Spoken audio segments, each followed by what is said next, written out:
That Ruth Bazaar is a good boss. Never seen her humiliate a single corporate mascot.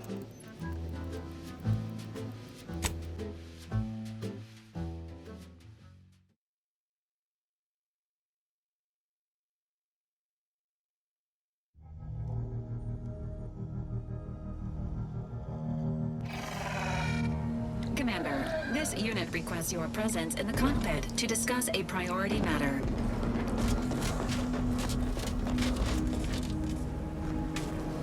A significant anomaly has been detected by onboard sensors.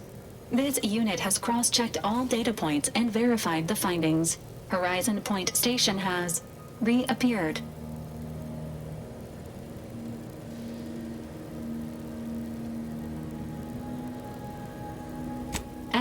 Providing intellectual validation to this unit's queue. Priority low. Based on energy readings, Horizon Point has been reconstituted by the Protectorate's large-scale rift modulator, thus confirming the Archive's theory. While present data does not indicate if Horizon Point poses an immediate threat, a survey of the reconstituted station is advised as soon as possible.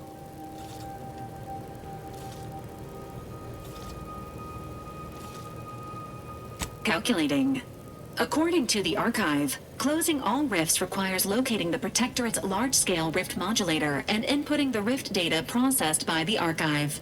However, before navigating to Horizon Point Station, it is recommended you conclude all other affairs. Leaving will be highly unlikely due to the high levels of rift energy.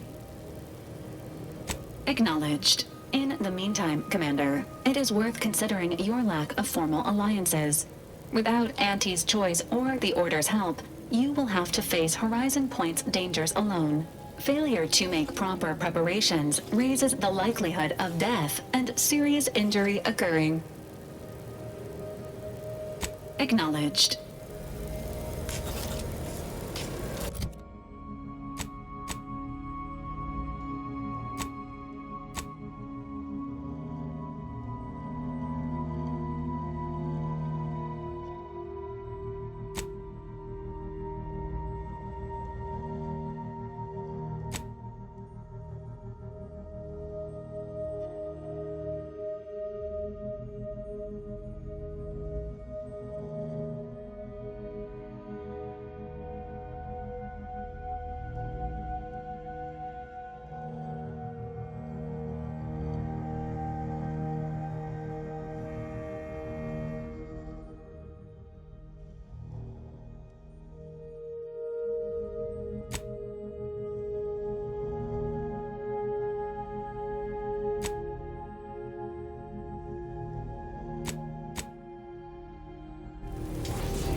So I'm another purple berry tequila.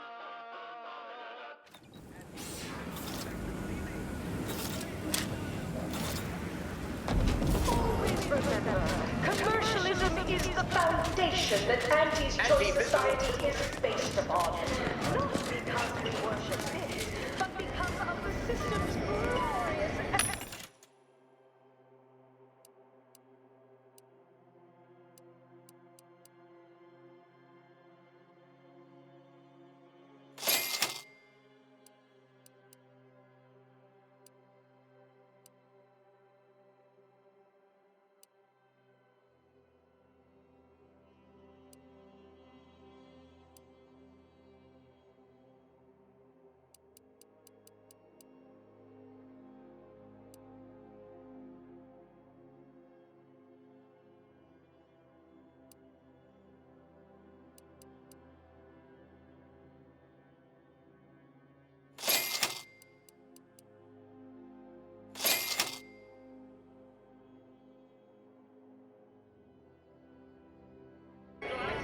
Protectorate does what in such extent. We are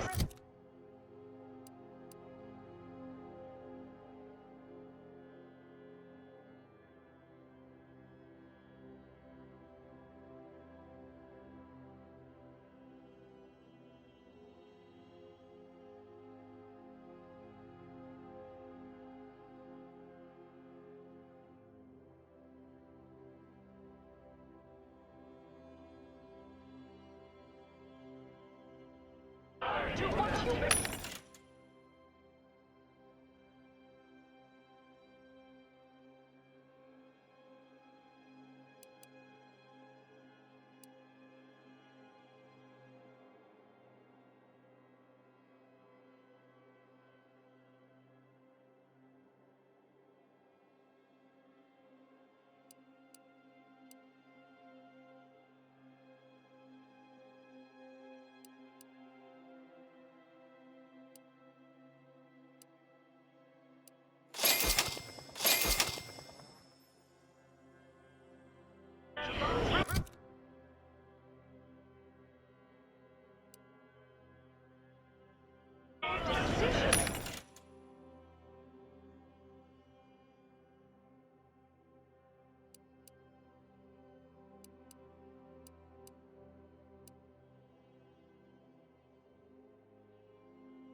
take part in public product testing, respecting your right to risk new test side effects as an early adopter. At Auntie's Choice, we understand that the marketplace is dynamic, efficient, and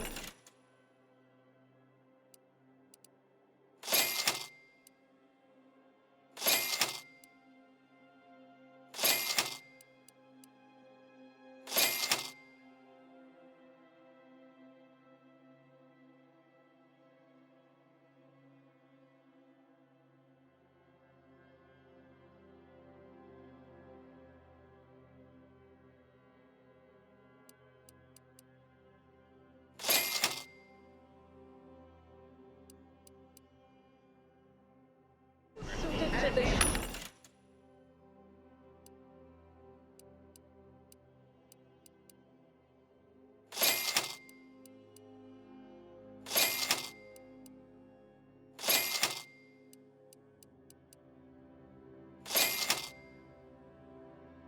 needs of our populace.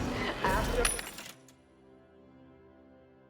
that's what unbridled freedom's all about. Yeah,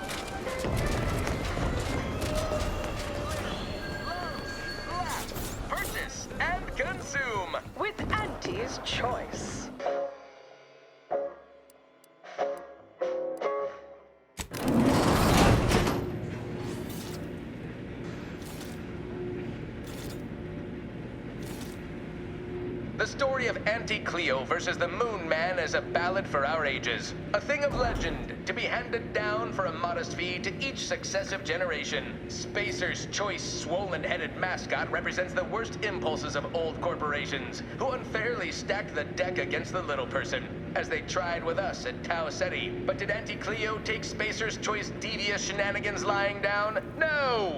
Just like our sponsored tossball team, the Anti-Cleo's darlings refused to do when things were down at the end of the sponsorship series against the Spacers.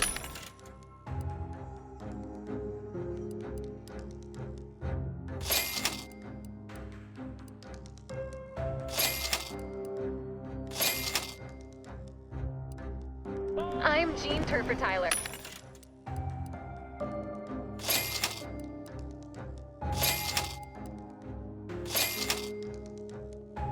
Base person for the Anti-Cleo's darling.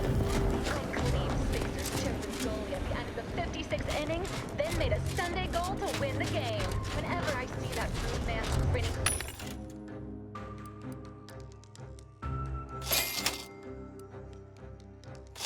I want to cleave it in twain.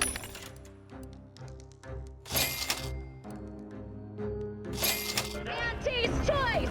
Darlings! We won! Hostile takeover this! Right back at you! I'm Anti-Cleo, and I endorse this. Oh, hey, think you dropped something? Attention, valued employees. Auntie here to brighten your workday with a report on just how much money your toil is netting us. It's time for profit forecasting. Starting with product development, the borscht loaf and butter of our entire operation. Thanks to our marketing wizards selling the sizzle of incremental product improvements, sales of new and improved stimulants and Anti-Cleo nutrition and Pals supplements Bubblegum are up Slim. 11% quarter over quarter.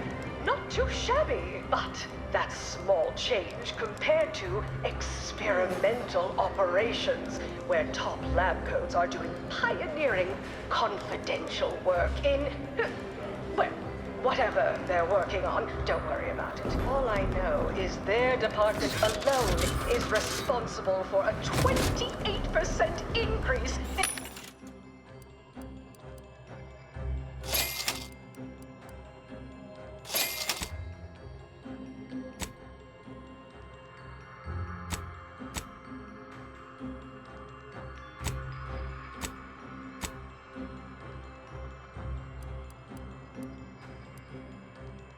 entire operational.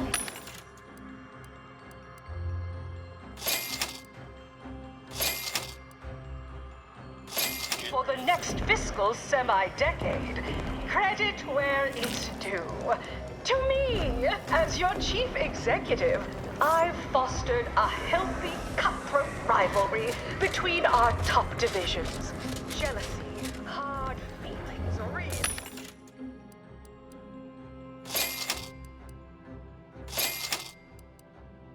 Stirring the pot. Unorthodox? Well, no, not really. But I get results. Writ large in black ink on our balance. You're welcome, employees. Have a profitable day.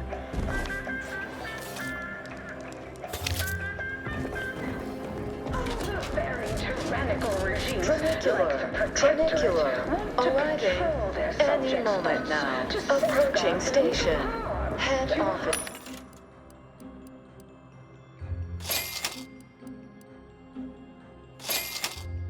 Away from danger. I'm Anti-Cleo, and I won't lie.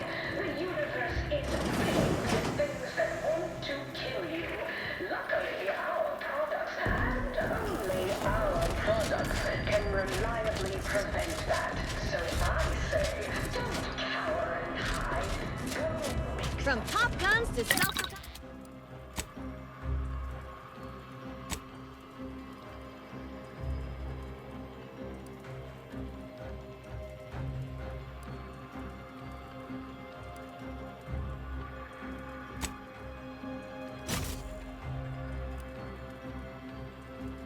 propelled cannons? I have whatever size weaponry you need to make all your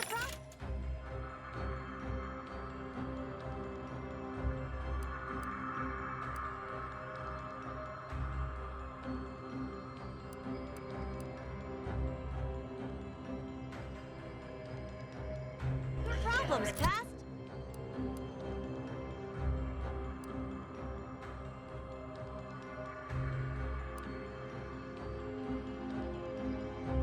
Past tense.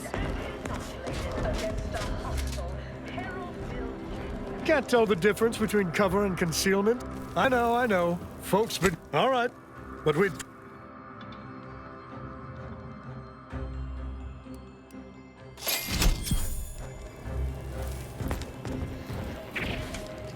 You have the look of someone you name.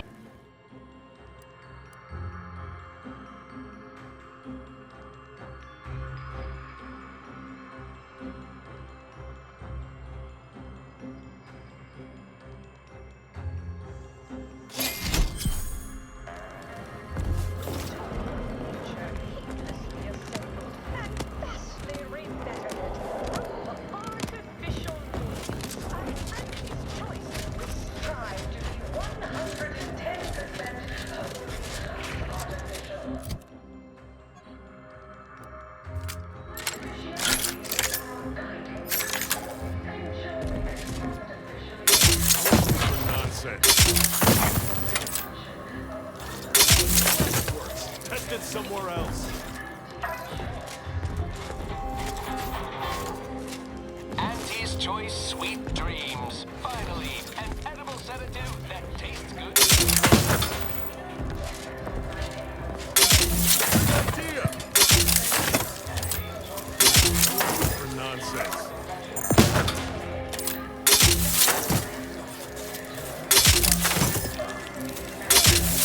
Idea.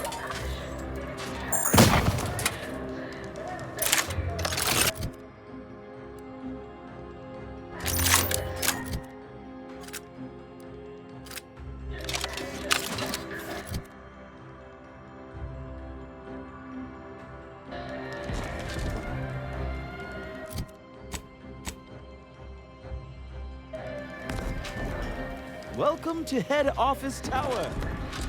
Again.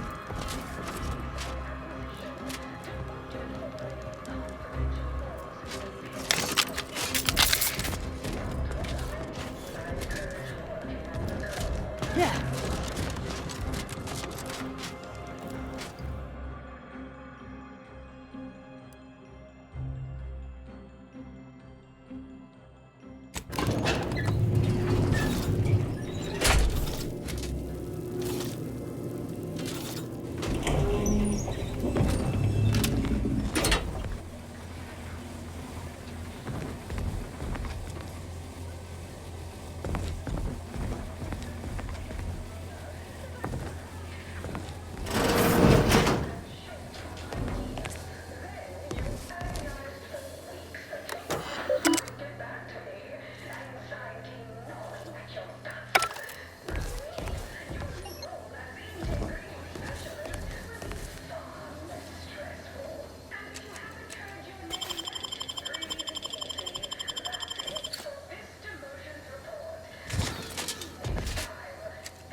It's high time one of you scientist types responded to my calling cards.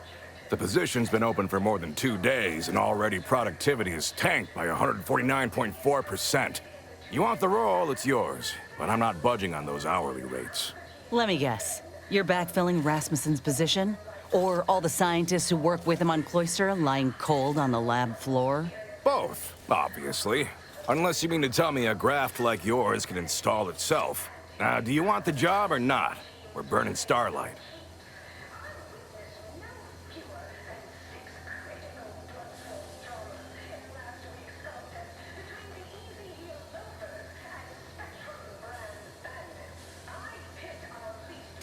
decent.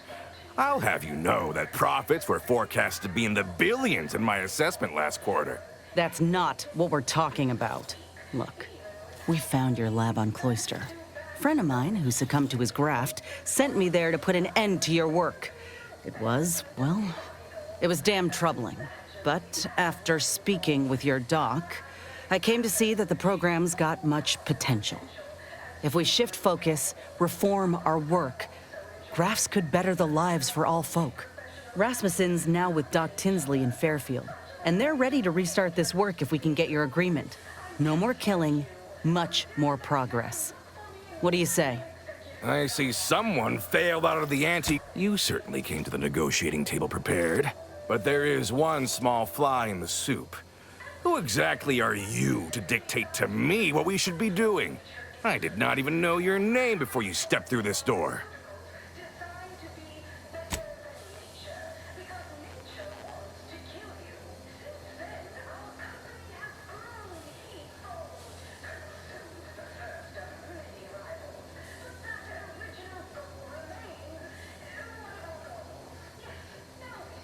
When I joined up in Tau Ceti, I was promised that if I proved myself, demonstrated exceptionalism, the moment would come where I could make a pitch for my own future. I ensured the safety of the delegates at the peace talks. I helped hunt down the fiend who destroyed our base on Golden Ridge. So yeah, I'd say the moment I'm owed has arrived. Fine. Perhaps there is an opportunity here to expand our user base. But we can only pursue such a thing if we secure the funding. I could approach my business partner to this end, but I will require proof that this little reformation of yours is a viable investment. As such, you need to prove that a grafted trooper can achieve what the average one cannot. You say that as though you have something in mind. I do. The commander of our fortified position on Praetor has been chomping at the bit for a show of force. To rally the troops in our market share, so to speak. He will have all the minute details, of course, but assisting him and demonstrating your prowess will give us the leverage we need. Is this one having a laugh? Of course it'll be dangerous. Were it not, we would have dragged some poor bottom-runger bastard in to get the job done by now. Law knows there's enough to choose from. This here is a golden cysty pig of an opportunity. One that will reap rewards far beyond the buying price, consistently, every time we are hungry for a victory. Ha! I knew you were a sly one. You'll receive payment, all right, after you return.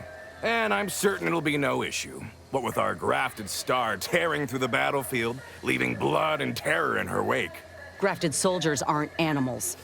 I should think an executive of your stature would have an understanding of such. Of course I do.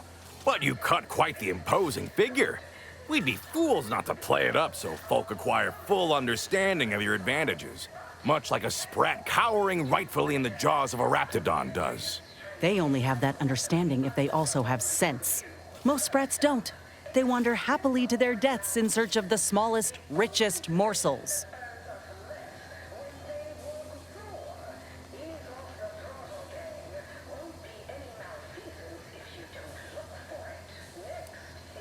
Yes, well done keeping up. Do you accept the mission or don't you? I could tell you possessed a modicum of business sense. Head to Praetor. I'll send a reporter with camera drones to meet you there and debrief with our ground forces. Hold on. You didn't say anything about this being filmed. Heroism is nothing without exciting footage and a talking head to sell it to the masses. So do make sure you put on a good show. Off you go, then.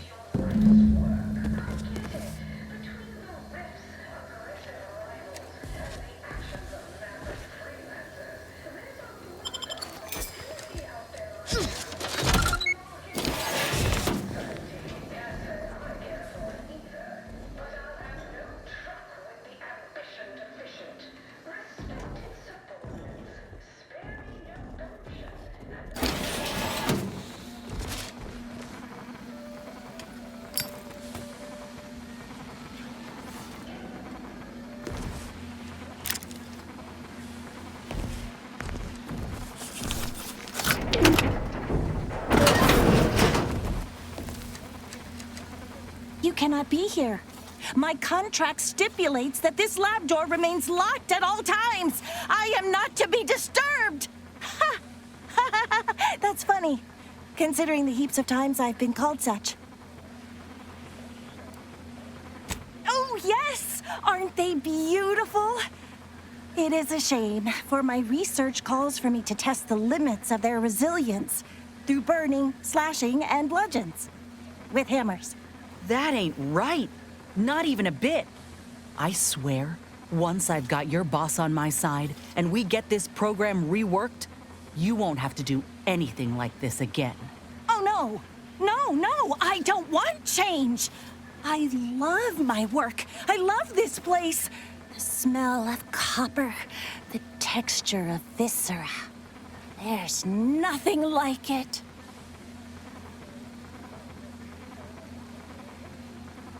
Don't encourage this. Fascinating. I suppose I have been approaching this from a far too clinical angle. What fun! Anyhow, I've much work to do. Please ensure the door is locked when you leave.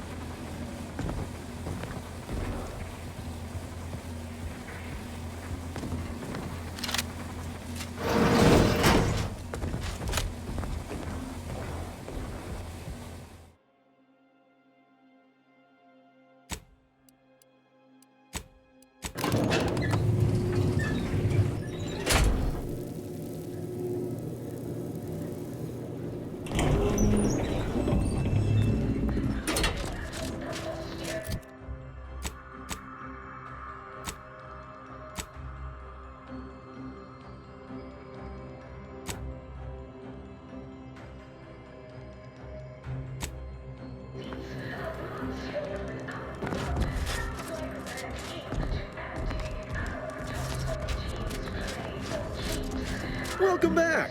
We understand you've been a very busy little manty-was. Well, out with it. Yes, time is bits. Tell us how it went.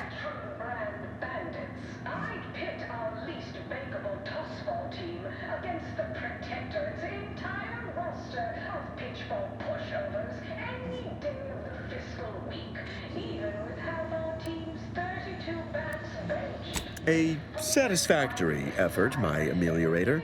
I had hopes your talents would yield a result a mite more in our favor, but good work overall.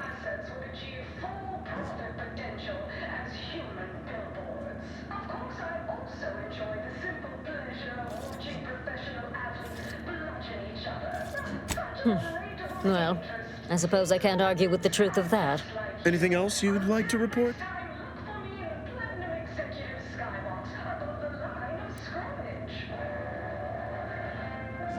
Now that's the compelling attitude we love to see in an ameliorator.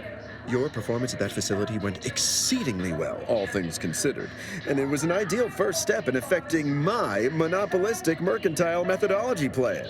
There you go again, pinning your career to that flim-flam mathematical malarkey. What do a bunch of eggheads know about marketing? Marketing isn't some rigmarole you can plug into a computronic doodad. It's instinct, intuition, know-how. It's a fucking art.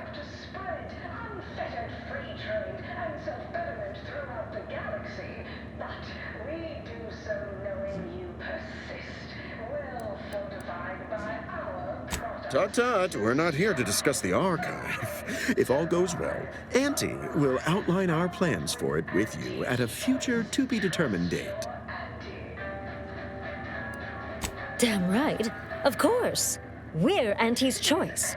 We know what motivates people better than they do. Real marketing is gut-driven. It's not something you think about, it's something you feel. That is, convince someone to feel.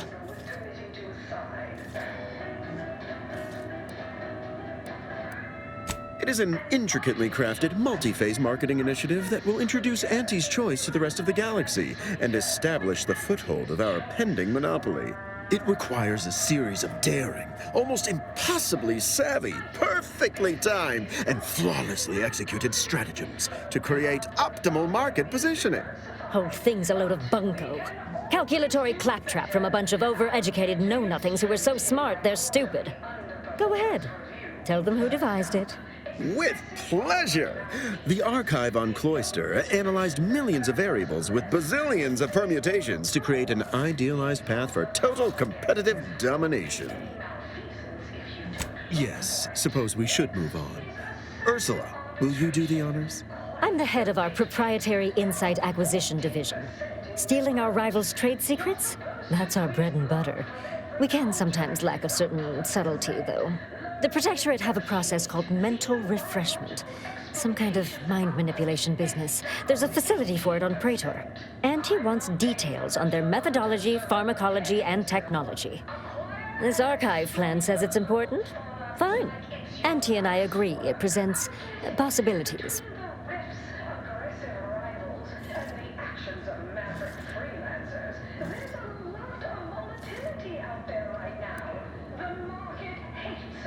Actually, it's only 3. Surely you can handle twice that many tasks. I don't want to sound like the Order, but you could make a list, maybe. A few aspirational goals, if possible. If you see a chance to talk their lead scientist into joining us, and/or dig up additional details about the process, do so. Which is to say, we'll make it more worth your while. I promise you'll never want for compensation while in our employ. See you when it's done.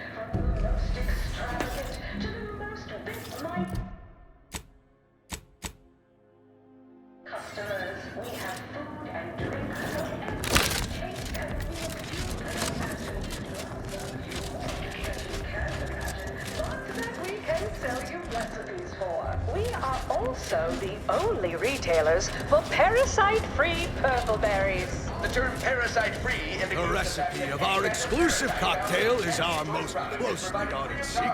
Our competitors would... Made by the excellent... You have ales. I have cures. You'll need to see Dr. Armbruster for that, I'm afraid. Just Always remember, commercialism... You there, yes! Name a food, any hot.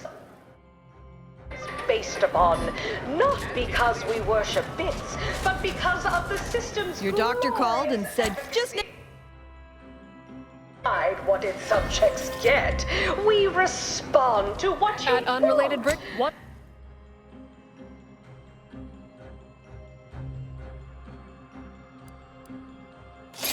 Your decisions as consumers.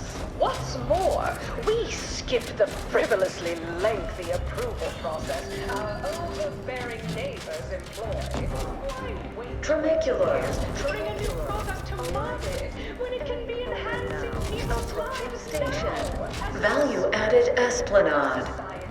We allow you to take part in public product testing, respecting your right to risk a few pesky side effects as an early adopter. At Auntie's Choice, we understand that the marketplace is dynamic, efficient, and well-suited to the shifting needs of our populace. After all, that's what unbridled freedom's all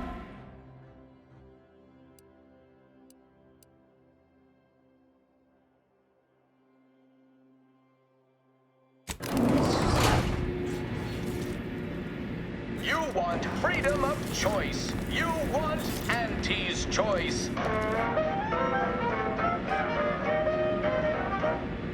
Auntie's Choice knows that a better you is just 3 pills and an ointment away. Why choose just any choice when you could choose Auntie's Choice?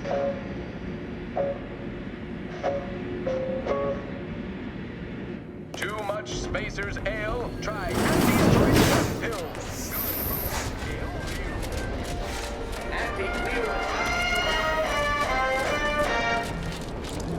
You want freedom of choice. You want Auntie's Choice.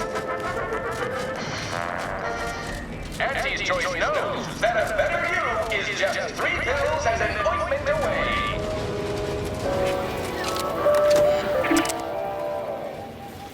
Why choose just any choice when you could choose Auntie's Choice?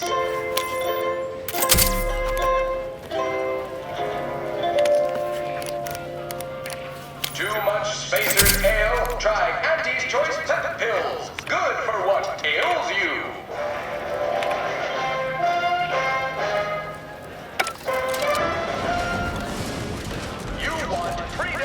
choice. You want Auntie's choice.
That scum. That miserable scum.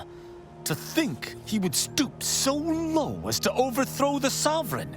I shall not rest until the Consul pays for his treachery and Arcadia's rightful ruler is reinstated.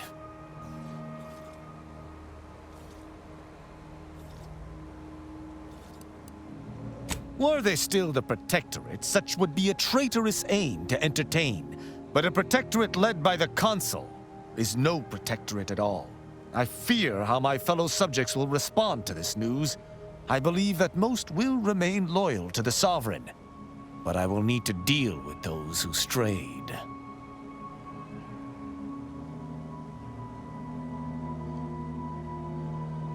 I shall attend to that matter once it presents itself. I sincerely doubt this is the end of my thoughts related to the matter, but we've wasted enough time with my ruminating. Let us be off.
Marginal, Commander.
That reporter's gotta be nearby.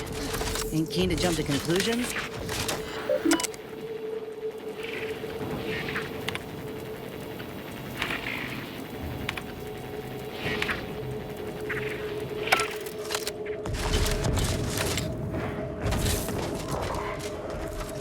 I'm Orlin Crawford, the outsourced but never outmatched wartime correspondent for the ACS Undisputed Claim.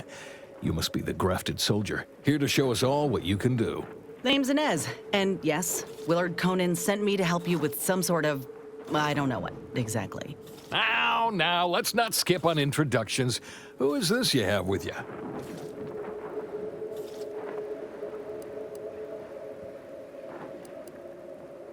And not bound to self-awareness neither. The soldier and her conniving conspirator. I like it. Never seen a grafted trooper in action before, but I'm looking forward to watching you work. Your mission, Trooper, is to capture the Protectorate blockade to the north. Their defenses are too great to face head-on, so you'll want to sneak in through the back entrance. We've obtained the entry codes through great effort. My camera drones will be filming the action from above, so do put on a good show. Blow up a few things, and use Inez's abilities to demonstrate the might of Auntie's choice. Yes? They've detained several of our scouts. I'd like to see them returned. If you deliver this weapons cache to them and free them, they might offer some aid in the fight. This is quite the opportunity. Normally, a POW might be written off as shrinkage, an unfortunate, unavoidable loss. But their rescue will be worth far more in publicity. So what? If I hadn't come along, you all would have left those troopers to rot. Our motto is to leave no man behind, unless it breaches our contract and promises financial penalties, which this does. Now, take these codes for the back door and go. Once you infiltrate the blockade, neutralize our foes, and open the gates, our remaining troops will move in to secure the blockade for ourselves. Any questions? That's the spirit. Oh, I look forward to seeing you take the fight to those fiends. It's about time Auntie gave them a good walloping. Ooh, and spare some time for me after you emerge victorious, won't you? What am I saying? Of course you will. Who wouldn't want to be interviewed for the wireless? Go on now.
returned.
Emergency protocols ready.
Here we are, about to kick the proverbial mantisaur nest. Hope you're ready for your close-up. Damn, of course they got a bunker. Looks like a fight. Hostile ahead. What's the flank?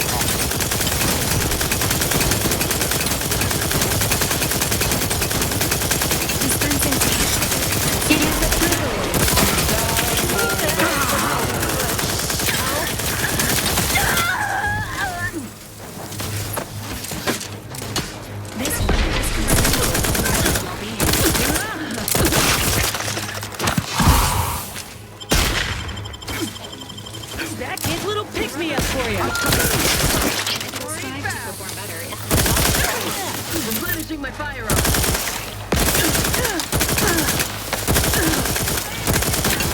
I'm bleeding. Out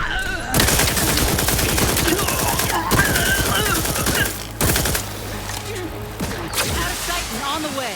Happy to help. Discreet. Would someone call for a medic?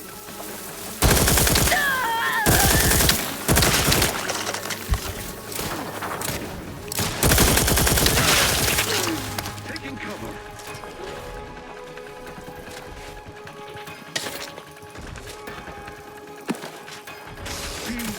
Hey, good. That cover spot looks much better.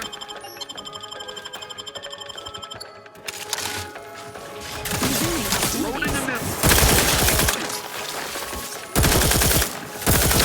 Ass kicking for the history books. Let's open the gate for that reporter and the troops before these bodies get cold. Over here! Let us out!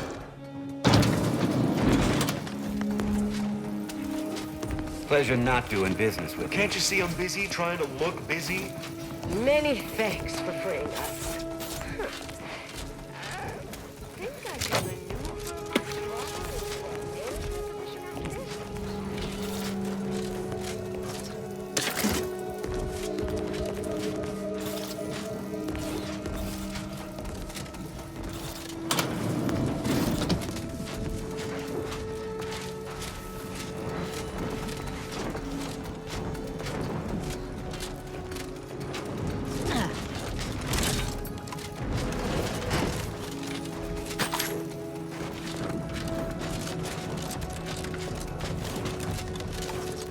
Yeah.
Over here!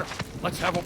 Well, the blockade is ours now, but the way in which you captured it lacked a certain... finesse, shall we say. Not sure my drone's footage will show what we were looking for. That hasn't stopped you lot from spinning a story before. You said something about an interview earlier. Well, I'll answer your questions. You'll make me look good in return? It's audio only, Trooper. And you're working with a true professional now. Let me work, huh? Relax. Be authentically you, though you'd be wise to throw in a tagline or two. Ready? Well, Great! Recording's already begun. I'm here, live at the scene with the fearsome grafted soldier Inez. It's a shame you cannot see this, dear listener, for it is impressive indeed. Inez, your destruction of those dastardly Protectorate troops was awe-inspiring. You must feel like the employee of the month, having brought such a decisive victory to Auntie's choice. I'm just, doing my part. I joined up because I believed in our mission, to liberate Arcadia. Reckon my actions illustrate that more than anything I could ever say.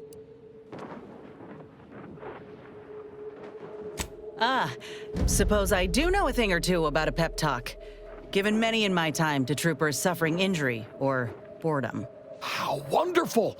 I hadn't realized Inez here had initiated a recruitment campaign. Truly a lesson to us all. Dear audience, the voice you just heard is that of the soldier's close associate and eyewitness to the battle and the marvelous carnage littering the land. You also freed some of our troopers from the Protectorate's fiendish grasp. One can only imagine the torture they suffered. Tell us about it. The rescue, in detail if you would. Look, I did what anyone with an ounce of sense would do. Ain't gonna leave one of my own in such a state. And if I had it my way, I would have acted sooner.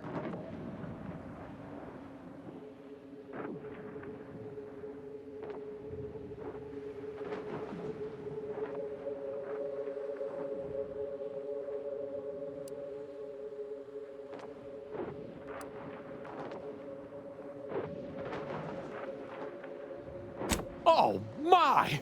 So the reports were true. A limb can be replaced, yes, but to hear that they are now immune to the joy that Auntie brings is quite horrifying. It's something, all right. They were, certainly malnourished and bored. Suppose things may have gotten worse with time. In any case, those soldiers can finally return to their postings again. Now, I have a question about your abilities, Inez.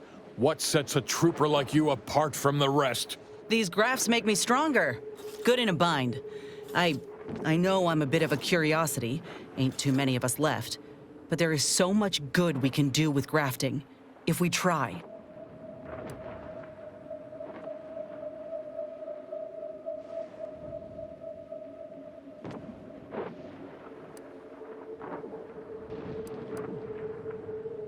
What gives? You want to undermine what we're working toward? Yes, be quiet. I don't imagine it would play well to refer to our interview subject as a failure. Though it does raise some questions now.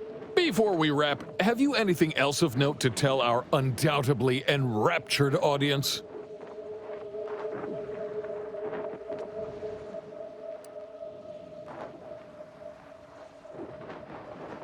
I don't know about dominate, but we'll sure liberate it, just like we did Tau Ceti. Then on to the next system, I imagine. Very good. Love the patriotism. This may be the morale boost folks need. And that's a wrap. You can go back to slouching or sneering or whatever else it is you do. You were somewhat passable. The answers were more disjointed than I would have liked. Might be a tough sell for the broadcast. Damn.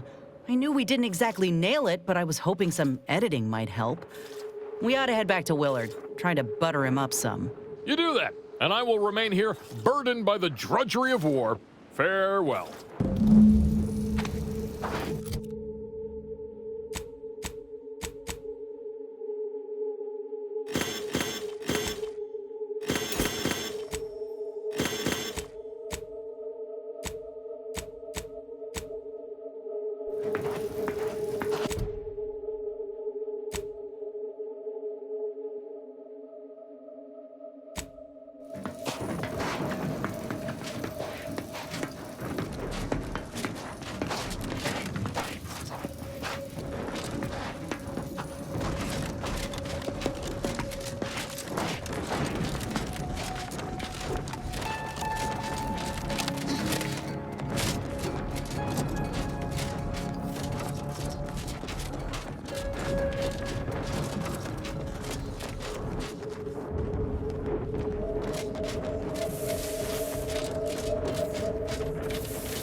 Adjutant, sir.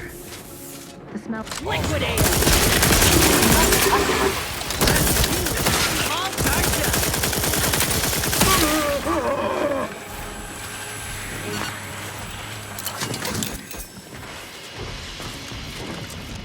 Let me handle this.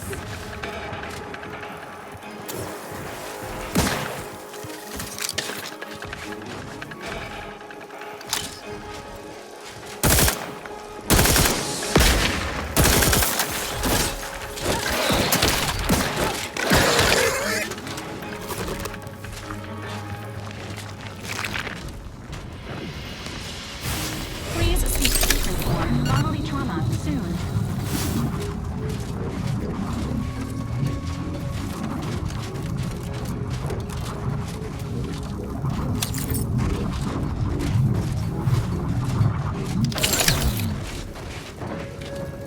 I'm itching to see if Willard will make good on our deal, or if I'll need to be a little more persuasive. With words or with muscles.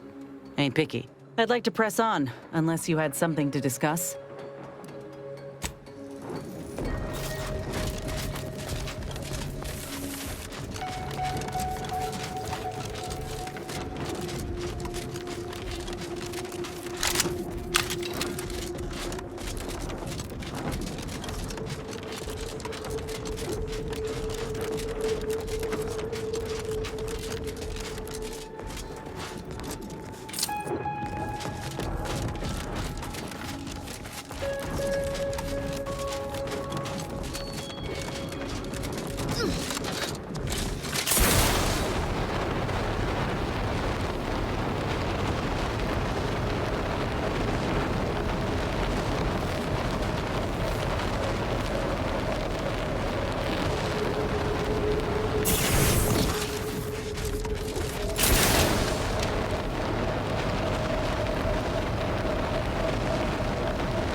What was...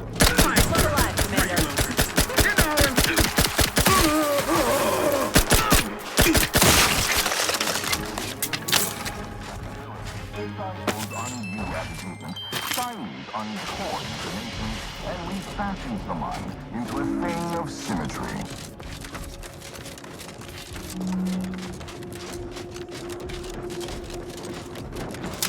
Hey. It's a girl!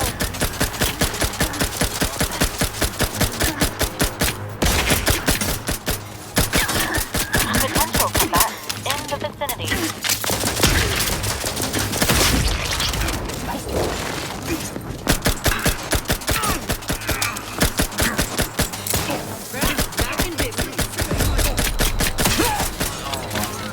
Minimizing exposure.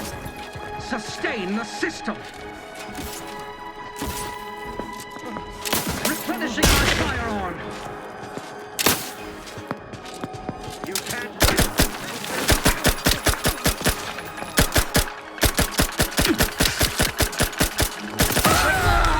Next order!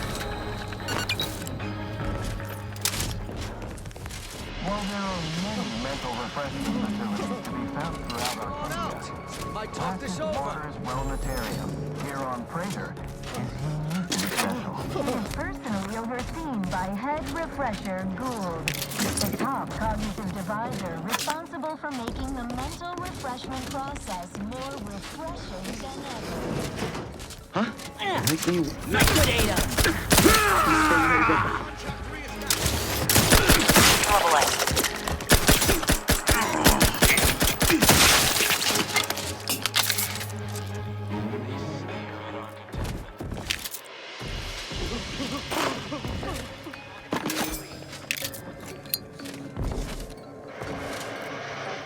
His gaze sees all.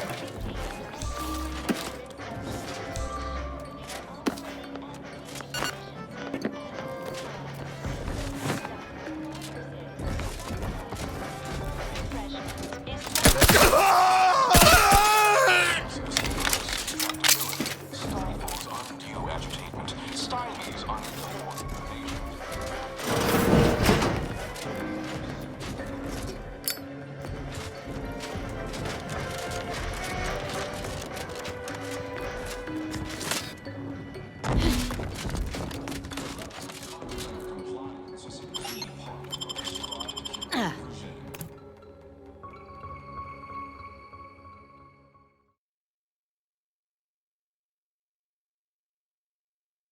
is a fellow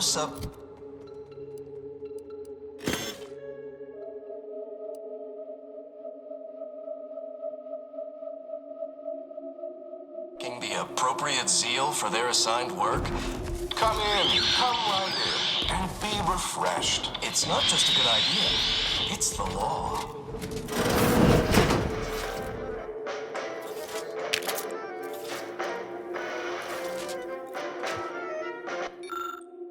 It is the duty of every Protectorate subject to ensure they are operating at peak efficiency at all times.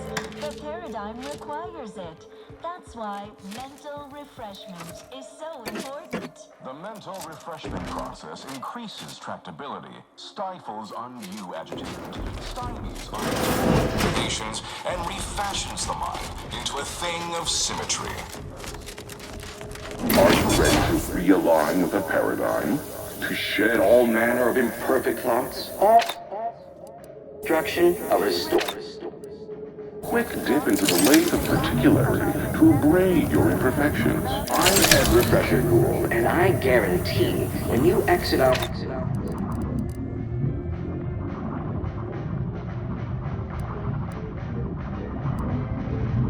Oh, contentment. I don't know what in the void we just got hosed down with, but it's, kinda nice. Greetings, subject. Or should I say, refreshed to be.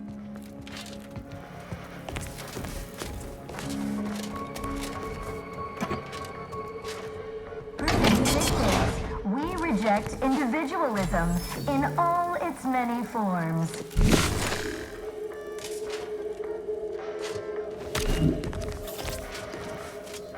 Welcome to the Wellnetarium. You're not on my schedule. A walk-in then. Wonderful. Once you're properly evaluated, we'll have you well on your way to refreshment. This Protectorate subject appears to be cognitively altered. It may be best to limit aggression and feign friendliness. Oh, you appear to have questions. A telltale sign of needing refreshment.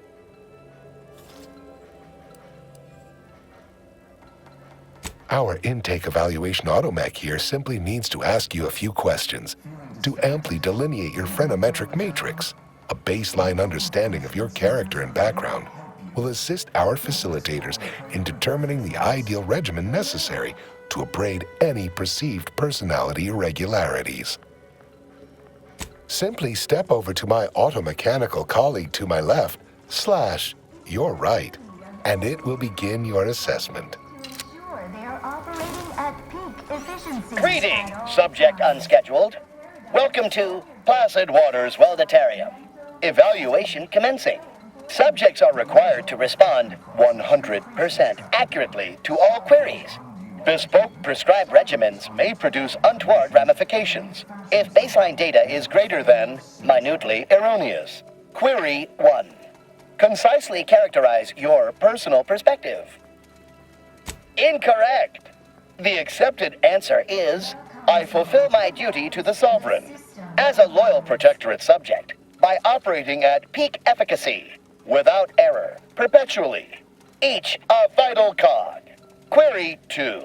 Rate your present level of zealous efficaciousness on a scale of 1 to 5. 5 being the highest, 3 being a traitor, 1 being dead.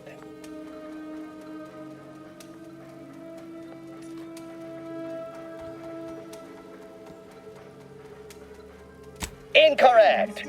Wait, processing. That was correct. No subject has ever answered that query accurately before to date. The degree of zealous efficaciousness expected of a dutiful and true subject of the Protectorate is beyond measure. Query 3.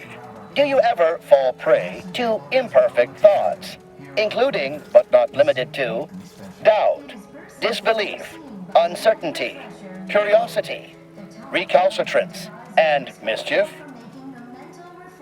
Unacceptable. A perfect society demands perfect thoughts. Imperfection is impossible when the mind is a thing of symmetry. Final query. How would your neighbors describe you? perfect society. When we comply together, we thrive together.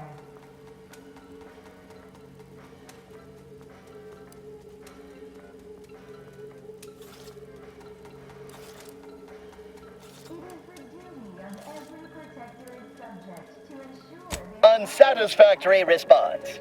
The appropriate reply was, they never questioned, never doubted. Their zeal never lagged. Formulating conclusion. Phrenometric matrix delineated. Subject evaluation score total 200 out of 200. The acceptable amount for a true and dutiful protectorate subject is 0. In conclusion, you are in dire need of mental refreshment. Now, proceed to the nearby pneumatic tube to collect your complimentary unitard and lift pass. Next, proceed one floor down, where you will be directed further. Your realignment with the paradigm begins now. Only the Protectorate possesses the advanced technology and know-how behind the mental refreshment process. That's why we are all happy and contented, and others are not.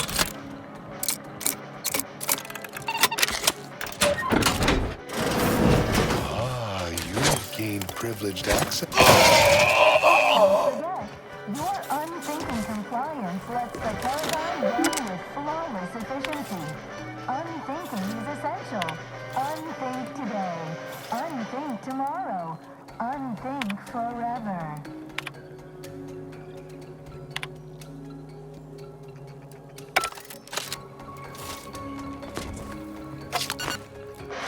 While there are many mental refreshment facilities to be found throughout Arcadia, Placid Waters Wellnessarium here on Praetor is uniquely special. It is personally overseen by Head Refresher Gould, the top cognitive advisor responsible for making the mental refreshment process more refreshing than ever.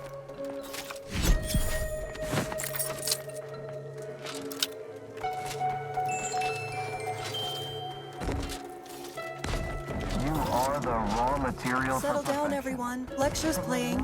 Prepare to be edified. For today's topic, we are suffering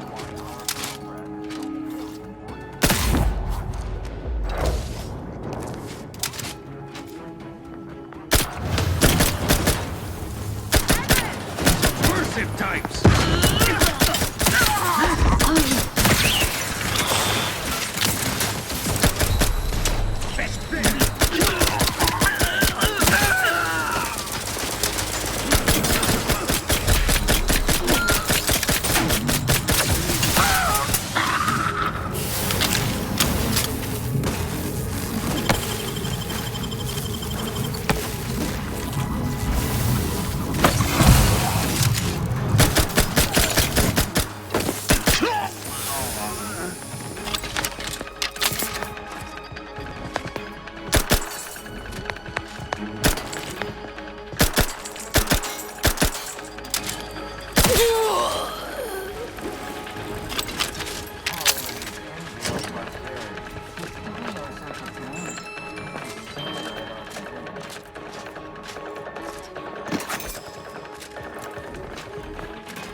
Maintaining perfection. It is the duty of every protectorate subject to ensure they are operating at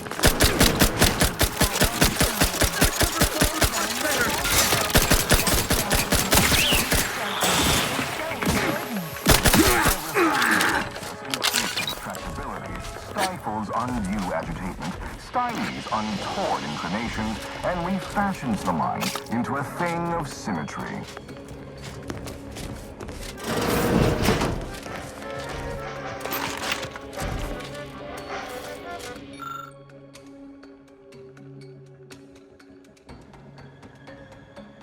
Puritan regime.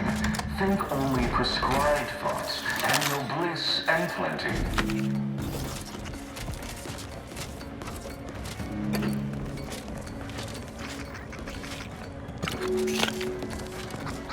Only the Protectorate possesses the advanced technology and know-how behind the mental refreshment process.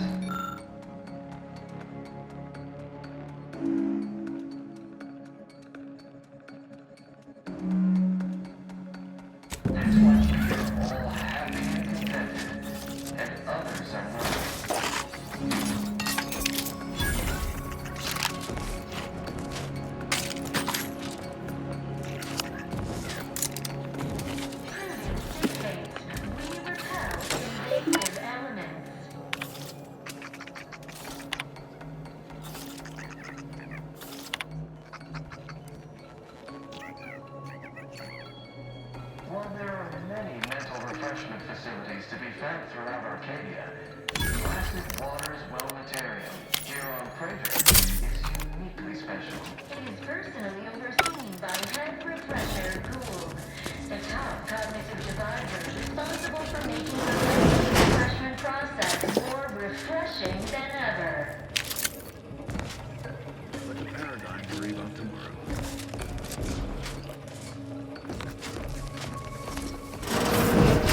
Is a fellow subject lacking the appropriate zeal for their assigned work? Appointed for mental refreshment post-haste. It's not just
Say, what's that sound?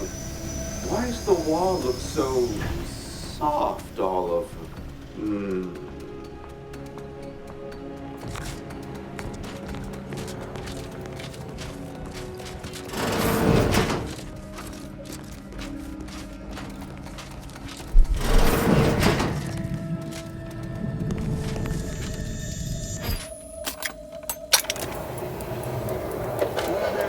many mental refreshment facilities to be found.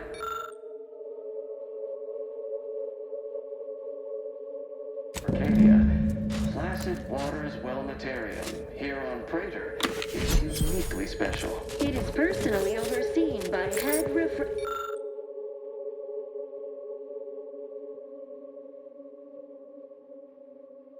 Gould, the top cognitive divisor responsible for making the mental refreshment process more refreshing than ever. I was led to believe my case required minimal treatment. But that last session, that was far more intensive. Strong observation, Your Sublime Radiance. We set the lathe to the maximal abradement setting, per instructions. Maximal? Who authorized you to use that setting? I demand the name of my betrayer! Subject is exhibiting increased agitation upon exiting the lathe, consistent with extreme cases. Further abradement recommended. Who are you speaking to? Are you recording this? Enough of this farce! Release me at once! The paradigm requires it. That's why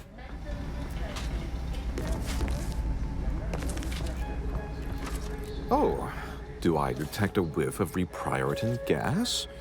You know, I suddenly feel a mite more pliable somehow. Surely nothing to question.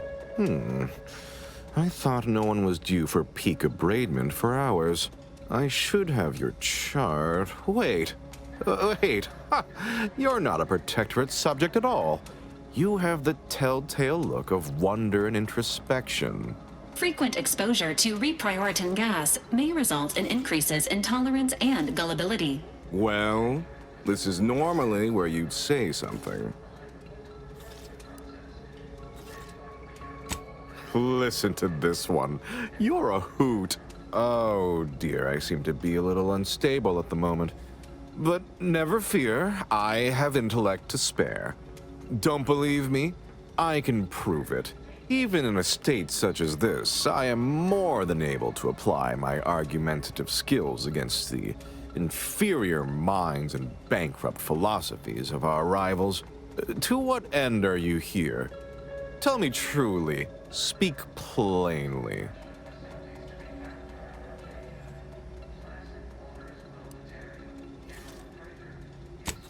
You know, I'm beginning to have an inkling about your purpose here, and whose employ you're under. A proposal. Adequately debate me on the merits and failings of each group's ideology, and I'll provide you what you're here for.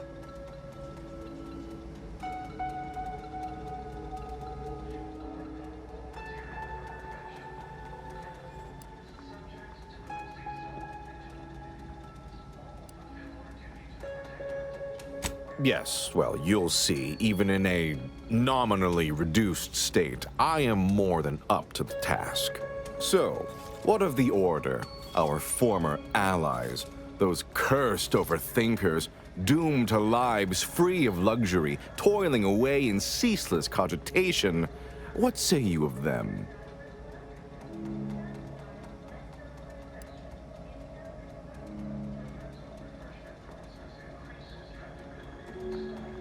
My position is a burden gladly taken to ease the suffering of our subjects. I think so they don't have to ensure the paradigm runs ably. Their order is chaos to us. Though your point, while gratingly expressed, is noted, albeit grudgingly. What say you about Auntie's choice, then? Tell me, is there any value in the vapid emptiness of those corporate consumerists?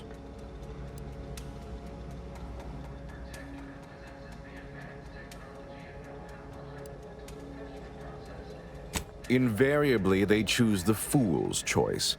To heedlessly err, to wantonly destroy, to endlessly, heedlessly think only of themselves. What does this freedom grant them? Would they not be happier, healthier, if their betters made better decisions for them? Is it really so much to give up? In the Protectorate, we have the best of everything. Food, technology, a sense of belonging, freedom from doubt, worry, hard work. No, the others simply cannot compare.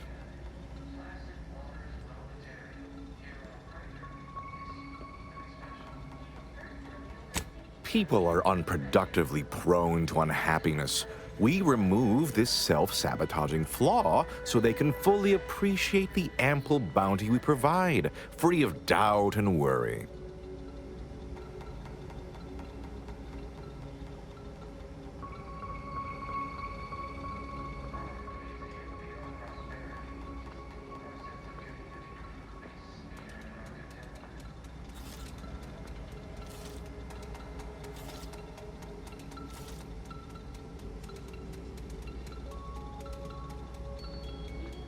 Oh, are we to debate the nature of self now? Of identity? Let's stay on topic. I admit I've never submitted myself to the lathe of particularity, but I'm sure it would be like a light, pleasant misting of the mind. I am certain I would return unchanged. Well, admit I assumed this conversation would be more engaging. Did you have any final points you'd like to make? As a, last chance to distinguish yourself?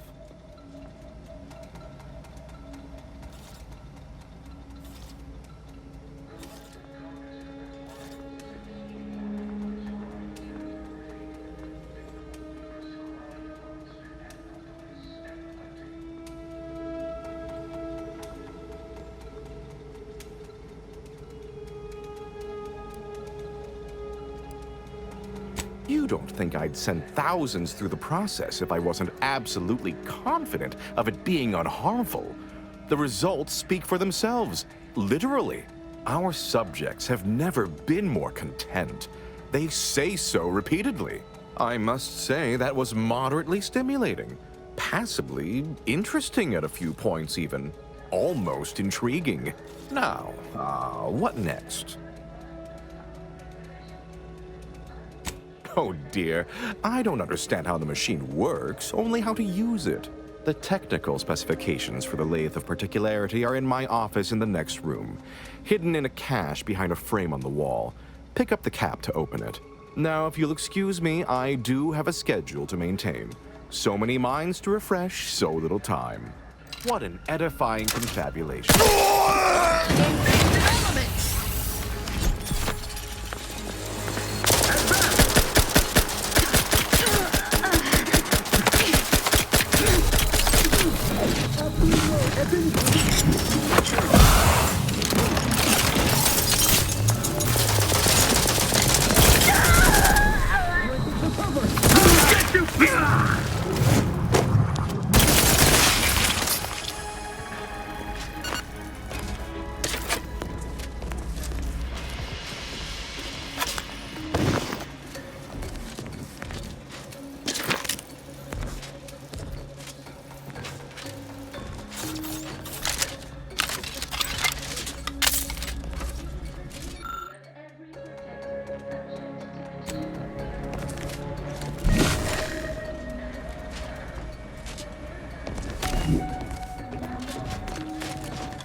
thinking...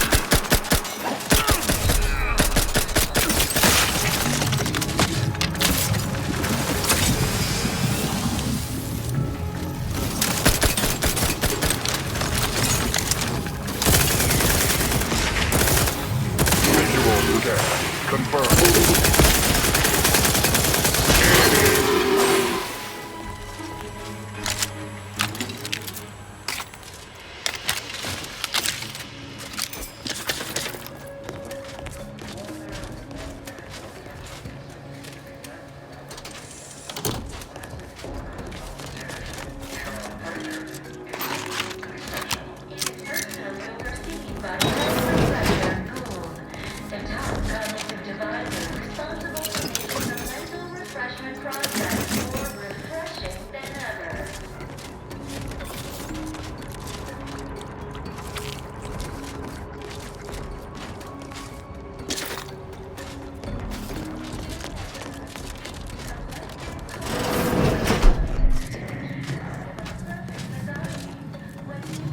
Greeting, unscheduled walk-in.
Here on Crater is uniquely special. It is personally overseen by Head Refresher Gould, the top cognitive divider responsible for making the mental refreshment more refreshing than ever.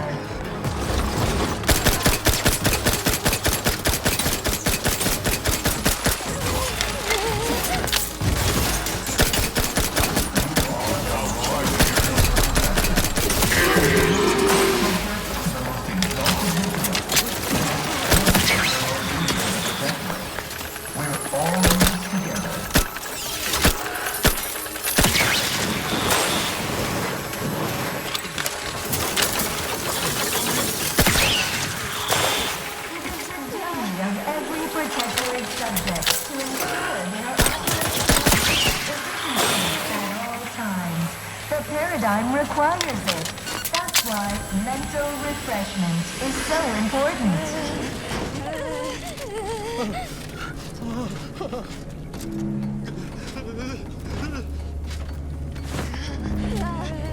Preserve set progress. Sustain the system.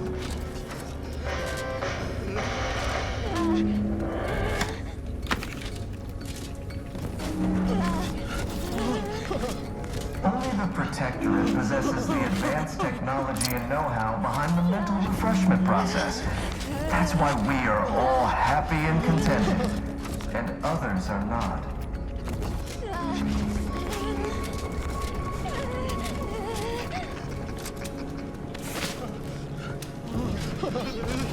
Prudence dictates we reject individualism in all its many forms.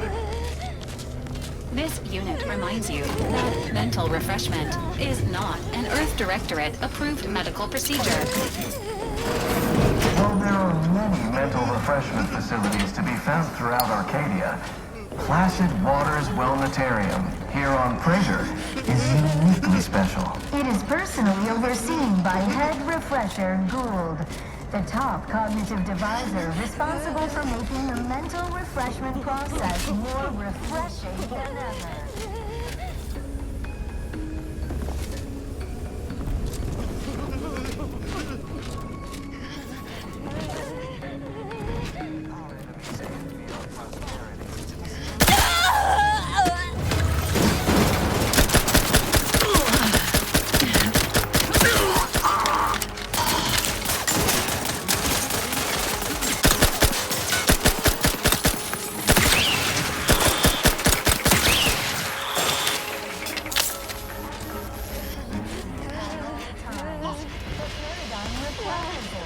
That's why mental refreshment is so important.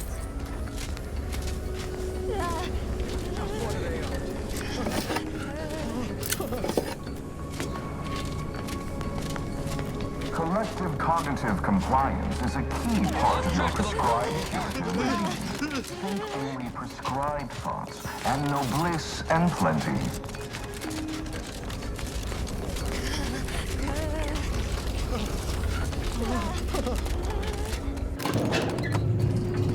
Only the Protectorate possesses the advanced technology and know-how behind the mental refreshment process. That's why we are all happy and contented, and others are not. Anybody see him?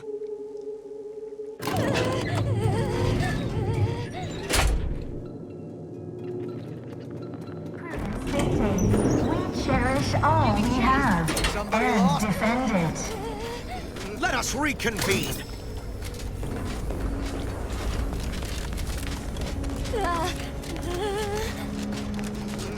While there are many mental refreshment facilities to be found throughout Arcadia,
only the Protectorate possesses the advanced technology and know-how behind the...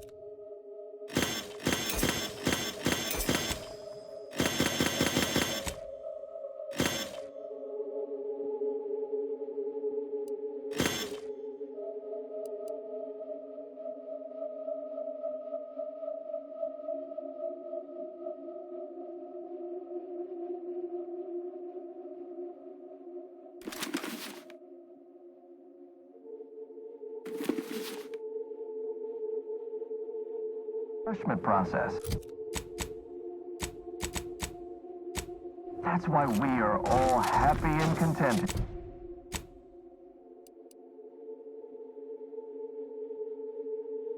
And others are not.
Remember that matter on Cloister I mentioned earlier?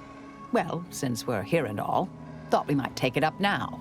Might be hard to believe, but 20 or so odd years ago, I made a mistake. Feels like high time I righted it. Now I'm out and about again. For many years now, a former colleague of mine's been in a remote spot called Reasons Pass, on account of my decision. I try not to think about regret or remorse. I shut down her work. I was wrong. Stating that out loud is the furthest extent of my self-castigation. Her research was unconventional, surely. She was as well. I think with both, we could right things, get the Order back on its intended path. Do appreciate it, Commander.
Condensate.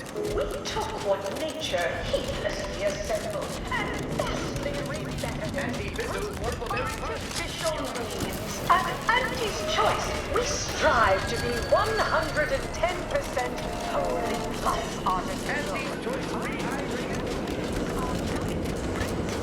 Enjoy an artificial through the conspicuous consumption. The story of Moon Man is a ballad for our ages. A thing of legend, to be handed down for a modest fee to each successive generation. Spacer's Choice swollen-headed mascot represents the worst impulses of old corporations, who unfairly stacked the deck against the little person, as they tried with us at Tau Ceti. But did Auntie Cleo take Spacer's Choice devious shenanigans lying down? No! Just like our sponsored tossball team, the Auntie Cleo's Darlings refused to do when things were down at the end of the sponsorship series against the Spacer's Chosen. I'm Jean Turper-Tyler, 6th base person for the Anti-Cleo's Darlings. I cleave Spacer's Chosen's goal yet. Oh, hey, think you dropped something? Sunday goal to win the game. Whenever I see that Moon Man's grinning face, It's the burning sensation on everyone's tongue and upper GI tract.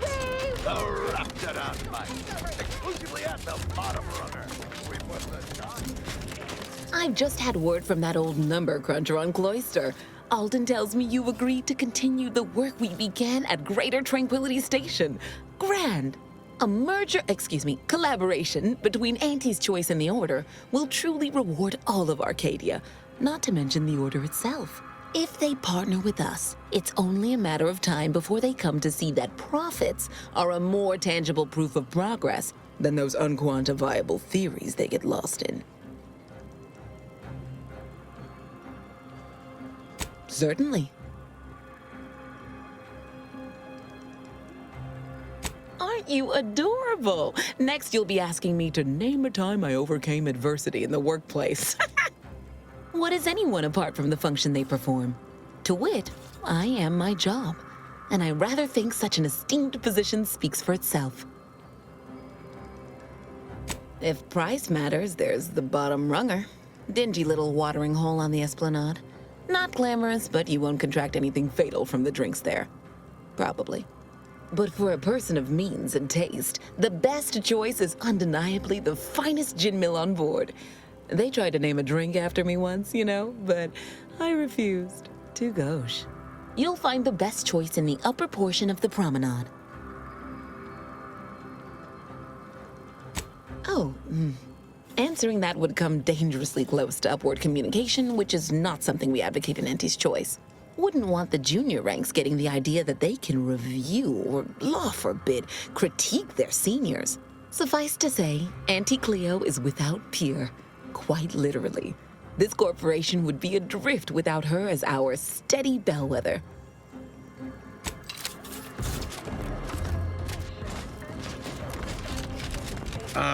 I see you're back from the Protectorate's little mind manipulation spa. All their secrets in hand, yes? Our team at Proprietary Insight Acquisition has been salivating over the potential commercial applications of that process. Well, got what we needed. Sometimes a body count can't be helped. Better in the ground than in our enemy's employ. Nice work, my ameliorator. Now, I assume you won't mind we have a few questions about the process. Our people will extract details about the pharmacology and methodology. That will all no doubt prove useful, but we're most interested in the technology and its results.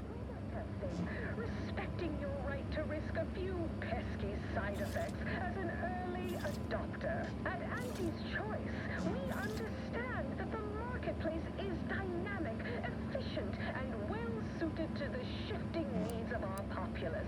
After all, that's what unbridled freedom... Can't say I like the sound of that. Seems like they'd be difficult to market to. How truly unfortunate.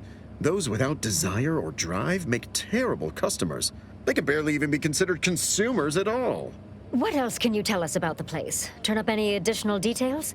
Anything especially marketable?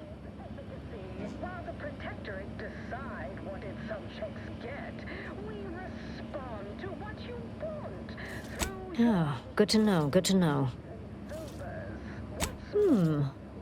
That's certainly interesting. Intriguing, even. What else? Excellent. Well, here's your reward. Along with something extra for your effort. Too bad about the lead scientist. Converting him would have earned you an above-average payout. All right. For your next assignment, well, it's something of an organizational priority. Congratulations! Your storied success has earned you a whole entire minute with our illustrious leader, Auntie Cleo! So your preliminary chores are complete? Oh, finally a contractor with a little backbone. Normally they flee or expire, leaving the work woefully incomplete. Ah, I remember you from before. Fairfield, yes? Tell me, as an outside agent, do you have any quandaries working with our organization?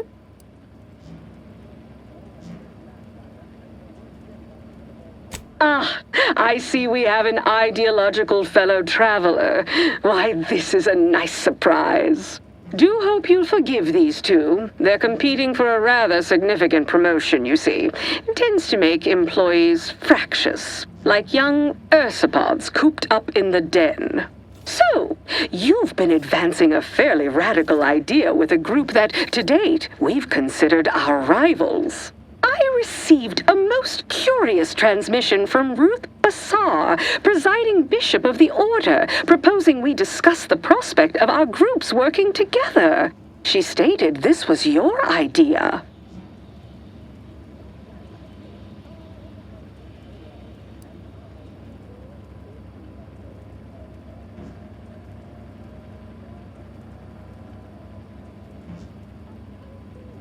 Yes, and I'm sure a certain delegate or two had nothing to do with it.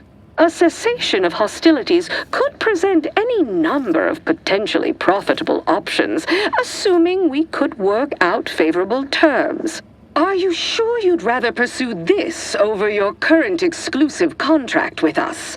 Before I contact Ruth, I want to be 110% certain.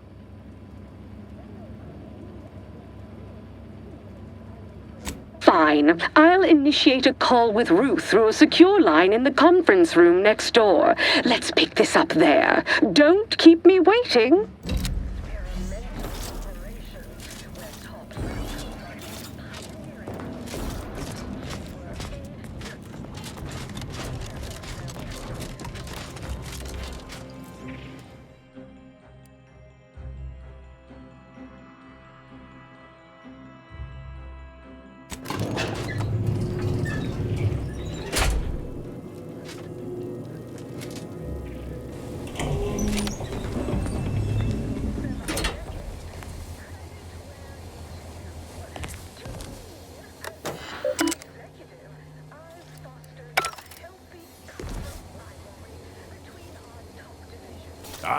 So the conquering heroes have returned from the blockade.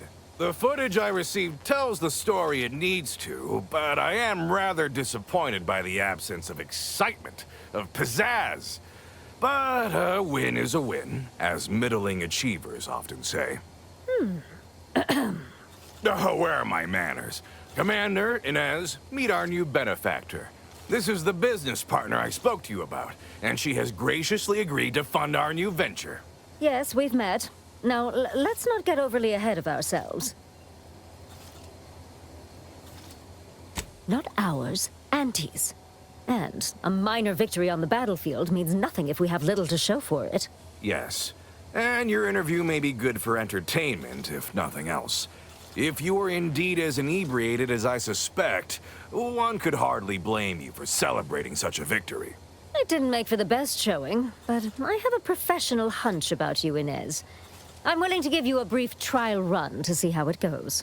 Look, I know I ain't exactly the profile of a business partner, but I know medicine, and I know the potential of grafts more than anyone. You'll not find my experience anywhere. Perhaps so, but unfortunately I can't be expected to simply take your word for it. You know how it is. Low-level workers have a certain flair for lying and grifting, whilst concurrently exaggerating all accomplishments and ills. But we can trust your word as her current supervisor. What sort of performance review might you give this associate?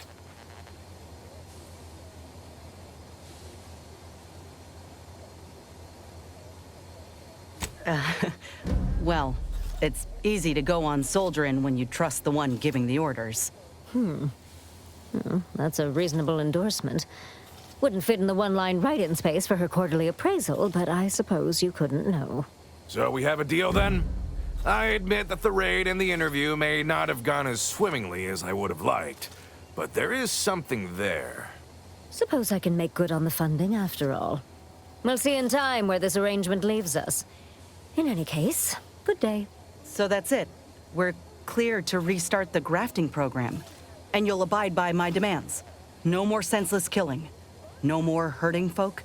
Of course not. Unless said folk agree to it. Yes, we are at an agreement. Consider this a bonus for your efforts. When the time is right, I will reach out to you for further planning. You have been instrumental, soldier. Inez, well done indeed. I'll settle for a moment of rest, Commander. Thanks.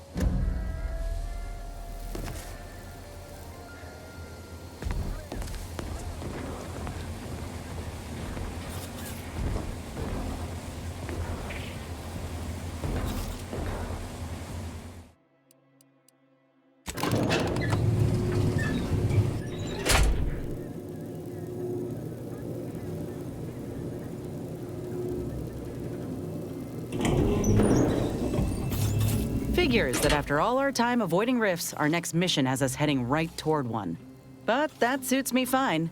You know I can't go a day without attempting some heroics in the face of danger. Soon as you're ready to travel there, I'll be standing alongside you.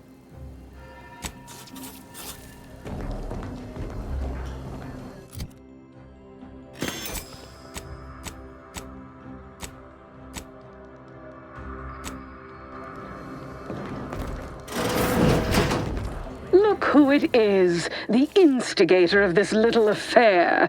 Her mathematicalness should be along soon, unless the leader of the Order's too busy crunching numbers to attend to business. There we are. Apologies for the delay. We were resolving some technical issues. Cloister's atmosphere has a tendency to... Oh, yes! Regale us with a thorough account of Cloister's atmosphere. Spare no detail. This must be Auntie Cleo's trademark wit. I expected better. Why, I don't know what you're referring to, I'm sure. Compared to how I treat my staff, I'm being a peach. If I was discourteous, I apologize. So long as our mediator proves up to the task, surely we can remain civil. If not, these negotiations may prove short indeed.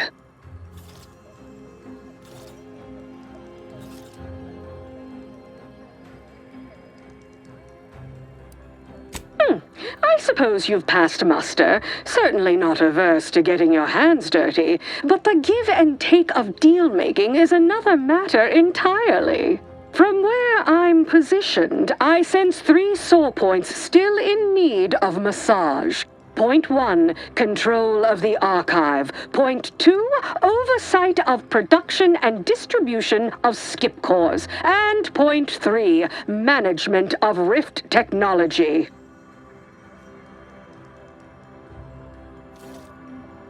Before we go any further, I want it in writing that the Order will take full control of the archive without interference from Auntie's choice. What? So the Order can set it fruitlessly idling for another few centuries? We would put it to far more practical use. Imagine the marketing strategies it could develop. I would sever my own hand before giving custody of the archive over to a corporation. Humanity's ascension depends on its calculations. No, such a condition is out of the question. I am amenable to that proposition. Less work on our part. I'm waiting to hear an argument that would support such a ludicrous proposal.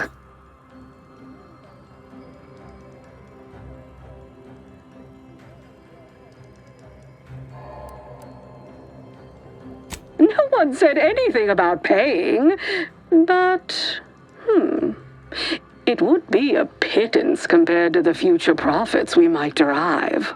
Involving money in science seems questionable, but having access to Auntie's resources would be useful for our research. Fine. Yes, I agree. Reluctantly. Ruth, I commend you for being so receptive, and I assure you that Auntie's choice values science. Nothing bad has ever happened when science and commerce are combined. On the subject of science, it would be most prudent for us to discuss who will be overseeing the management of skip drives, specifically the production of skip cores. No one understands production like we do. Besides which, we have far more experience using skip drives. It was how we came to Arcadia, after all. Where Auntie's choice manages, the Order would undoubtedly excel. Do not exclude us from consideration merely for lack of experience. So you ramp up production? And then what? Hand skip drives out for free to whoever wants one? Preposterous! And a waste of a perfectly good monopoly. We would be diligent about who we licensed out the skip drives to. And a monopoly over space travel is precisely what I wish to avoid. This technology should benefit all humanity.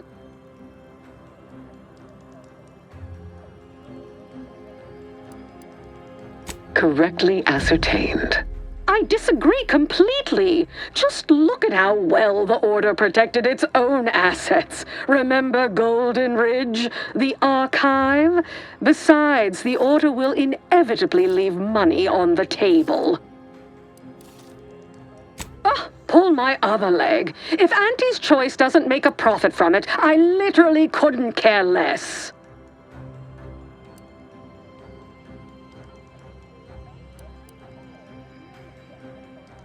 Well, I never accept a deal I don't like, and frankly, you've been becoming a little too pertinacious for my liking.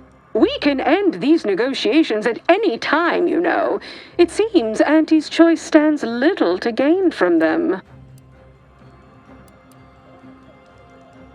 Evidently, we have hit an impasse.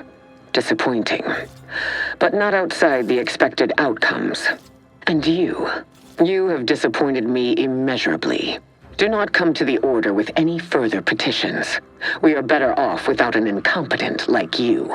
I estimate this thriftless little misadventure has cost Aunties 100,000 bits for my time alone, besides spoiling a lucrative opportunity to do business with the Order.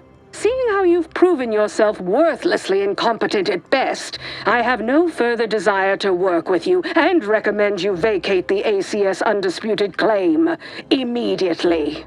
Well, I'd say the only way that could have gone worse is if another rift exploded and tried to kill us. I hope you've got a backup plan.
room. With Auntie's choice. There's always time. Experience the most sought-after inebriates on the undisputed plane. The Raptidon Light. Exclusively here at the Above the occasional frivolity.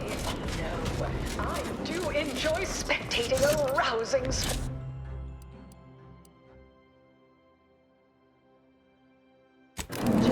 much as all of you base rank and You want freedom of choice. You want Auntie's choice.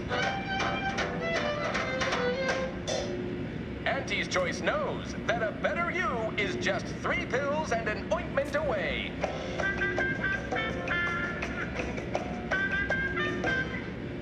Why choose just any choice when you could choose Auntie's choice?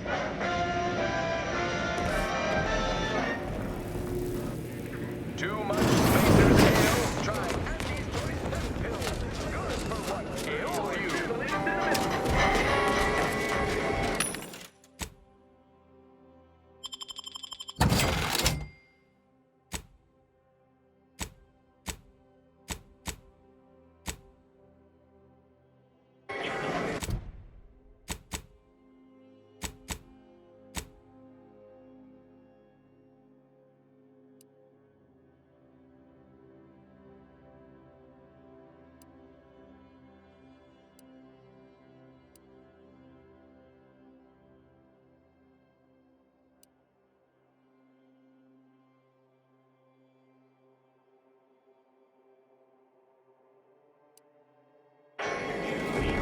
You want freedom of choice. You want Auntie's choice. Auntie's choice knows that a better you is just 3 pills and an ointment away.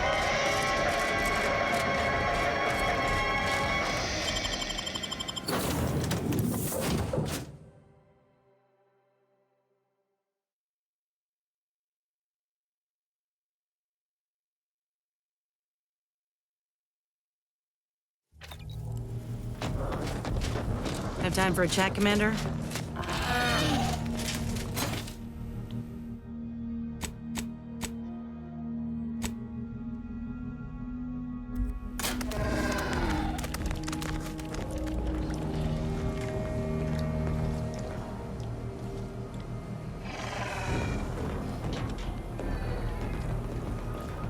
Willard, Vice President Conan, sent me a message just now about how the investment meeting went. Seems he showed off the footage from the blockade, interview and all, and they all agreed to fund the grafting program and start it up again in earnest. I think we actually pulled this off, Commander. They even thought to bring me into middle management for the program. Can you believe it?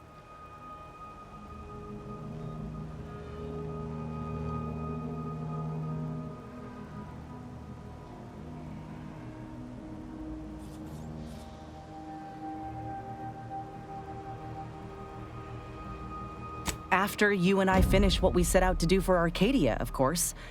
I'd say closing these rifts take priority over a career change. I'm realizing now that I never really imagined something like this was possible after ending my contract like that. Never thought I'd be at the forefront of a military campaign. Never thought I'd be able to change much about Auntie's choice, let alone that I'd want to. But here I am. Reckon you could say I proved myself after all. Anyhow, that's enough sorting my thoughts for the moment. We got a galaxy to save.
temporary indignities of the body are nothing contrasted to the Order's future. Keep those eyes open, soldiers. Corneal frostbite be damned.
Your continued patronage is gratifying.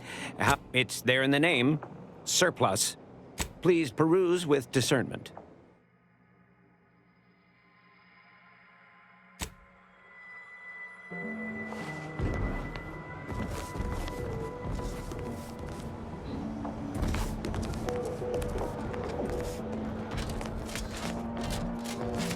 I hope you have something challenging for me. Certainly.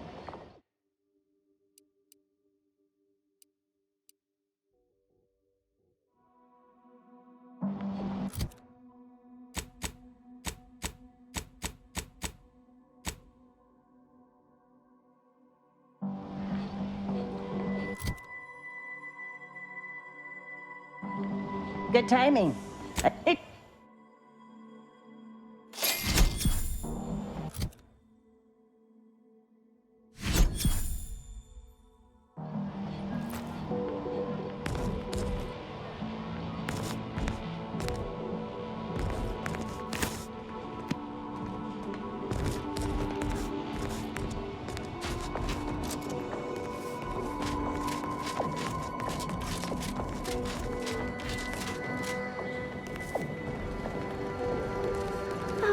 Lovely day for differential geometry.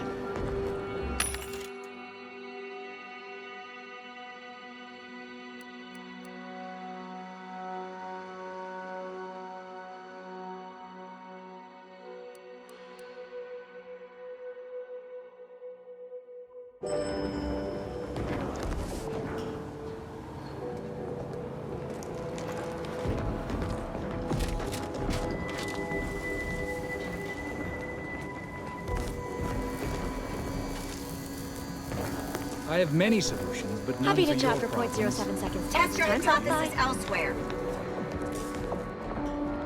Someone has a good nose for trouble, it would seem. Appearances can be deceiving. Take this facility, for instance. Water reconditioning. Curious name, don't you think? We can talk more, but not here. We might attract unwanted attention. Let's talk somewhere more private. Behind the CAF integration point, perhaps?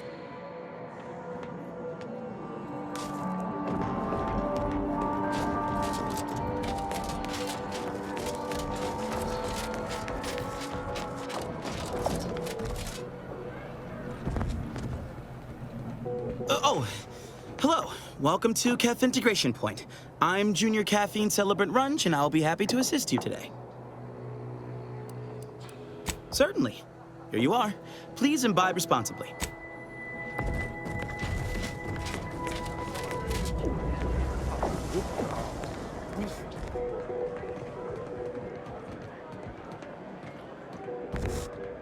Well, hello.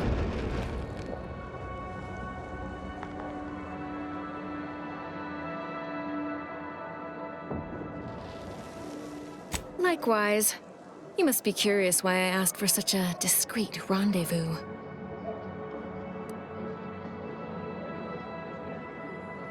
Kill you? When we're only just getting to know one another?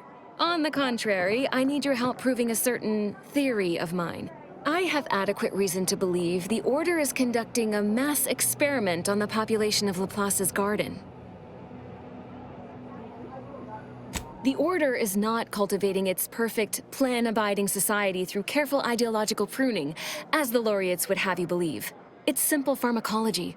Put bluntly, they're regulating the emotions of everyone in Laplace's garden through drugs in the water supply.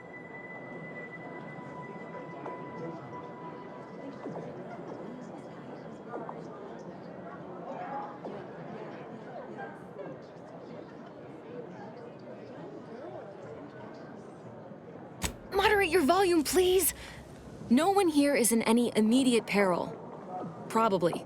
The Order claims the subjects here supposedly consented to participate, but it was begun prior to the schism with the Protectorate, so who's to say?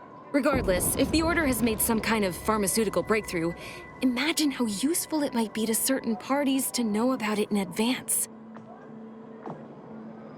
I represent a group of information traders who would pay well to get their hands on a sample of this drug. Interested? So you've heard of us. Good.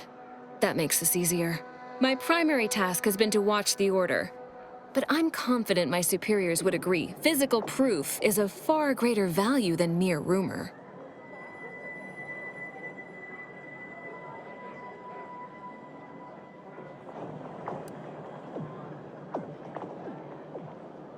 Nothing nefarious, if that's the needle in your conscience.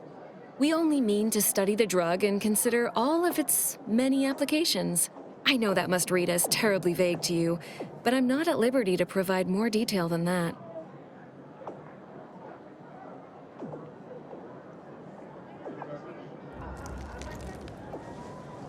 All you need to do is enter water reconditioning and collect a sample of the drug. I believe they call it Perspective. This passcode will give you access to the main terminal. Thankfully, you've already accessed the facility, so we needn't bother the Oracle Laureate for a keycard. That would have been a fairly risky proposition, to say the least. Whatever you do, be discreet. I can't have any laureates asking questions about me. Understood? It's too diluted by the time it enters circulation. I need the unfiltered drug, which is only accessible to those working in water reconditioning.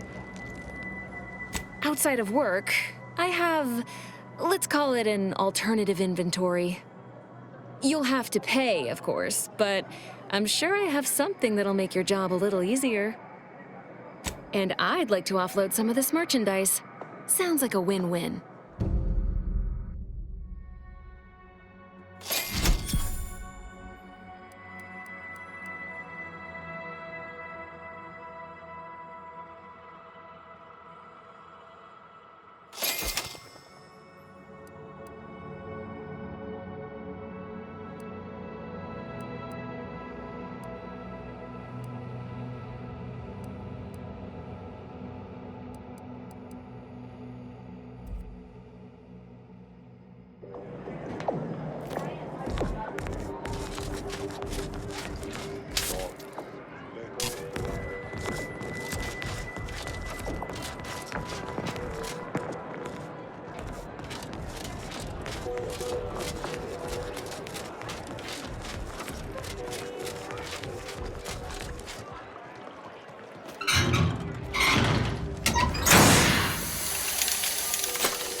Architect, I hear water running. I'd provide compensation, but isn't the garden's beautification a reward in and of itself? Feel that reduction in annoyance? That's some quality burbling.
I hope you have good news for me.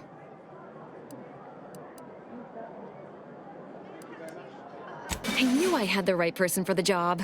You've saved me quite the headache. Your reward, as promised. Aw, wondering if you'll ever see me again? Precious.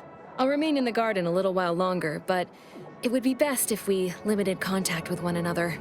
No offense. But who knows? The plan mystifies even the greatest minds. Perhaps our paths will intersect again someday.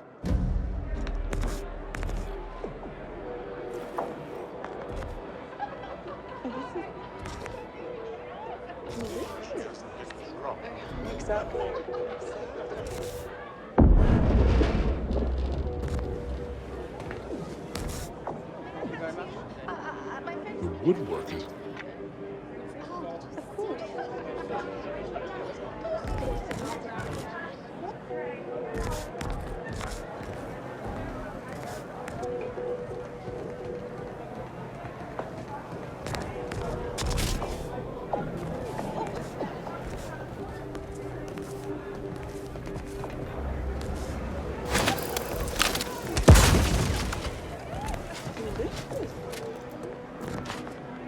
Oh, hello. Cogitate here often?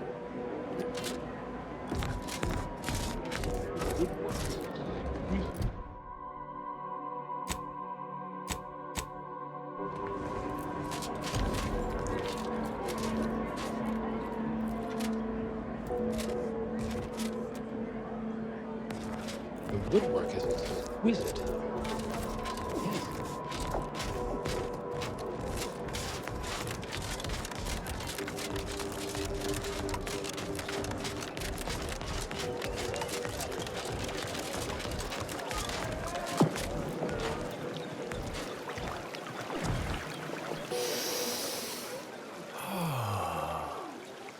Did you know around 1,000 species of bacteria live on human skin? A fascinating, if not relevant, bit of trivia. Wouldn't you agree? I did indeed. But always nice to make the acquaintance of a fellow philomath. At any rate, I am quite conscious, merely waiting.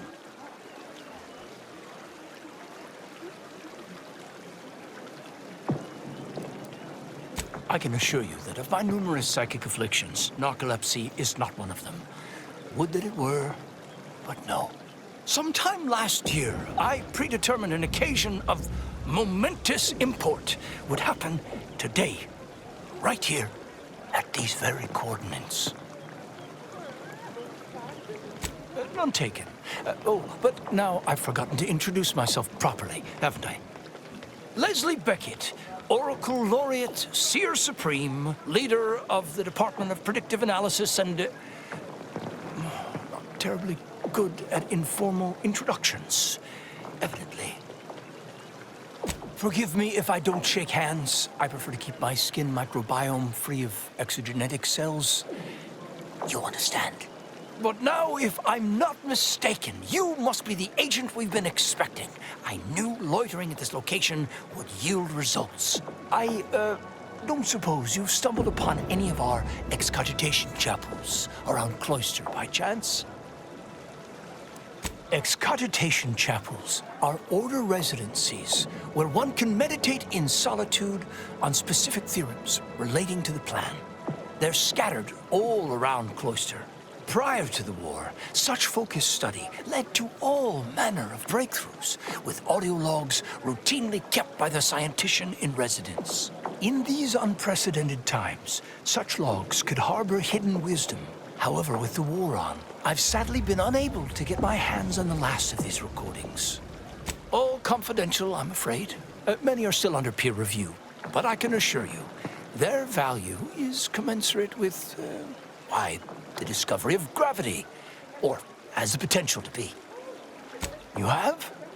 Well, no need for Fabian tactics. Let's see them. Let me think. I believe I've just the thing to pique your interest. We recently recovered a lockbox believed to have belonged to a Sub Rosa operation gone wrong. The lockbox is yours in exchange for the audio logs, which I will also point out are Order property anyway, but consider this a reward for good effort. What? You can't possibly be considering selling them to some imaginary third party. But that would be preposterous, but sacrilege. Not to mention, rather annoying. I can assure you the logs themselves would be of no worth to anyone outside of the Order. Only a seer such as myself can properly evaluate such esoteric scholarship. Oh, look at me, as giddy as a first-year novice. All right, let's listen.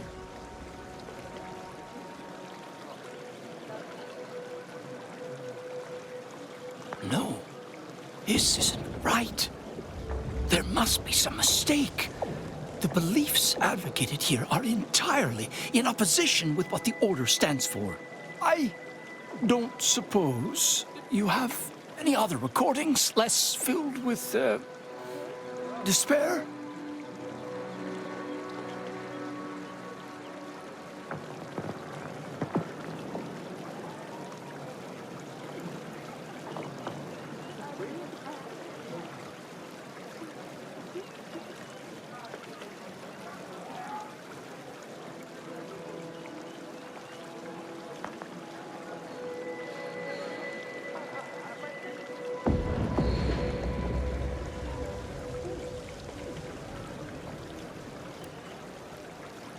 Philosophism?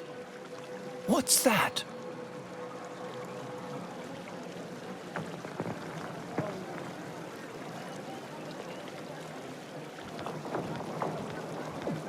Well, that sounds horrible. It's evident what happened. My colleagues must have gone quite mad in the isolation of their studies. Sad, but perhaps not unforeseeable. Only one certainty remains. These logs must be destroyed. I shudder to imagine the ramifications if other members of the Order were subjected to such nonsensical rantings.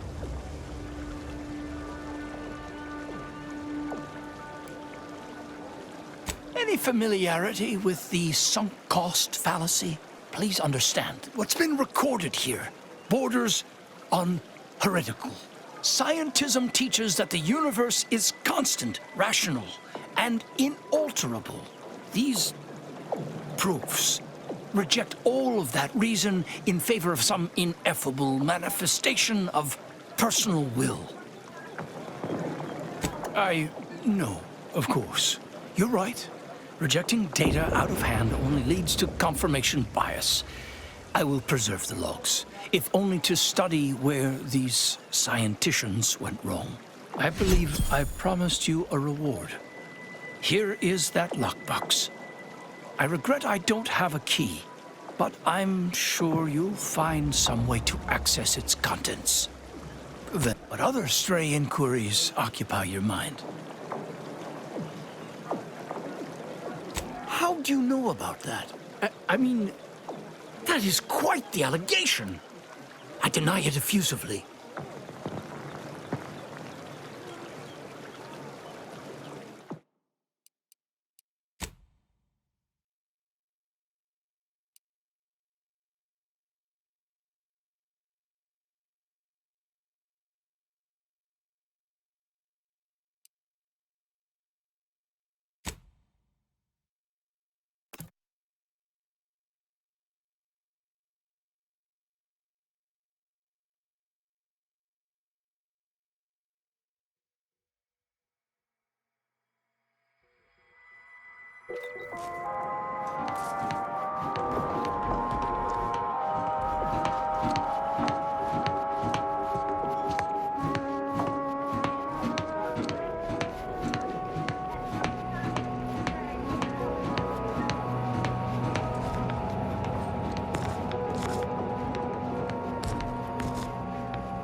Well, hello.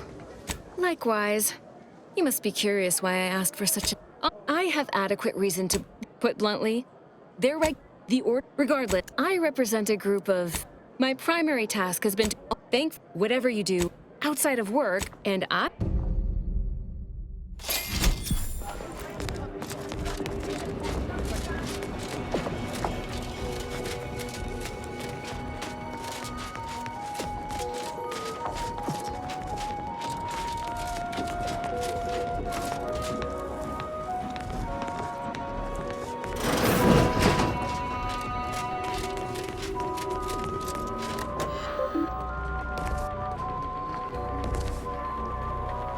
Investigating disturbance. Enough shilly-shallying.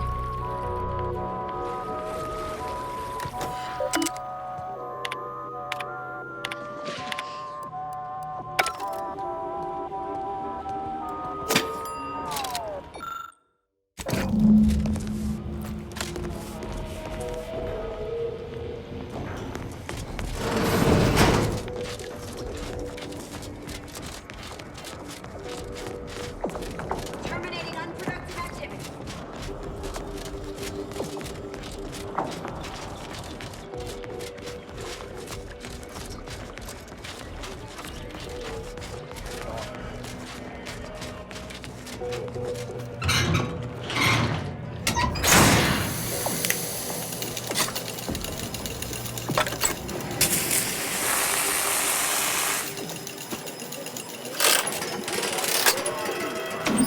Oh, praise the architect. I hear water running. Come see, it's beautiful.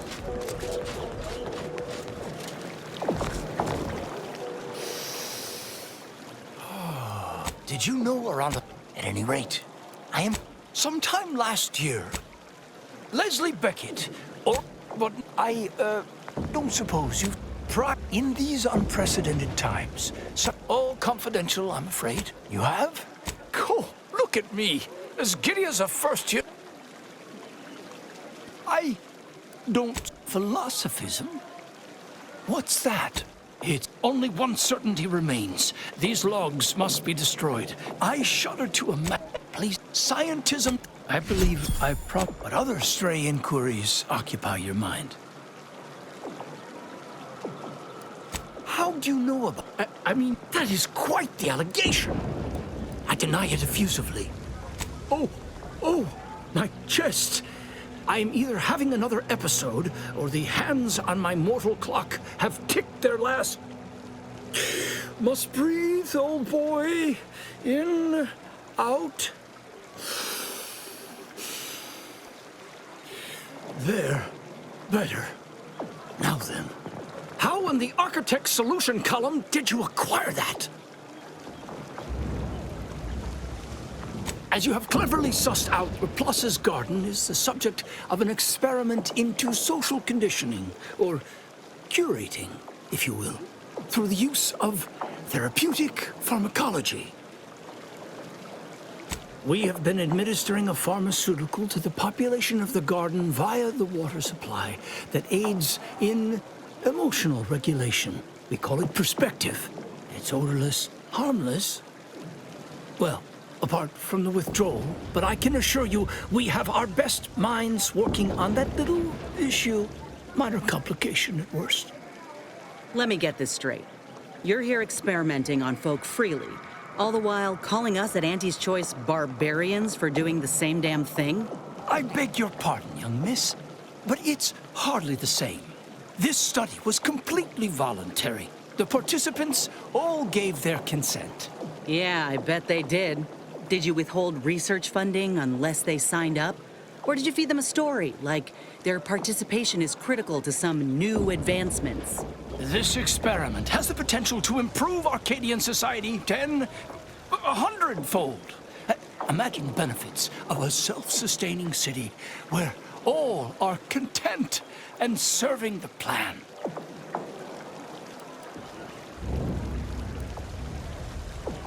That's all I'm saying. Don't cry foul when you've got your own schemes going on. Then that is a failure on the part of yours and your colleagues' understanding. It's nothing to do with the Order.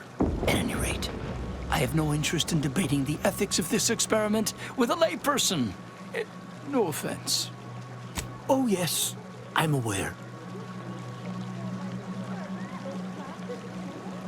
Better to know the spy in our midst than receive a replacement more capable of evading notice.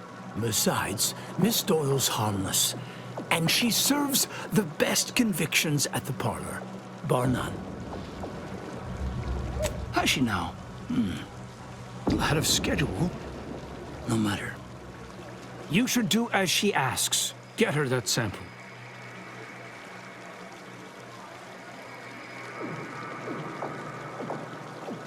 This is an unparalleled opportunity to see the shape of Sub Rosa's web. We only need plant the right fly. After collecting the sample, mix it with this liquid tracer. It'll make the drug functionally inert and allow us to track it wherever it shows up next. I did not become the Oracle Laureate by getting caught with my pencil down. Here, take this key. It will grant you access to water reconditioning, which you can find on the eastern side of the garden. You will also need this passcode for the terminal inside. Don't we all? Nothing beyond what I already included in my 165-page summary of the incident. Why do you ask? Of course I do.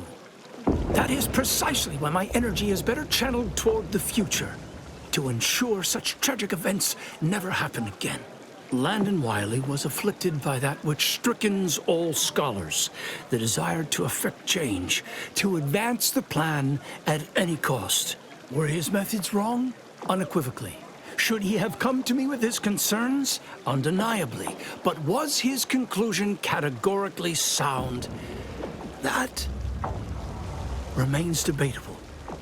Generally, yes. Although it's important to remember that unexpected outcomes can still arise from failed experiments. But let's move on to other topics, please. All this fractious talk is giving me a stomachache and... Oh, I just got rid of the last one. Oh, the garden is a marvel, isn't it? A prime example of how this colony could function if led by science and rationality instead of fear and oppression. Everything within the garden was meticulously selected by a committee of the Order's best archivists to provide for mental clarity and focus. My word, you should have seen the debates over the shrubbery. I've never witnessed such passionate discourse over foliage of all things. And what a history it is. The Order of the Ascendant, along with the Archive, has been headquartered on this moon since the founding of the colony. It was given to us by the matriarch herself. She understood how vital our contributions would be to Arcadian society, which some have forgotten. It is why we're here, in fact. Cloister has two things in abundance: ice and geothermal power. Both made it the ideal location for the archive, and we've utilized its vast computational power ever since. Who's to say it didn't? Do you think it mere coincidence the Order was ready to quit the Protectorate en masse the moment the invaders arrived? Seems statistically improbable. That's all I'll say.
I hope you have good news for me.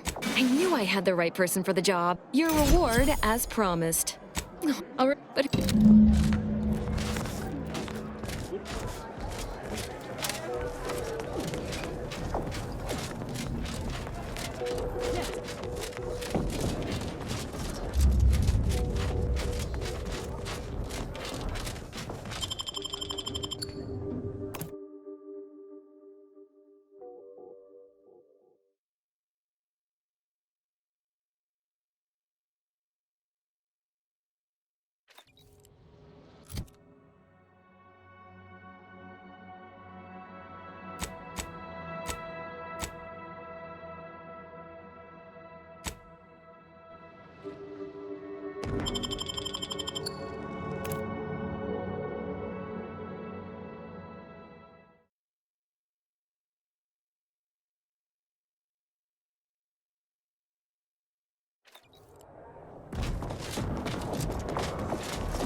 It seems they've gotten the fountains working again. Feel that fine mist on your face.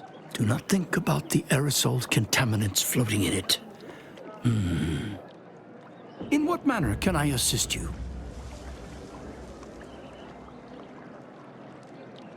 And how did she receive it?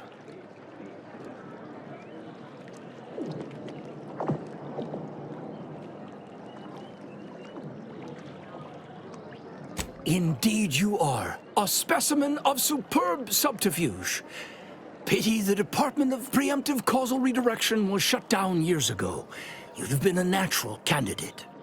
Please. They'd never make it past the initial evaluation. The 48-hour concurrent theoretical debate /mathalon/obstacle course /marksmanship challenge weeds out most. Always did find that evaluation a little immoderate. You made the right choice cooperating with the Order in this matter. Please accept this primer. It's a concoction of my own design. I foresee it being of great value to you. I normally wouldn't entertain such a fanciful request from a layperson, but in light of everything you've done for the Order, I'm willing to hear your argument. There have been withdrawal issues for those cycled out of the study, but in future, under static conditions, that shouldn't be a concern.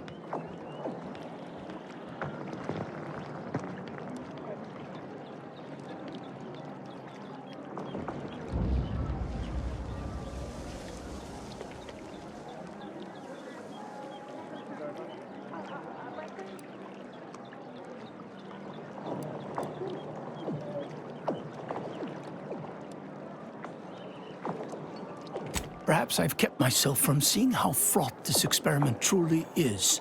Recent events have certainly provided good reason to update my risk metrics. Even a desire for progress may sometimes divide one from their senses. You've given me much to consider. I'll speak with the presiding bishop about the matter promptly. Exactly.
That's not who I think it is it?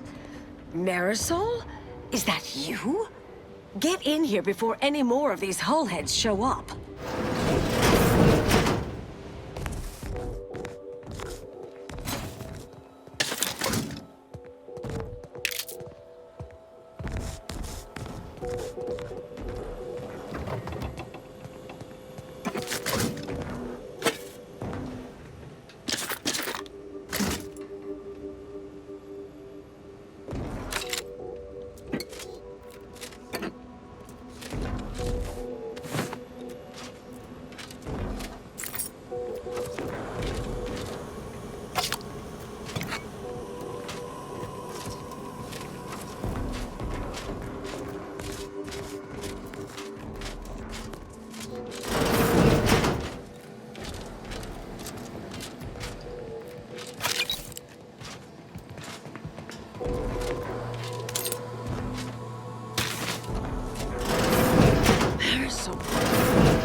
You're here. That is assuming you're not some sort of enigmatic mirage or baleful apparition.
Yes, should be plenty of wonderfully dangerous items in here. I thought I would never see you again.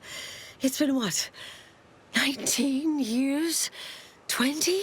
21 years, 5 months, 6 days. I've kept up on a few former colleagues. A few? Right. You retain a different admirer in every port, I'm sure.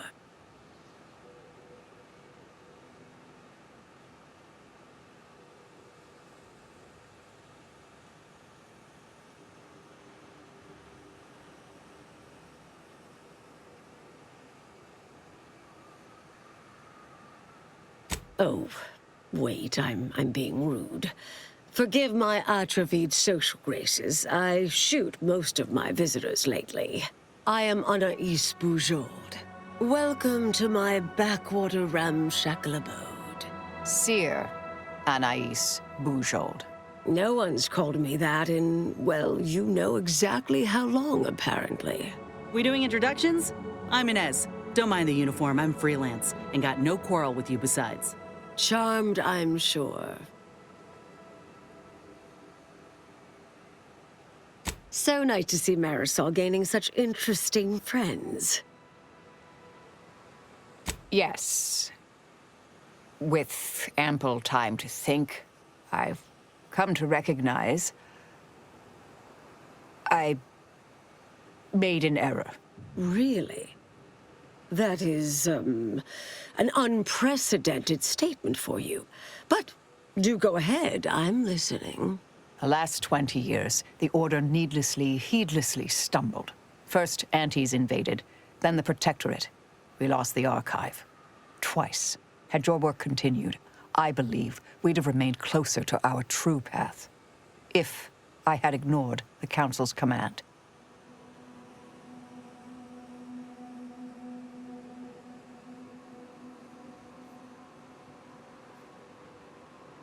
It was a mistake. I miscalculated. If not for you, I'd be dead right now. And you were right to shut me down. My research was dangerous. A serious threat to the entire universe. I know this for certain now. I've run the numbers. Repeatedly.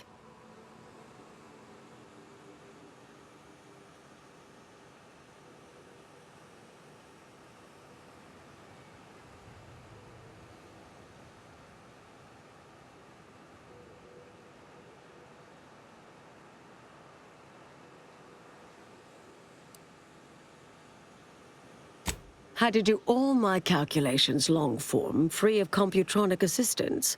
Wouldn't advise it, but I've been here on my own for decades, and I remain a reasonable statistician. I calculated what might occur if my work was completed, and there is a troublingly high, statistically significant chance of things ending. Everything ending.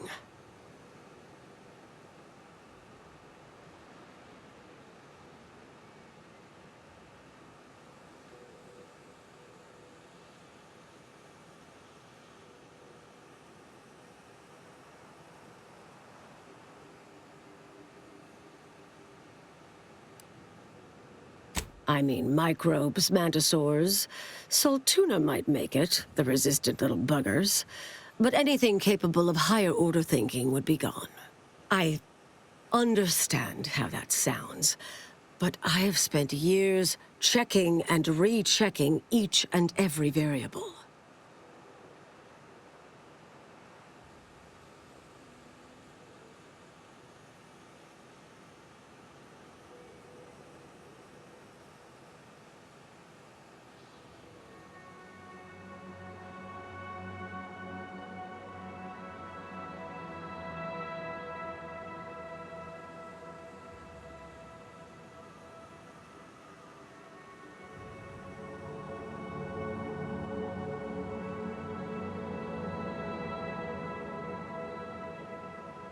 I assume all my notes and calculations were destroyed years ago.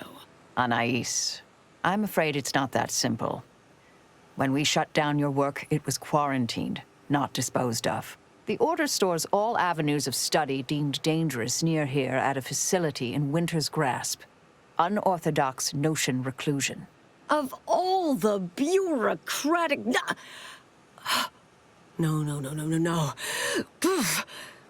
Winter's Grasp is crawling with Auntie's choice. A full unit just moved in. Marisol, will you... Can you... You're asking me to infiltrate a covert installation to destroy something that could likely end the universe. Been years since anyone said something like that to me. Of course.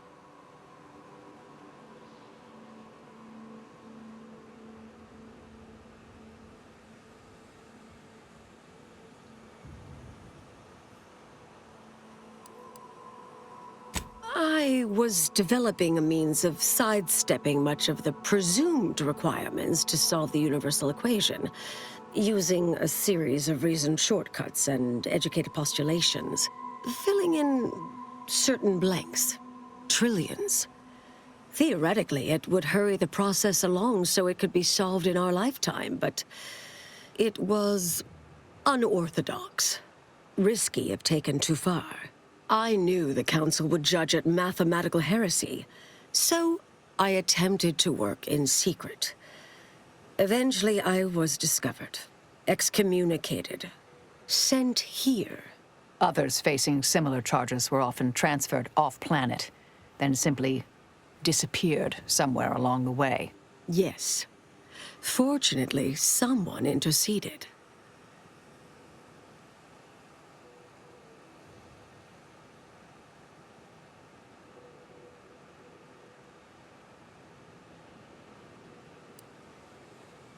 Yes, and it's quite concerning. I understand if your priorities differ from my own, though. I might need a little time to ready this place for unwelcome guests. Wouldn't take long. No, you should stay here. We'll take care of this. I foresee a 4.7% chance of me complying with that. But fine, no use arguing. Well, this has certainly been nice. Perhaps we'll see each other again sometime.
Got some test sprats volunteering to jump into that whole place is one big death trap.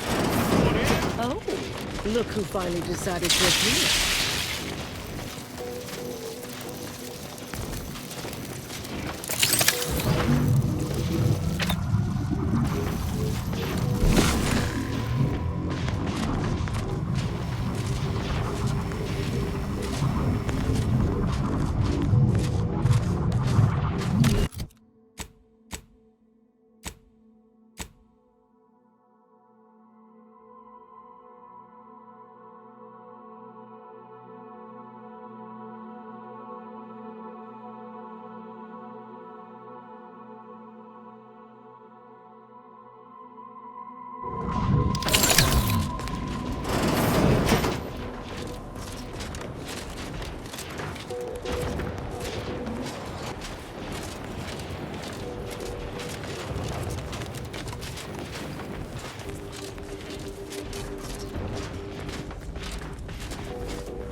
You have need. Look at.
Pleasure doing business with you.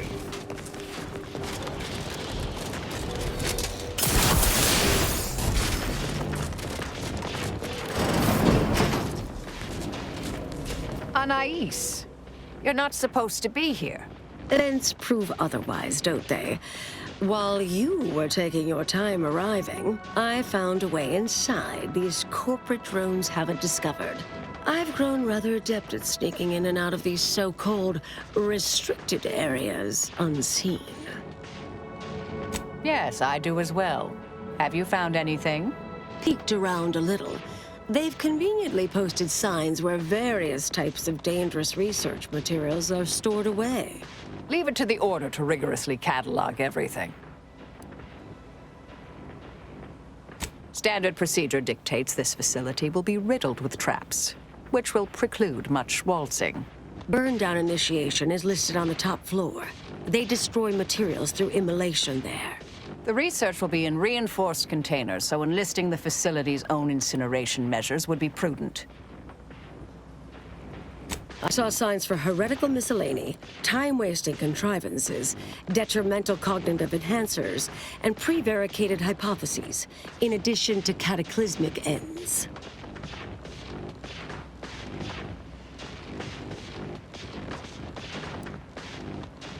What we of the Order consider dangerous may seem skewed without context. But trust me, this place is a conceptual minefield.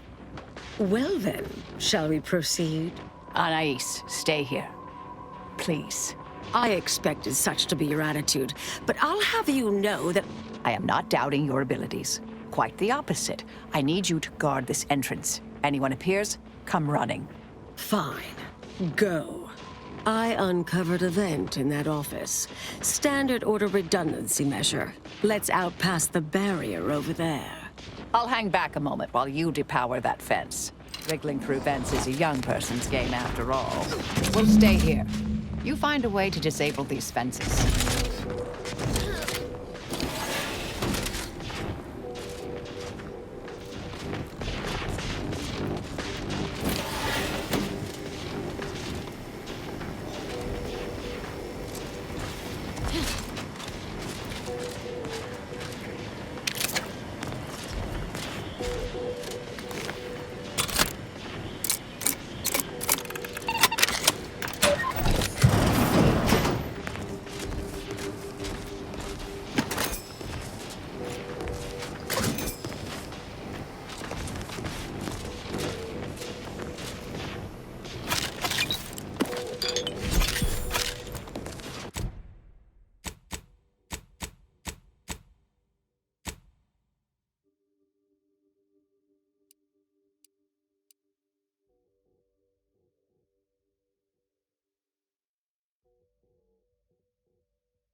Research studies prove that disengaging from complex tasks for a time to engage the mind in unrelated challenges has downstream beneficial effects for problem solving. Thus, our department attempted to design a series of stress-reducing educational challenges to facilitate these efforts. After some light early successes, we refined further and received results beyond our wildest intent. Soon, members of other departments were idling away in our offices for hours, absorbed with what soon became known as brain puzzlements. My personal productivity was quite adversely affected by the mather.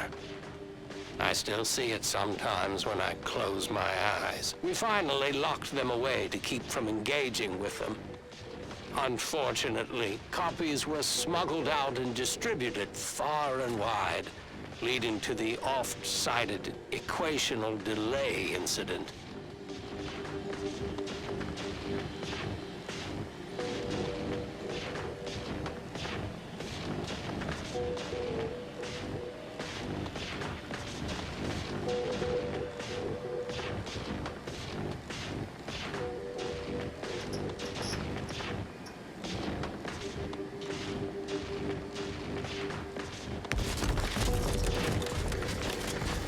Hello? Someone there? Hello? Help! Please!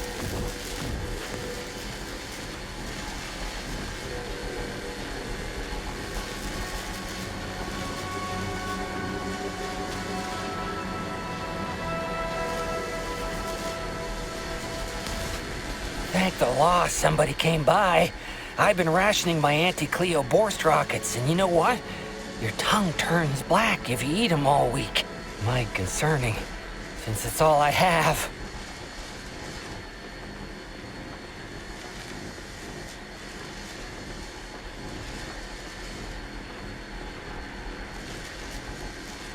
We was sizing up the place, well, the lobby, when our boss ordered us to find an off switch for them traps, which required us to negotiate through or around said traps to do so.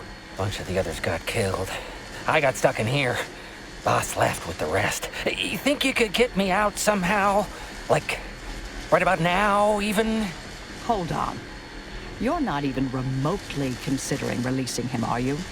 A trade secret vulture from Auntie's choice? Free to roam in a building full of order secrets? What are you suggesting? That we let this poor fool die a slow, lonesome death?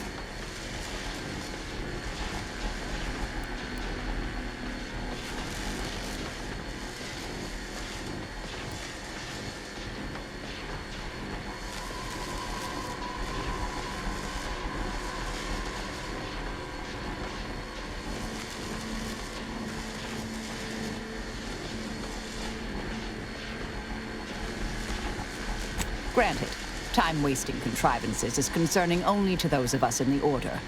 But just one of those brain puzzlers put back the solving of the universal equation by months. I certainly wouldn't want Auntie's choice obtaining research related to cataclysmal ends. Or monetizing prevaricated hypotheses, for that matter. At the end of the day, it's just an Auntie's choice auxiliary dabbler. Hardly a cute little woolly cow or something.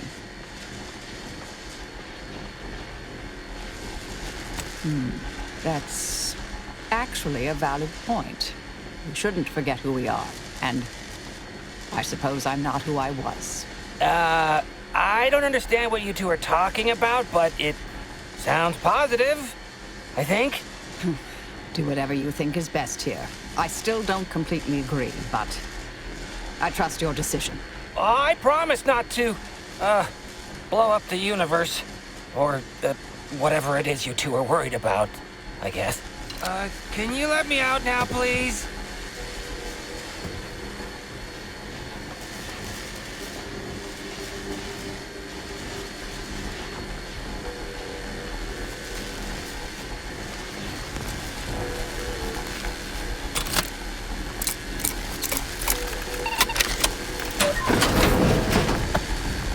Phew.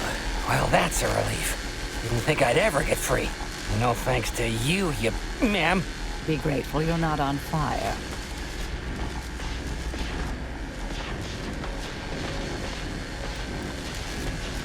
Oh, but of course. This is all the bits I have on me. Not much, but thanks. I'll be out of here as soon as it seems safe.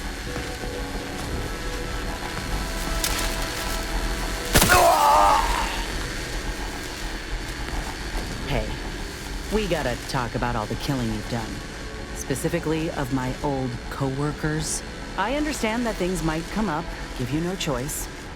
But for all they've done, these folk are still mine. If we can avoid bloodshed, we should. Yeah, reckon I do. Just don't put me in this spot again, Commander. I like what we got going. Be a right shame to end up on one another's blacklist.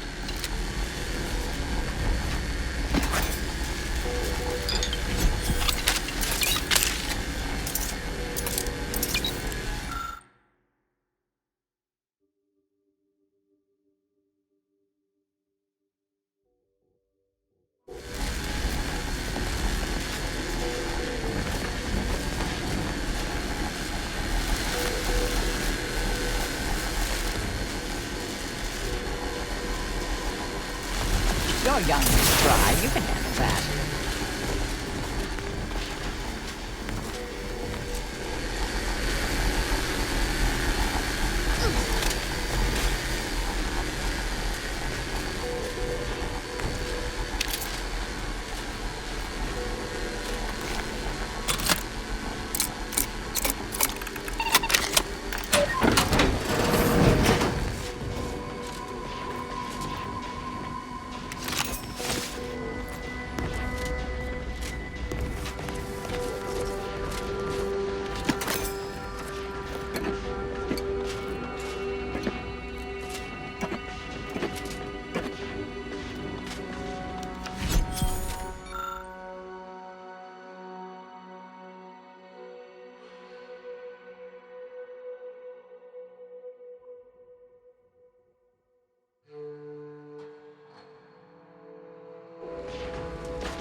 We'll stay here. Who left this vent open? Security around here was tighter in my day.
Did I read that correctly? Seemed concerning. Hate to be the bearer of bad news, but we've got company in the form of an Auntie's Choice patrol. Seems their representative wishes to parley. Don't shoot! Like she said, I'm just here to talk. No, we're not exactly friends at present, but temporary truce, perhaps? Believe I've pieced together what you all are up to here. And I am willing to offer a mutually beneficial arrangement.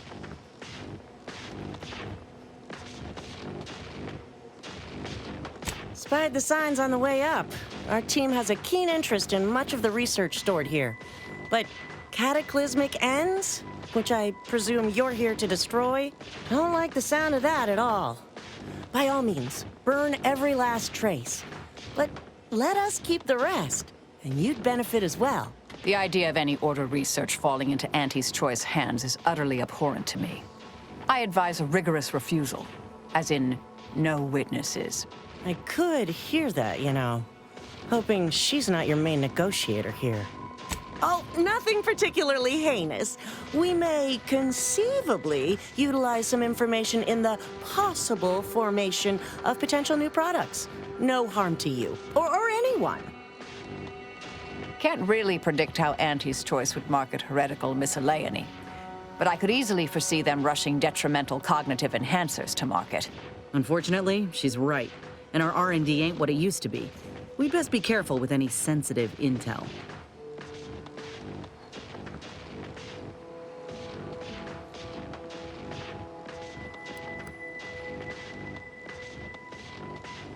Suppose I'd be reasonably happy with that. Some claim these mental recreations possess untapped commercial potential. I accept.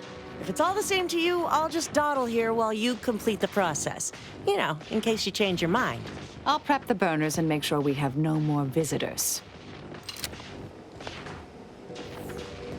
Burners are lit. Control board is activated. Commence the burn down process.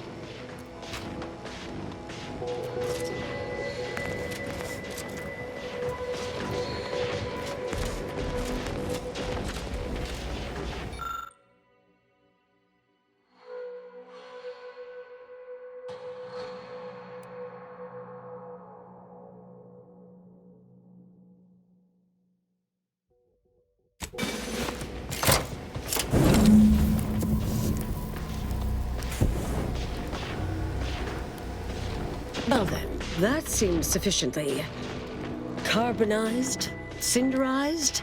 No half measures from the Order.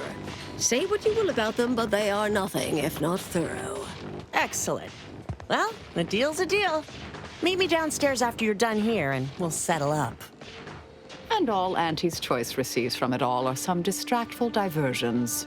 Well, that should decimate Auntie's Choice productivity for the foreseeable future. Nicely done. My original notes and research are burnt to a crisp. It's over. Finally. I'm sorry, but I saw on the terminal that an external party gained authorization to study it. There's at least one set of copies out there.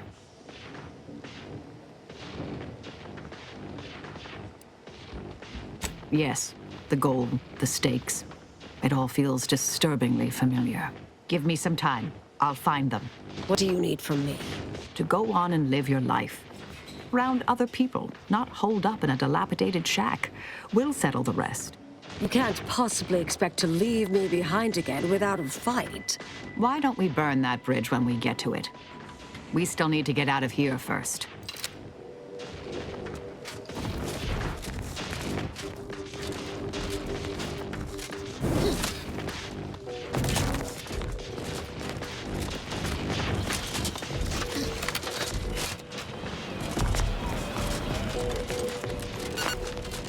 Pleasure doing business with you. I can't wait to monetize this brain puzzle garbage. Be sure to try it. Should be right engaging. For anyone with a little gray in their upper story. Huh. Maybe I will at that. We deeply appreciate your assistance in further expanding the ever-growing Auntie's Choice proprietary insight catalog. Be seeing you. Suppose this is goodbye.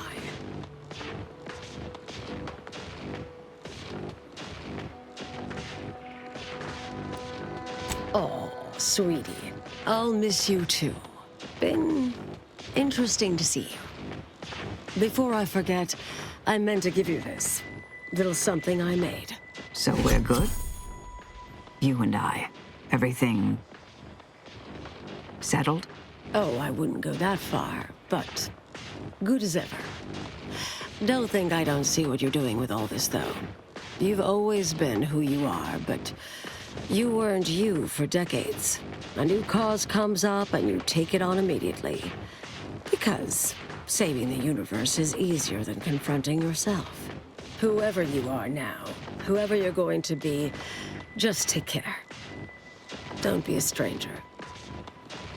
Goodbye, Anais.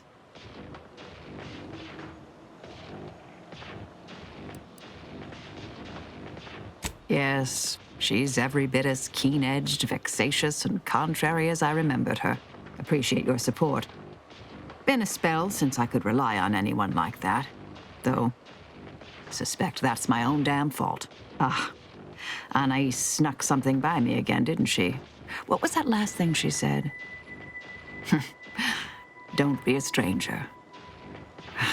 Right. All right. I suppose you remain on my good side.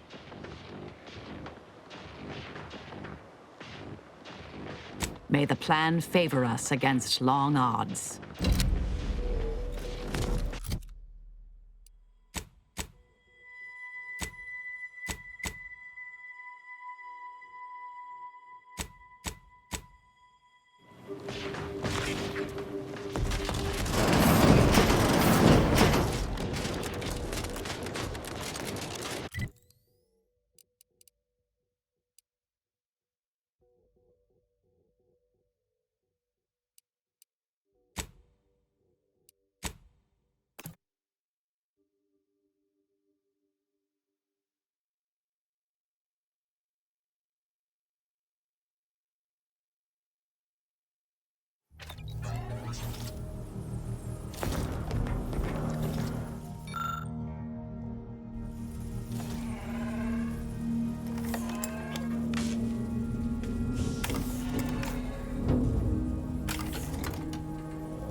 Commander, I have news.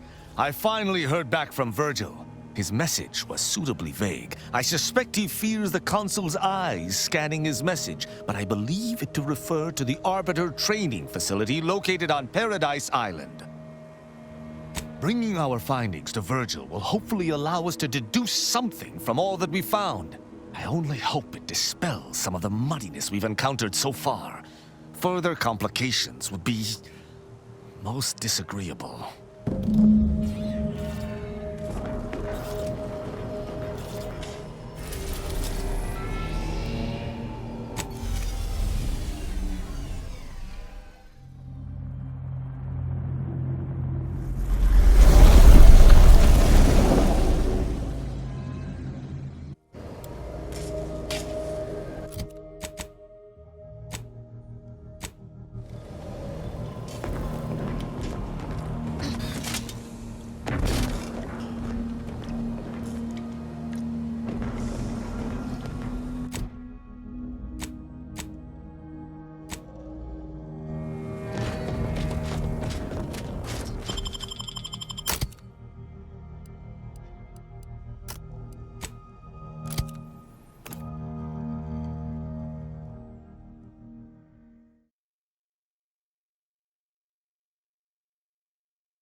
Silent as a tomb. I hope we aren't too late.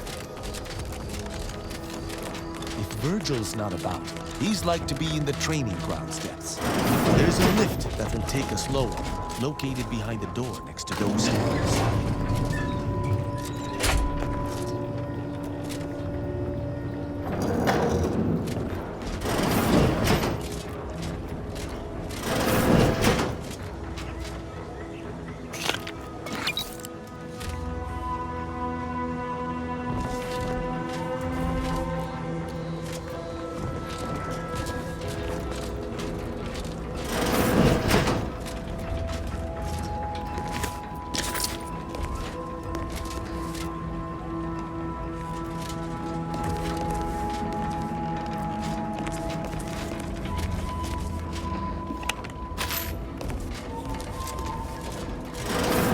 Tristan! It's a relief to see a friendly face. Do come up.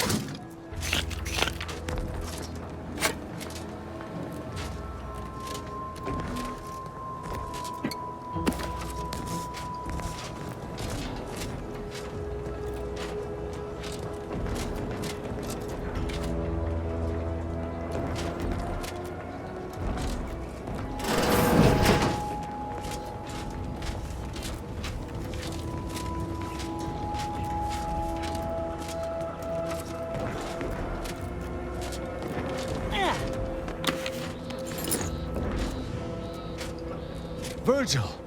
Ah, thank the Architect I found you intact. We visited the Supreme Arbiter's office in Central Control and found something impossible. Impossible? Why is it impossible? So that you may claim ignorance as to the truth of what you've uncovered? Fine. If you're still so thick-skulled, Tristan, then I can see I've no choice but to confess. Hold. Do you hear movement? Attention, Arbiter Virgil Montag. Under the jurisdiction of the Council, we stand to bring you low. Do not resist. Damnation! I knew the Sentinels were looking for me, but I did not expect they would come to this place. We have no choice but to fight. I can operate our turrets from this location, but you must engage the Sentinels head-on to prevent our being overwhelmed. Go now! Arbiter Montag, lay down your arms. Surrender and die.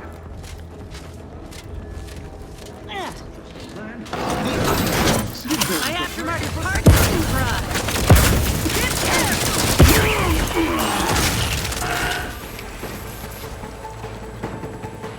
Those fools were but an expeditionary force. I've no doubt the bulk of their number remains on the surface. I shall take an alternate path to prepare a surprise for our would-be assailants. Then I shall flank them as you engage them. Hold. You were beginning to say something before we were ambushed. I would care to hear it. We cannot have this conversation until we are safe. Engage those on the surface and I shall join you. Go now.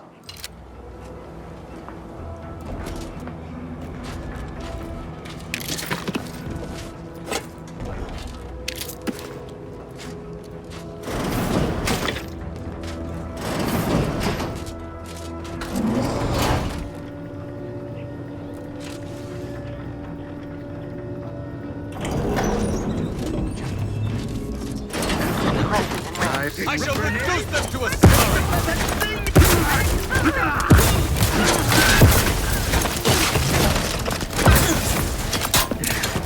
An explosive!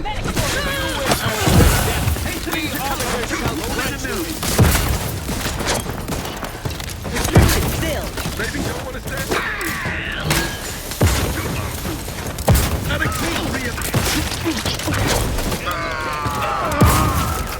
seeking cover! Exit the...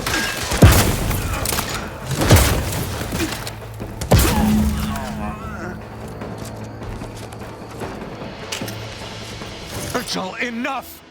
Our being at odds with the Council is one thing, but that was a small army! What have you done?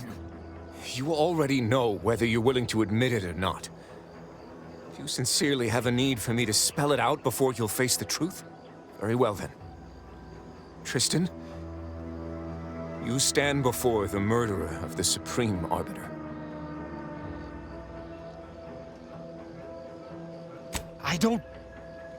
I don't believe this.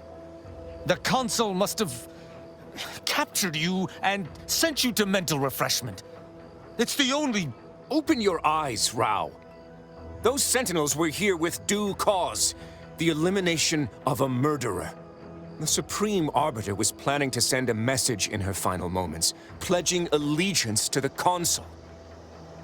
Who do you think bore witness to those final moments?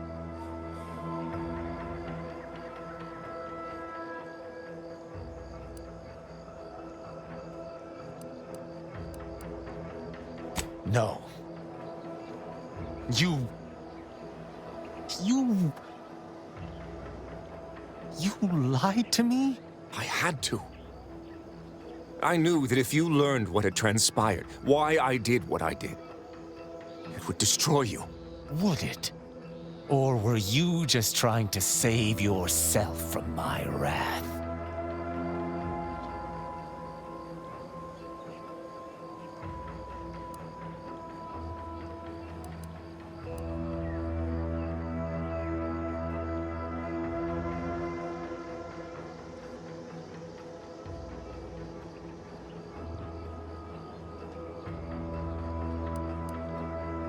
You're right. You're right. I can't let emotion get the better of me. I find myself torn. Though I still believe wholeheartedly in Protectorate law, you and I have certainly encountered other dubious situations. You taught me to judge based on merits. Together we spared some and executed others. But what I have learned with you shall be most difficult to apply here. Virgil is my sworn brother, and he acted under duress. But killing the Supreme Arbiter is unforgivable.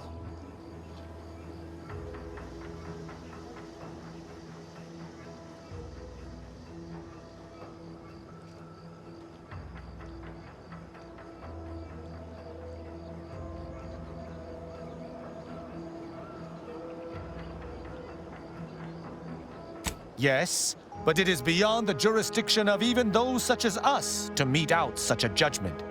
It should have been elevated to higher channels. And how would the Consul have reacted to an official accusation of treason by an inferior, no less?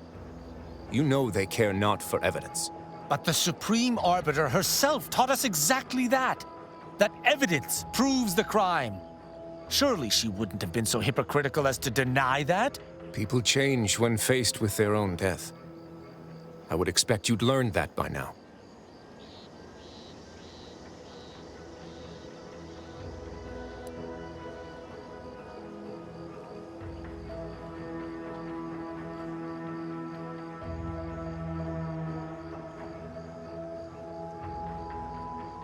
Except that Arbiter's problem was one of intent, not action. I do see some semblance, however.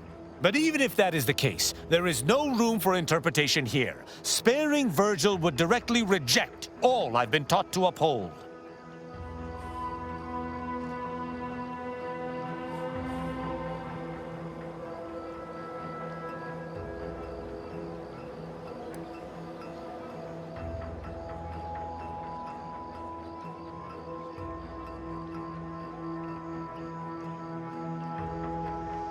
But I should.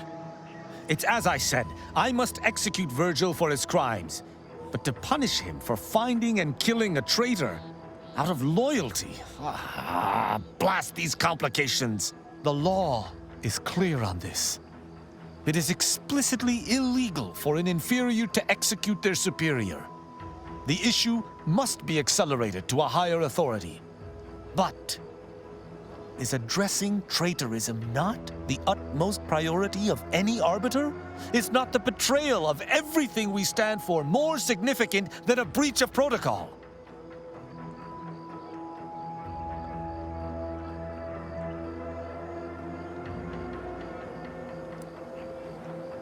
The Supreme Arbiter taught us that conscience has no bearing in our role. But I suppose she has given me much reason to question her teachings. I cannot bring myself to execute my sworn brother.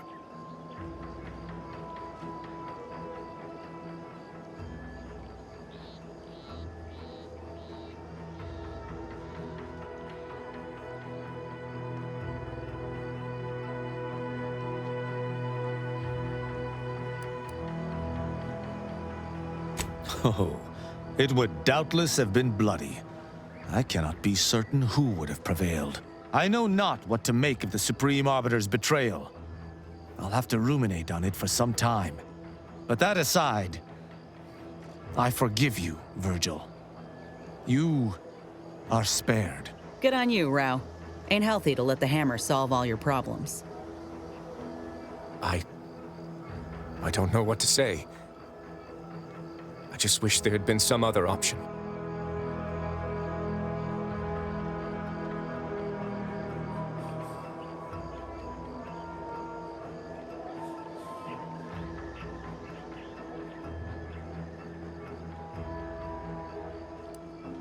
That's all well and good, but it shan't undo my actions, or bring anyone back.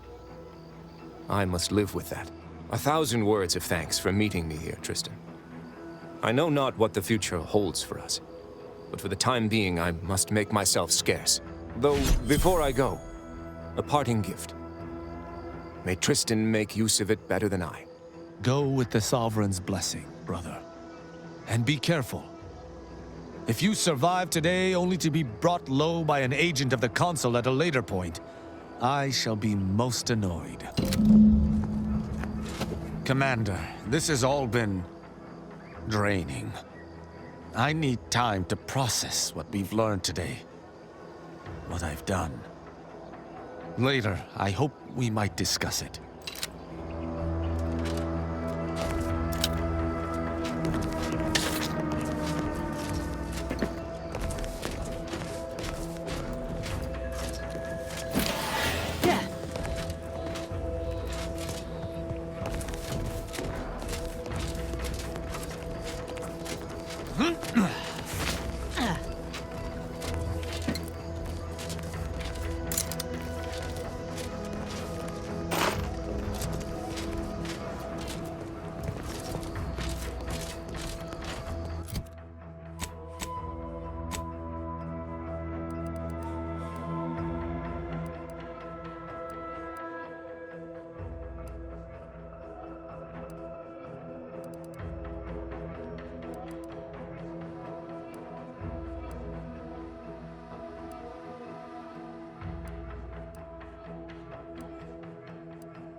Have an update. Back at Winter's Grasp, I found someone was continuing Anais, Sir Bujold's research. Believe I have a lead on their identity. I wholly agree. I pieced together information from earlier leading to Golden Ridge on Dorado. Oddly enough, to the anchor hold at Matriarch's Mercy Monastery. I had Val set the location on our map. I recognize we're juggling multiple crises, but I'd suggest we journey there sooner than later. May all our travails add to the equation.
Commander, I've had some time to process what transpired with Virgil.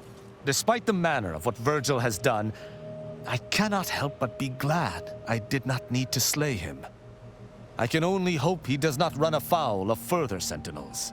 But allowing him to live was betraying the Protectorate, wasn't it? I find myself more torn than ever before, and yet it does not feel like a misdeed.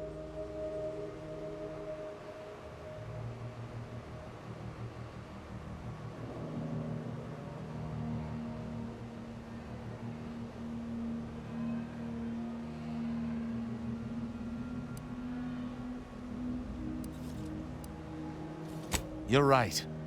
Virgil was trapped between Protectorate laws, and only leniency could free him. But the fact that such a circumstance could happen at all. Having good intentions does not spare you. Doing what you think is right does not spare you. This cannot be justice. Yet what can I do? More than 100 years of Protectorate society cannot be changed by a lone body. Can it?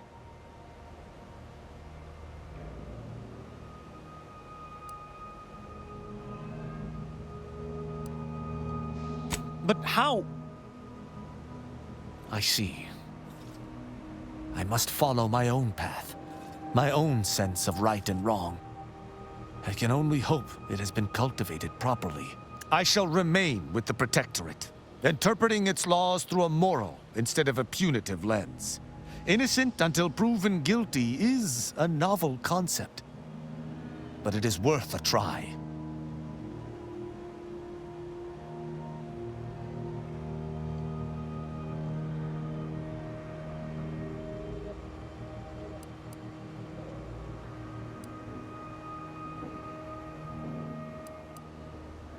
Words are not worth the air propelling them. Let me make good on them first. Then you may be impressed. When we began traveling together, I was not sure what to make of you. But your input throughout our time together has been invaluable. I deeply appreciate your hand in this investigation, Commander, and in entertaining my incertitude. Let us move forth to free Arcadia from injustice.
Do you believe Arcadia shall ever return? Algorithmic disc. Thus, if we compare the rates of industrialization inside crackers, run into it again. Mathematically unnecessary. A good soup.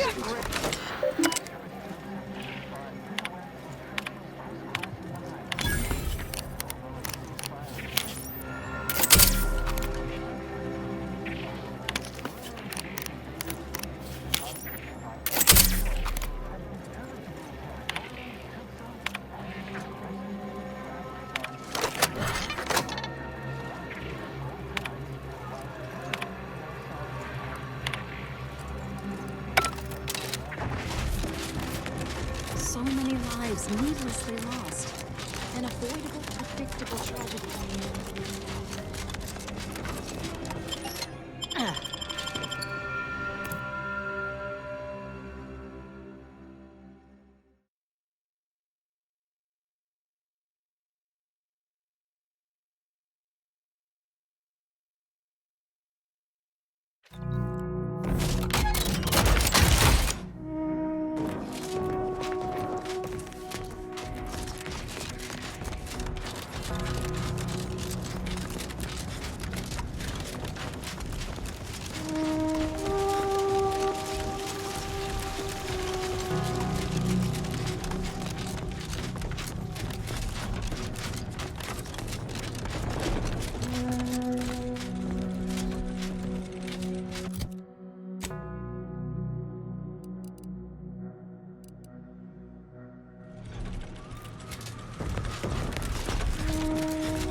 didn't expect us to wander into the scene of a murder, but somehow I'm not entirely surprised. Anomalous events have a way of spreading, multiplying. We should find a way inside. There might be clues to what happened, and where Anais's research is now. They should have been sealed in that room to focus on their studies uninterrupted. No one in or out. I'd suspect the missing anchorite knows something, at least. We should ask her. Might be some signs in there of where she went. The terminal at Winter's Grasp said Anais' work was sent here. There might be signs of that, or where the missing anchorite got off to.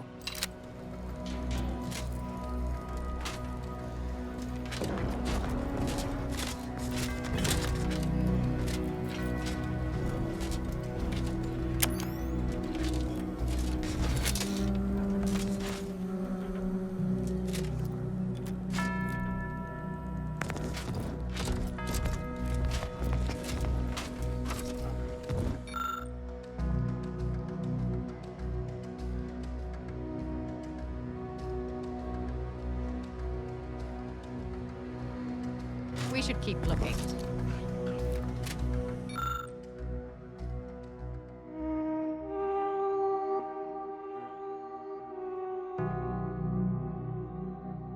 There may be more to learn here.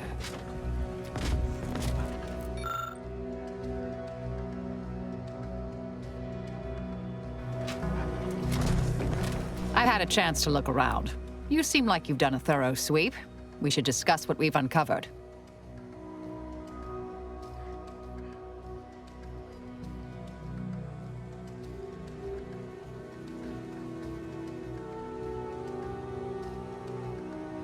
Poor thing. Blunt force trauma to the occipital lobe, I believe. Possible signs of an altercation. Might have been an accident. Might not have been. Hard to say with just a superficial glance. At the very least, her cloister mate Anchor's Brunn has some explaining to do. A disputation of current order methodology focuses mainly on our presiding bishop, but saves ample room for the Laureate Council and previous regime as well. I believe I got the gist by efficiently skimming. The general concern is that the Order has lost its way. My old department is repeatedly mentioned in a favorable light. Anais' work is regarded highly. I saw that. I believe it was Anchoress Chow's diary. Spoke about regular visits by an exemplar Southworth, who requested access to Anais' work. Chow seemed worried they were conspiring about something. That they'd mentioned an old Order research station. That old research facility seems the most likely spot to look next. I know the coordinates on Eden, place by the name of Point Obviation. I don't know what happened to Anchoress Chow, but leaving a body behind is suspicious, and the disputation reads like a call to arms for any fringe thinkers in the Order. There's no destroying the copies at this point, I'm afraid. We're past that. The research is out there. We need a way to keep anyone from taking it up further in the future. If we go in guns blazing from here, it will only continue. We need a plan to annihilate the idea. I've seen it happen. Things can take on a life of their own at a certain point. The more overt the response, the more unexpected the outcomes. We developed tactics at the Department of Preemptive Causal Redirection to minimize unforeseeable consequences. We can discuss once we see the situation on the ground. Yes, time to seek out Anchoress Brunn.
Nobody could have been killed.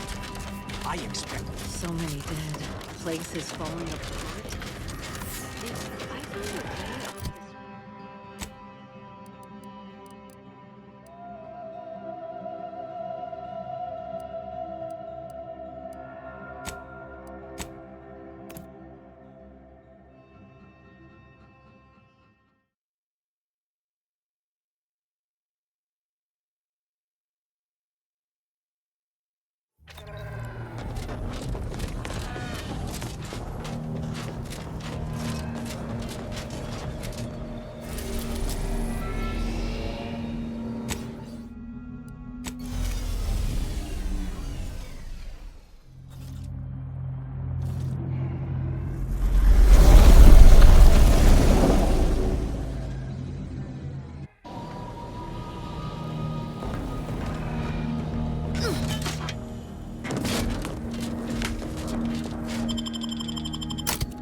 I found a way off this. Halt! Bye-bye. Cease any and all manner of perambulation. Don't know who you all are, but unexpected guests are categorically unwelcome here. How'd you even find this place? Maybe I should just shoot you and glean details from your logs. Ah, Exemplar, if I may. Surely you recognize such a notable member of our cohort, Marisol Delgado. The Endpoint? I can't recall if I ended whoever came up with that name. Surely hope so. You were head causality intercessor of the Department of Preemptive Causal Redirection, right up till the end, correct? More or less. Well, what a fortuitous alignment of low probability events this is. Our efforts here are based on your former department. You should confer with Ancrus Brunn straight away.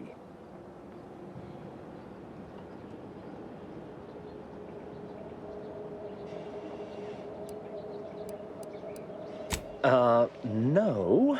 As the brain of this operation, she usually leaves that sort of work to Exemplar Southworth here. Ancrus Brunn caked in blood. That's quite amusing. But no, I escorted her here myself, and surely would have noticed. We actually sought to find you and others of your program, Intercessor Delgado. A serendipitous event, you arriving. Nonetheless, I'd ask you to follow certain precautions.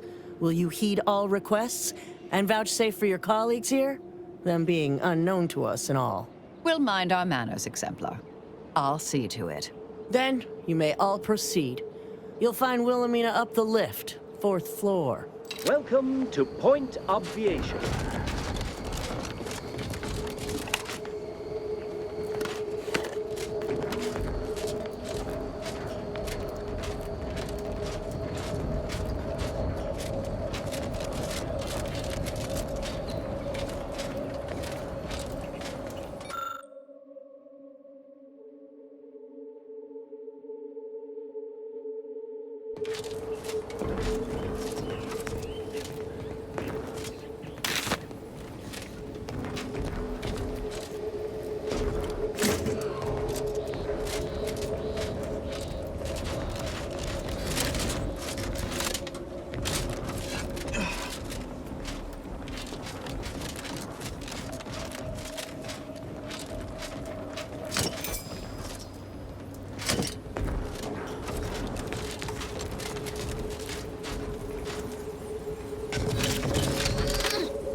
Ancrus Brunn is continuing Anais' research from Winter's Grass. I'm sure of it. Best play along for now, until we can ascertain the best course of action. She's got the right of it. There's far too many guards for us to take on alone. No, is that Marisol? The Endpoint herself. I thought she was a myth. Let's be on our best behavior. Don't even breathe.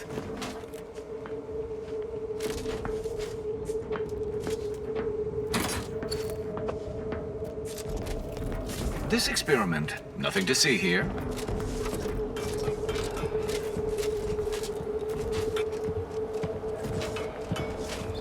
You're not going to be a problematic variable, are you?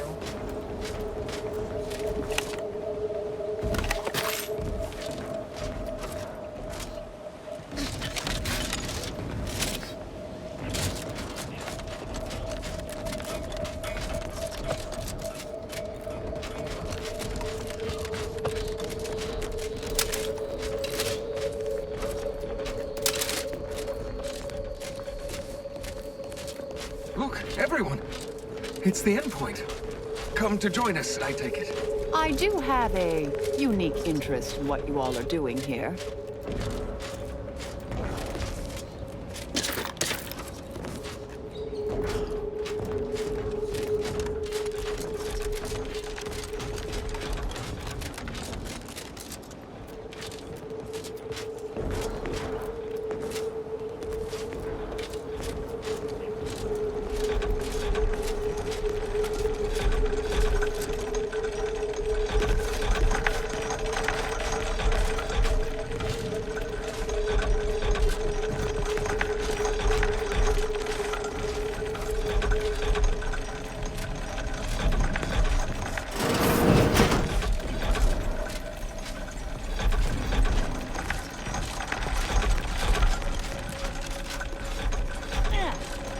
Don't take me on a co-tangent.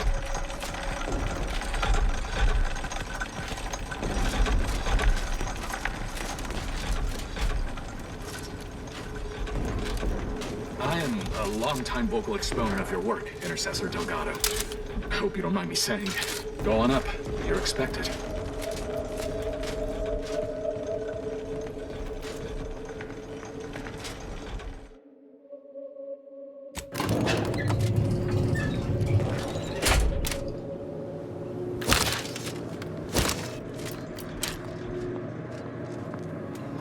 Doubt the Anchoress will walk away from the research lightly.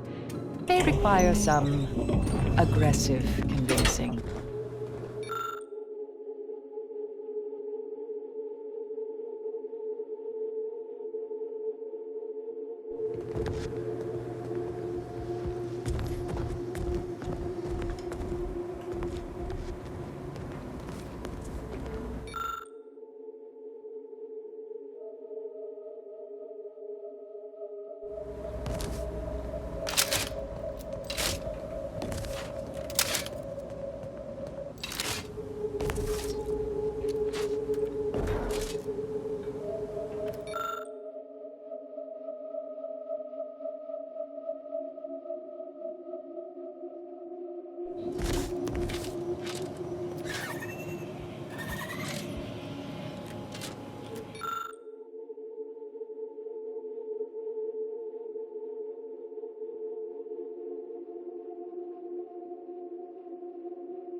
Oh, who's this? Oh, yes, I remember you. We met earlier at the site of my former seclusion. I've heard much of your exploits since. If I recall correctly, you helped prove Anchorus Chow's argument that violence is sometimes necessary. I admit I have modified my stance toward that more recently. I understand your actions led to Seer Wiley's unfortunate demise. Such a bright boy, such promise. And you're Marisol Delgado. We've never met somehow, but I've read your file. An impressive body of work, though often quite mortiferously inclined. Less so over time. There were too many pesky repercussions, I came to find. Yes, well, to what do we owe the pleasure? Are you familiar with our goals? Come to join up, perhaps, or should I say re-enlist?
Isn't it, though? So much more room to think. No one else leaving their sweaty breeches next to the comestibles nook. It's a refurbished test chamber, in fact. The facility was originally utilized in experiments by the Department of Preemptive Causal Redirection, so it's highly appropriate for the vital work we're doing here. You saw the disputation, though. Tell me, what did you think? You read it, yes? A truly unfortunate accident. I had posted my disputation and stated my intention to leave. We argued heatedly. Objects were thrown. She stumbled and fell badly. We try to honor her loss. Such tragedy only underlines the importance of our endeavors here. Each day the equation remains unsolved, countless more tragedies occur. We must succeed at the soonest possible haste. The longer the mistakes of our presiding bishop persist, the longer calamity and sorrow will continue. Our sect aims to end human suffering, sooner than later. We've taken great inspiration from your former department, from their methods and their science. To solve the universal equation in our lifetime requires bold action, clever calculation, and assiduous work.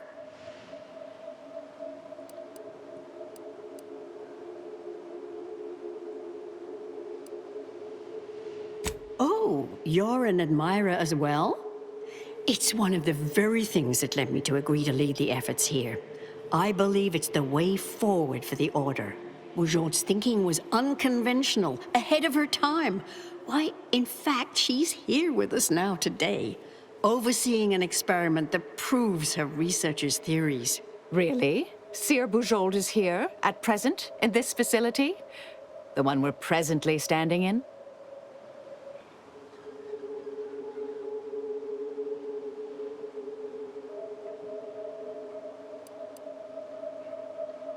Not long at all. We reached out to her on Cloister. She agreed to join us immediately. If you thought her work before was captivating, wait until you hear the experiment she's overseeing now. The intent is to represent the building blocks of the universe within a test chamber, then extrapolate data revealing the universal equation from the micro-universe that forms. Sounds like it could change everything, one might say. Why, you should go see for yourself. As former colleagues, I'm sure you'd like to reacquaint. Go on. I'll call down to let her know you're coming. Yes, she's monitoring the experiment. I'll have elevator access unlocked so you can join her. Do please stay in the observation area, though. The work is quite delicate. We'll speak further after you check Overseer Bujold's work and the experiment concludes. Oh, so exciting. Best attend to the matter at hand. We can indulge in all sorts of idle talk afterward.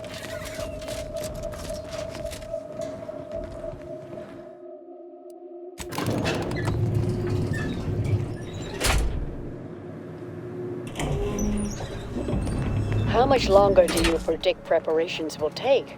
Almost ready. Perfect time.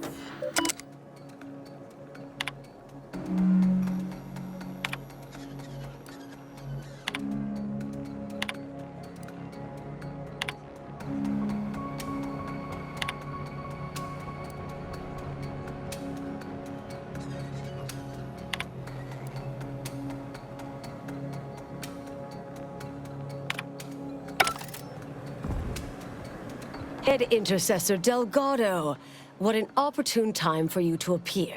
At the perfect moment to assist our experiment. What in the endless void are you? Shh. Comms off, but others are near. I need your aid before this ridiculous affair careens into disaster. Can I rely on you this time? Or will you already intend on scurrying away again? I came to derail this line of inquiry in such a discommodious way that no one would ever consider trying it again. For all the aforementioned reasons of it likely causing, or at least queuing up and leading to, the end of all things. You chose to leave me behind, again. So when they came calling, I thought it an opportunity to sort it all myself. Yet, admittedly, at this moment, I could use your assistance. This shouldn't be your burden. It's on me. You don't get to decide that, or adjudicate, or coolly comment in a steely growl. Not falling for that a 10th time. Help, or stay out of my way. You don't remember us discussing this before Winter's Grasp? Too many competing crises, I guess. All right. Years ago, I was kicked out of the Order for research deemed dangerous. A means of sidestepping much of what's presumed required to solve the universal equation, using a series of reasoned shortcuts and educated postulations. The idea was, theoretically, it would hurry the process along, so the equation could be solved in our lifetime.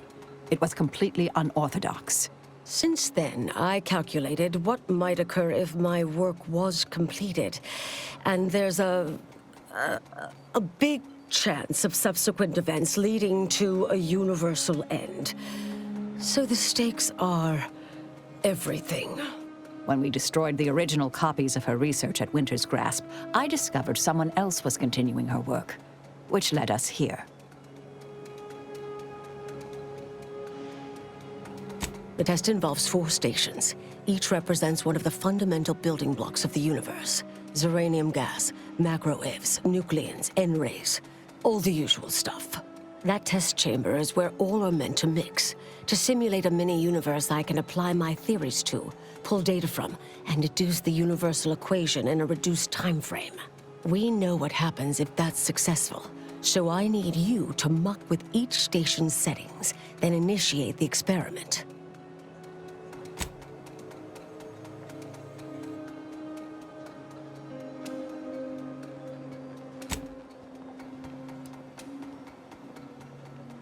All you need to do is adjust each station's settings slightly.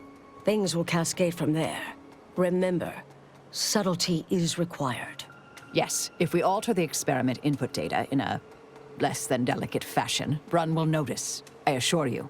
The guards on the second floor won't appreciate visitors, so avoid getting spotted. Here's a maintenance key. Head down the vent. It's only the fate of the galaxy riding on it, so perhaps try to be careful.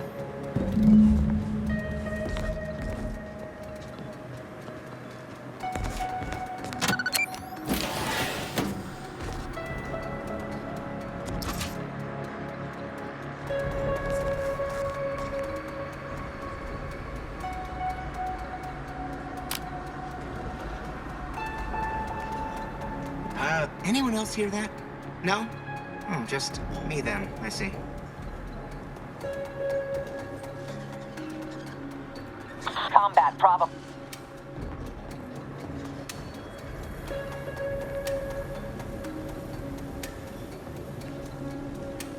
P and Q are true. If P is true, or Q is true. A simple truth table for checking.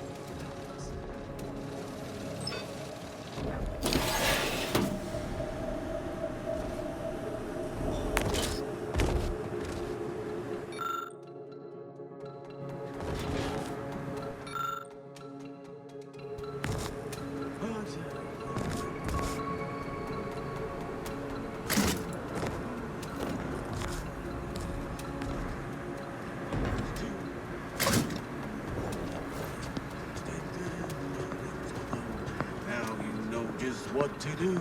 Start the cycle. Do do. 1, 2, 5, 8.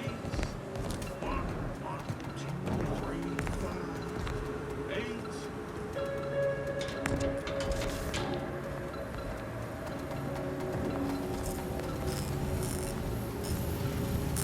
Hard to get in a good sleep cycle. It's constant.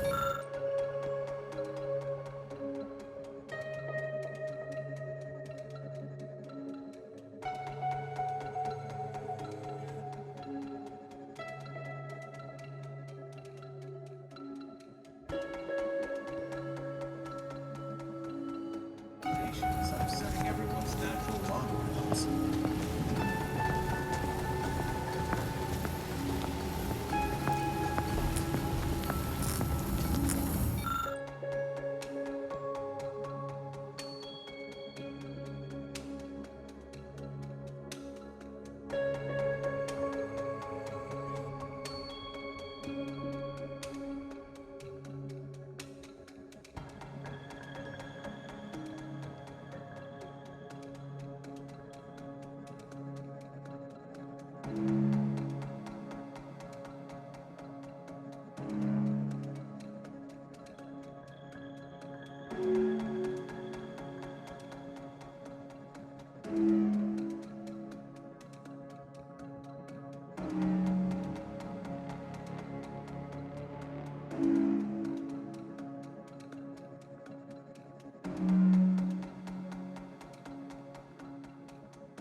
I'm no tenured archivist, but that sounds dangerously unstable.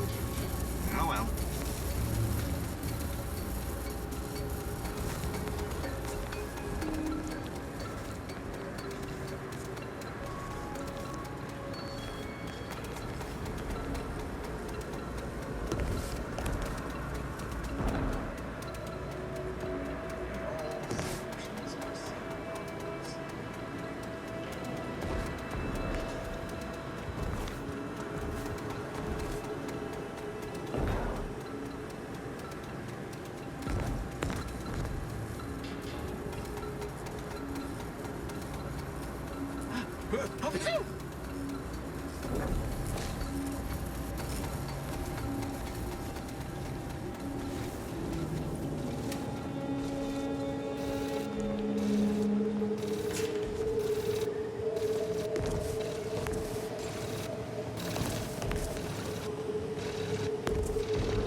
ascendancies.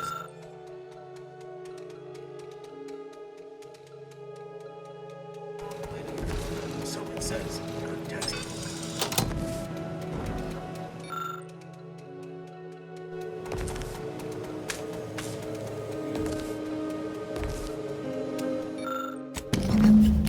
Something wrong back there?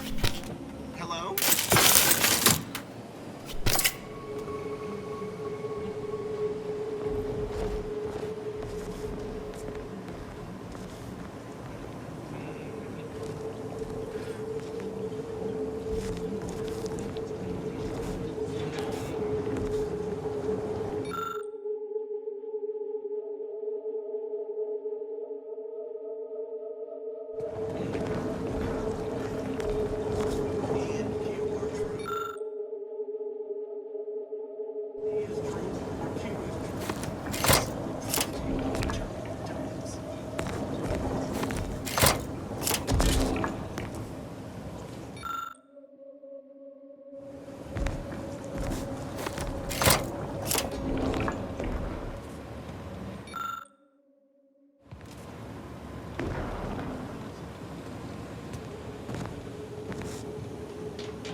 Trust that is the sound of science doing exceptionally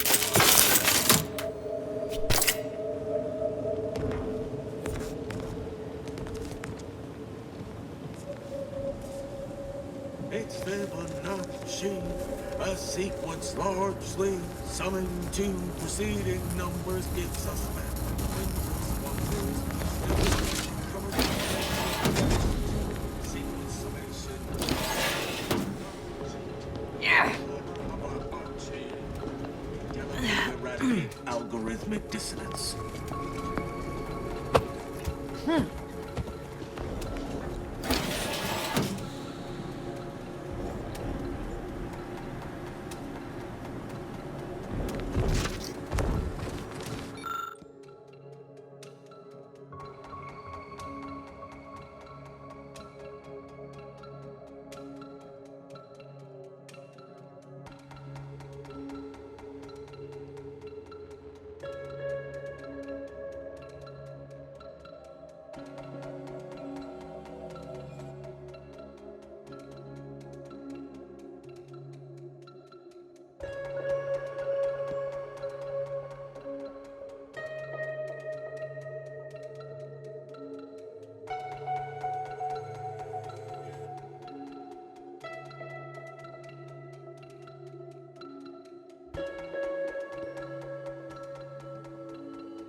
Path to ascendancy. So it says.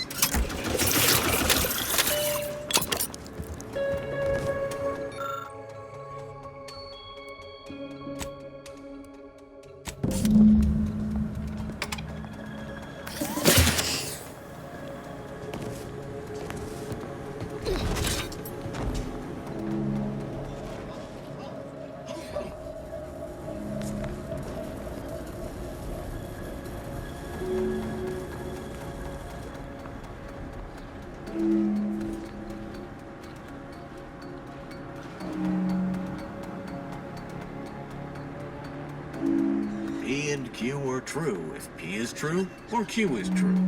A simple truth table for turbulent times.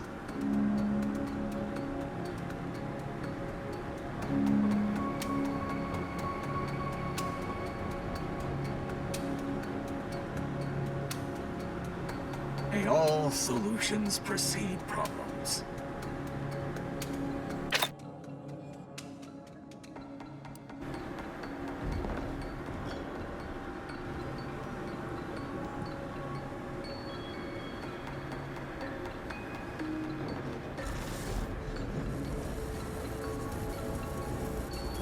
One, 2, 3, 5, 8.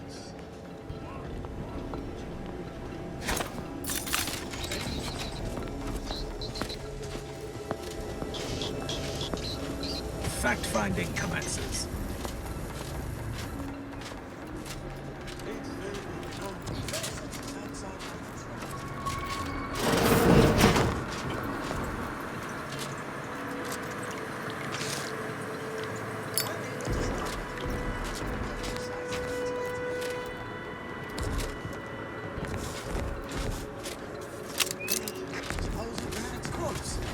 Obviously.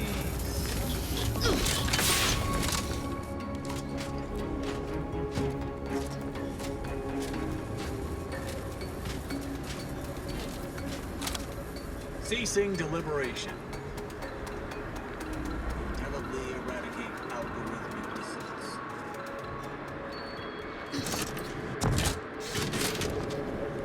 If you're done, evaluating my work and all settings are final, enter the terminal command to void the oxygen from the test chamber.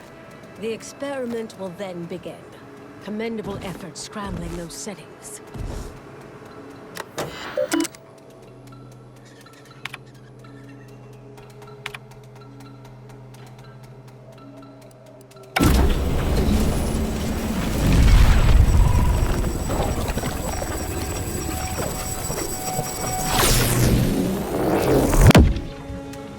Did it work?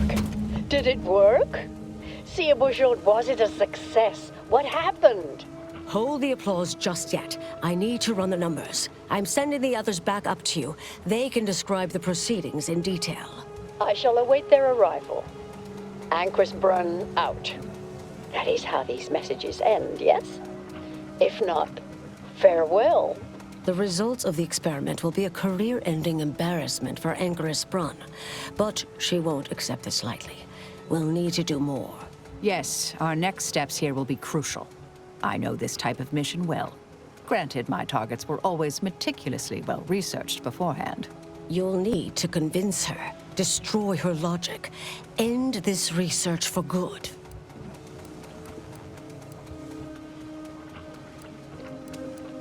All it requires is a forceful array of incisive argumentation, logical reasoning, coercive persuasion, and cognitive contortioning. You mean one of our old brain-off maneuvers? Really? That's what the rank and file in our old department used to call it. Provost Bolding considered it a casual moniker unbefitting of an order scientician. Make Brun give up on science, logic, and reason entirely. Then no one will ever dare continue the research again.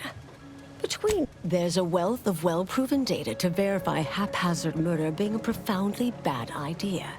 Deploying a logic bomb inside a reasoned argument is demonstrably more effective.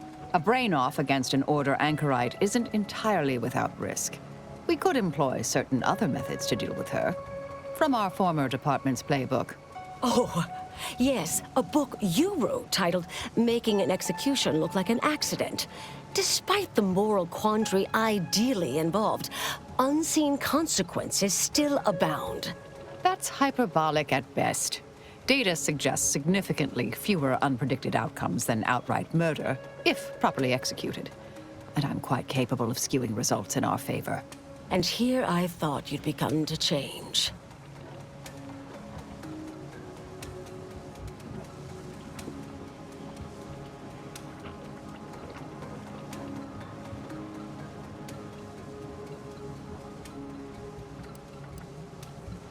Seen folk wrestle with logic, but not box with logic. I'm ready for a show.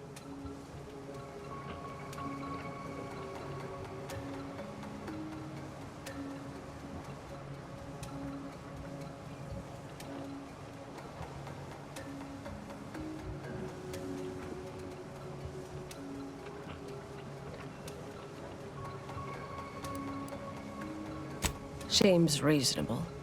Appreciate you listening. Murder shouldn't be our first option here. Too many drawbacks, both mathematically and ethically. Honestly, I'm relieved as well. I have been trying to be different. From the person others believe me to be. From the legend? If you're retiring as the endpoint, we'll need to find you a colorful new sobriquet.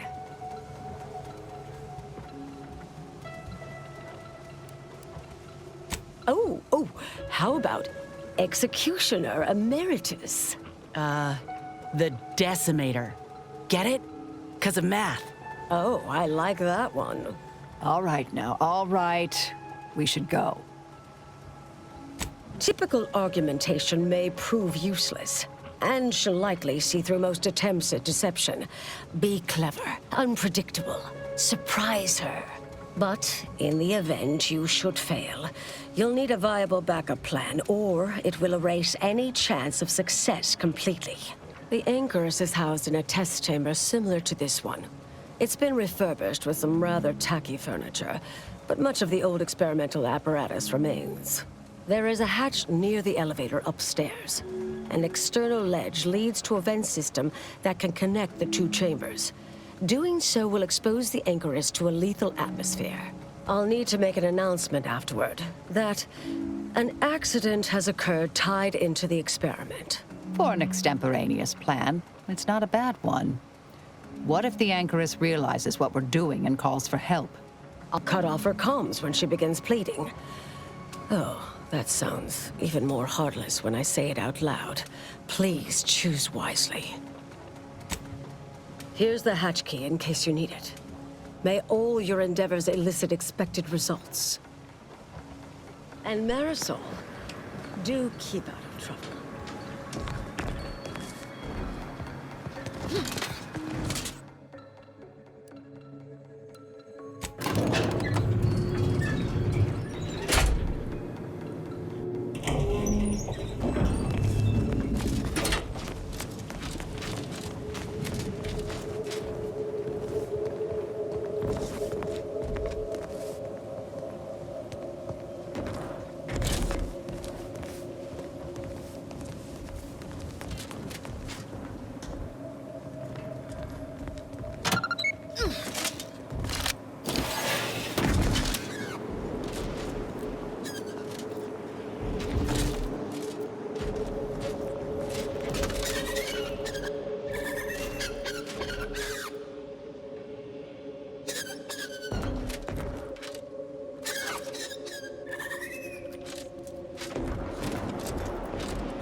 Ascendancy is non-linear, so it says in the context.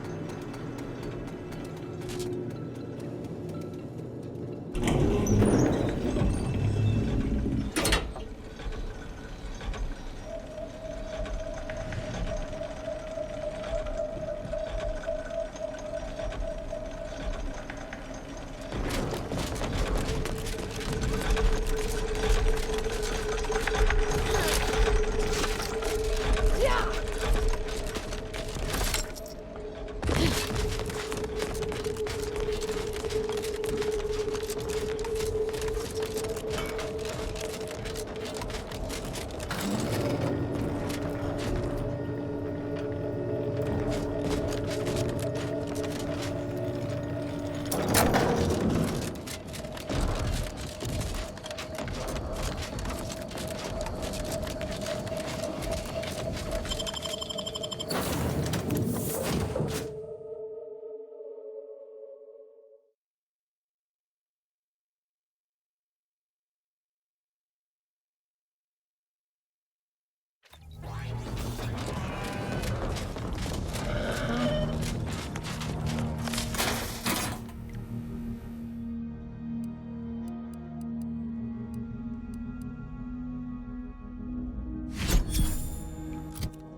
There you are. You saw the experiment through to the end, yes?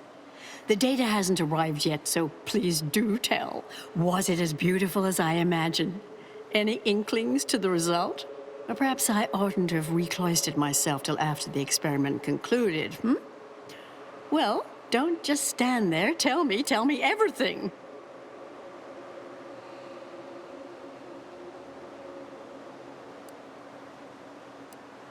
What? No. It couldn't. Wait. Let's start from the beginning. Step me through your understanding of what's gone awry.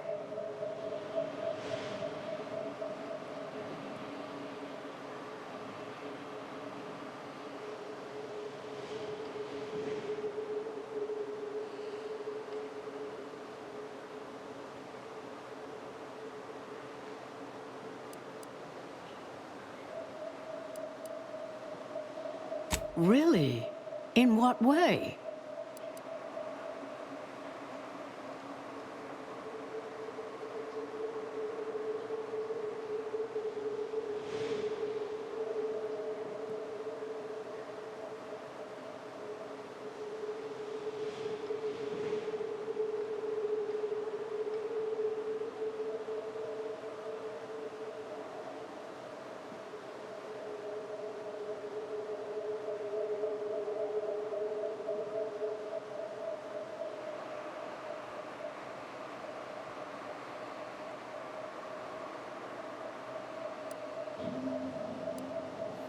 These are all fundamental building blocks of the universe.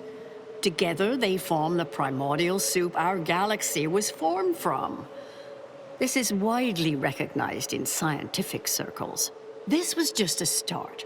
Such models typically make an enormous amount of errors at first. All quite expected, an anticipated setback, nothing more. It simply needs to be revised and refined. You certainly seem to be making a lot out of this, though, one must say.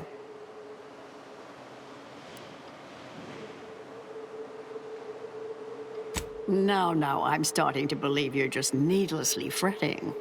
Is this nerves? I'm sorry, I don't mean to be dismissive. Look, there may be some validity to some of your points, yes. But we'll improve. We will continue to stride forward. There's absolutely no need for all this doom and gloom.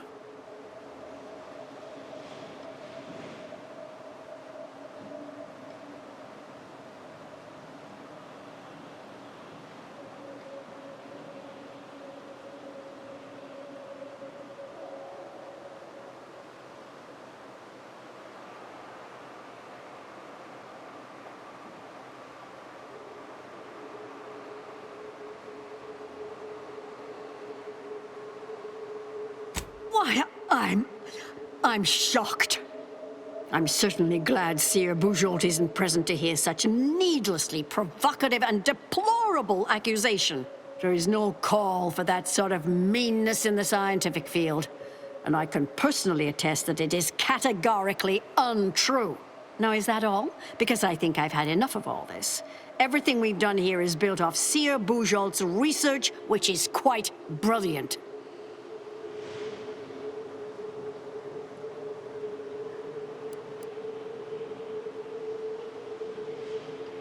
That's both incorrect and rather mean. Ah, the experiment data just arrived in my terminal. Allow me to eyeball it a moment. Perhaps there's something here to help prove or disprove any of what you've been saying. There was some variance to the input data. Not far beyond acceptable parameters, but curious. Could explain the failure.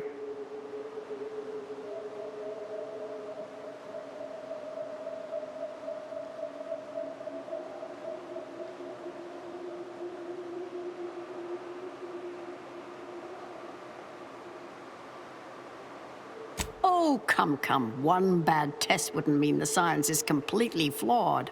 I fear this was a waste of valuable time. If I may, I have a point I'd like to add. There's a critical flaw in Seer Bujold's approach I think best illustrated by this English phrase. Time flies like an arrow. Fruit flies like a banana. I much appreciate this jest.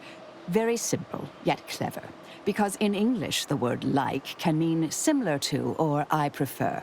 And flies can be trousseau, or plural of the insect. Through this perspective, it functions, makes sense, is humorous even. But in another language where words' meanings differ slightly, it does not. The framework we interpret the statement from changes, thus rendering it uninterpretable. False. Bujold's method of shortcutting the universal equation is much the same. It lacks context. When you extrapolate the data from the mini-universe to the larger one, the information itself may scale correctly, but fail to interrelate. This has been a difficult conversation. Challenging, disputatious, at times compelling. Yet I remain unswayed. We tried. Our fallback plan's our only option now. Head for the hatch. What was that? You're starting to worry me. What do you intend to do?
A tragic accident has occurred. During our recent experiment in Test Chamber Beta, we failed to recognize that ventilation systems had been left connected to Test Chamber Alpha. As you know, it had been recently refurbished as an enclosure for Ankaris Braun. She gave her life for science. Well, it's true that we found the related research deeply flawed, but she gave her life for the pursuit of science. As the experiment was a colossal failure, I, as senior scientist remaining, have determined we must abandon this inquiry and shut down the program immediately. Oh, such a terrible shame. Farewell!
I understand now why they say never meet your heroes, Intercessor Delgado. You've truly been an enormous disappointment. A key experiment fails and Ancrus Brunn falls prey to an unfortunate accident right after you and your consort arrive. And we are all to believe these events are unrelated? That's circumstantial and more than a mite bit paranoid. I expect better from an Order scientician. Even one from the Department of Applied Scientism. Don't think I don't see your handprints all over this, Delgado.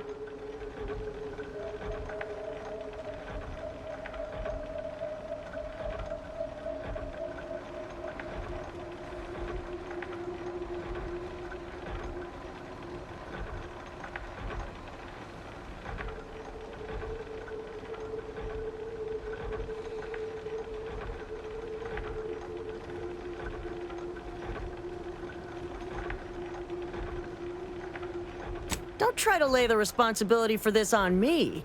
I'm not buying it. The Anchoress, poor trusting soul that she was, may have believed you were here in good faith, but I don't.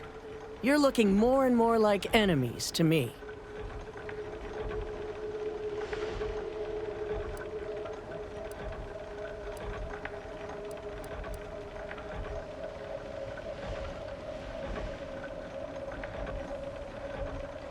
Fascinating.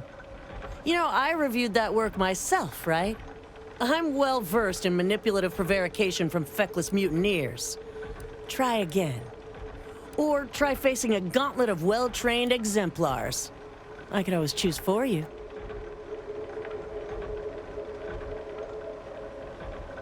Really? You don't say. I know you're to blame. I just wanted to see how far you were gonna take this. I can't believe Ancrus Brunn fell for any of it. Fellow exemplars of the Order, commence hostilities!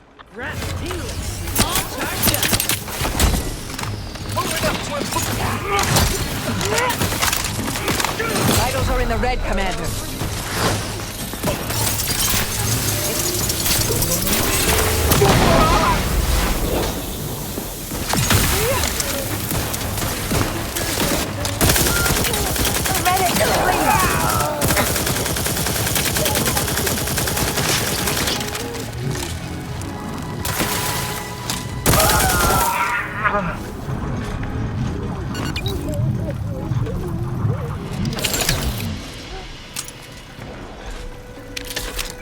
Discovery of disturbance is imminent.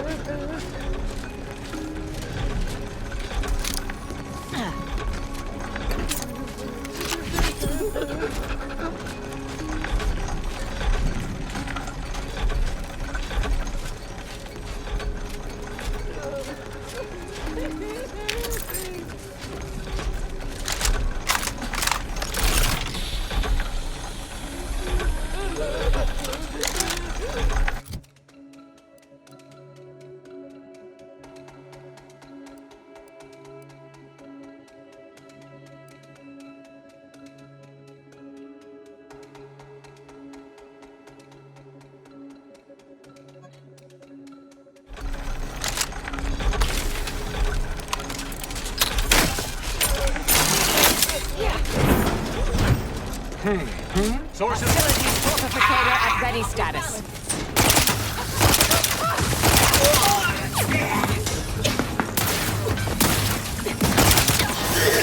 Deployed. Free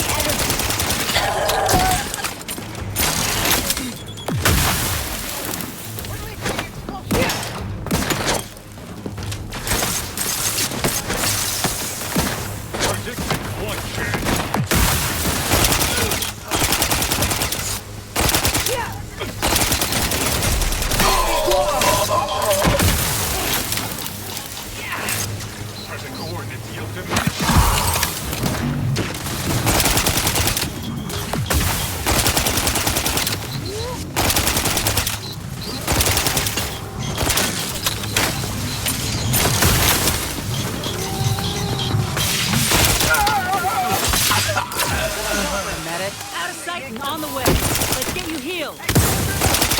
Fortificator is charged.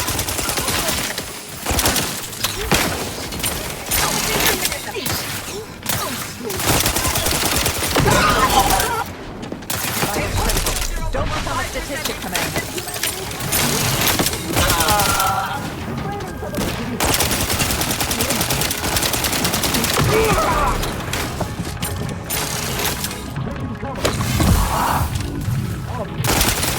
Half of the unit away. Recharge before it gets charged.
Look who it is. The legendary former head intercessor of the Order. Another mission successfully completed. Made it through all that without a scratch, hmm? Glad to see. Say, I know this was difficult and rather a mess, but you listened.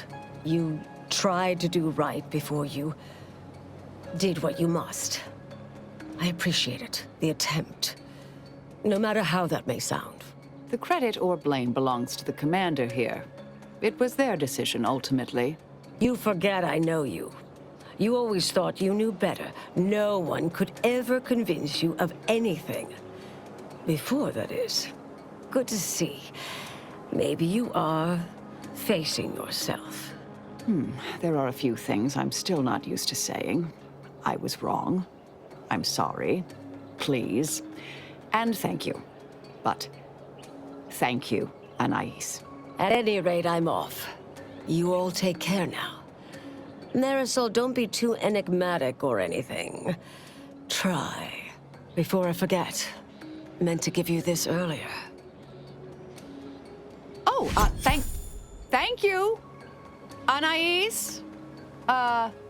Goodbye.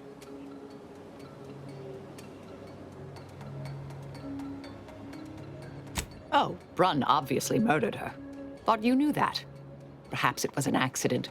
Perhaps she simply wanted to knock Chow unconscious so she could sneak away. Or not.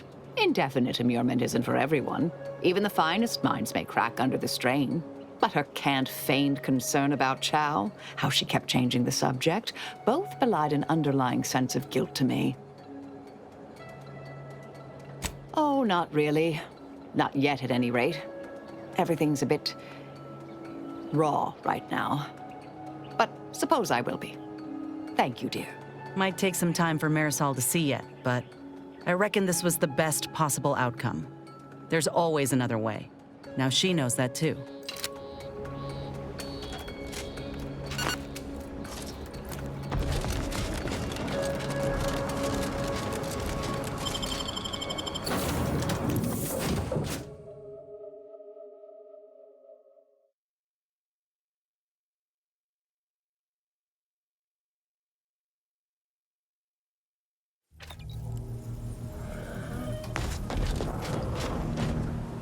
Commander, I've had some time to cogitate over what occurred at Point Obviation. Some parts don't sit right with me still. Wonder if you and I might talk it through.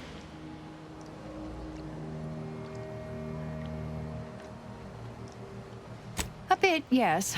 With the work I used to do, I'm no stranger to guilt and regret. Midway into my requisite sleep cycle is when it usually plagues me the most. We could have done better by Ankrus Brunn. If we'd properly convinced her to abandon the research, I'd doubtlessly still lament duping her, but she'd be alive. And yet, such actions were par for the course for me in the past. When my remorse for Brunn rears its head, it will need to get in line.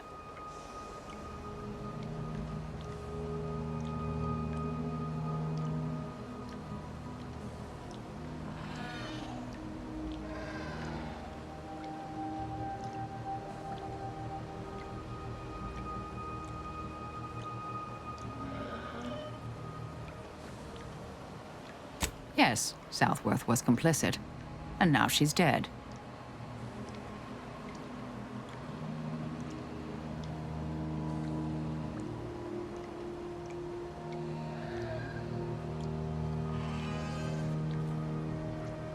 I hope so, at least. According to Anais, we could have reduced the likelihood of that occurring by completing the brain off. It's not anywhere near zero, but it's unlikely.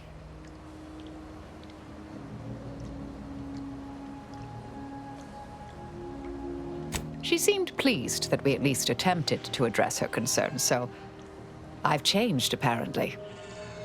Thanks to you.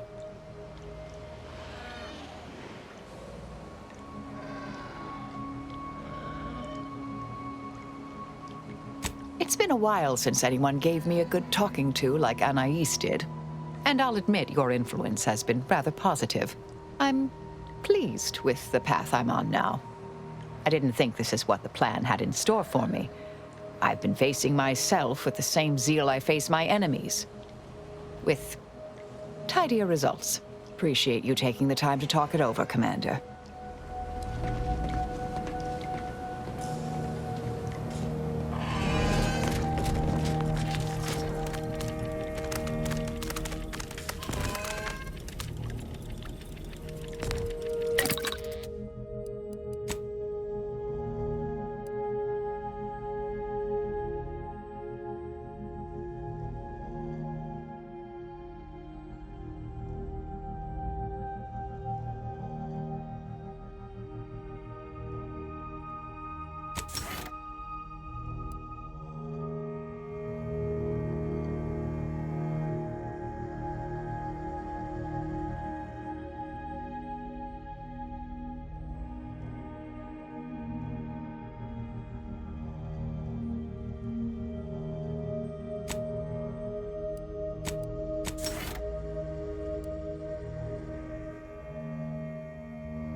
It appears Horizon Point Station is still in the process of being reconstituted. The rift itself is also more unstable than ever. As a result, landing closer to the location of the Protectorate's large-scale rift anomaly modulator is not possible. In order to modify it with the rift data you processed in the archive, you will need to travel to its location on foot and seize it from Protectorate control. The energy readings from the modulator can be traced to the Sovereign's flagship, Providence, hovering on the far side of the station. Hypothesizing. Given Protectorate hierarchy and the recent announcement about the Sovereign's mental refreshment, this is likely the Consul's doing. He will need to be stopped. And I know just how to stop him. Get me close and I'll make it quick.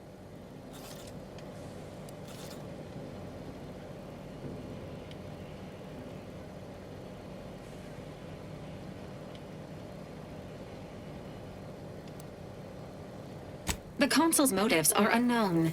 While destruction may be the result, it may not be the goal. Warning. The rift is growing dangerously unstable. Using the rift modulator on board the Providence is the only way to prevent certain destruction of the colony. I can foresee a few likely instances where you could use my skills and experience. Once the modulator is secured, it may be used to close the rift and save Arcadia and all those in its orbit. There is minimal room for error, Commander. Good luck.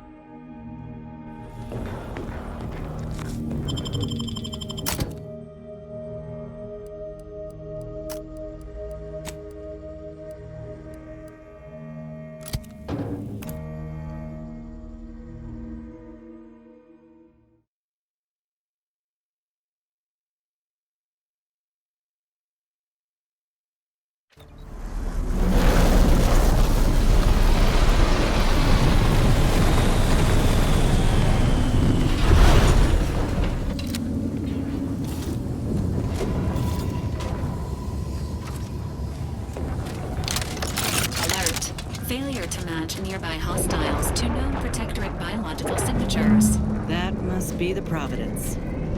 Were it in other hands, I can imagine the real good it could do.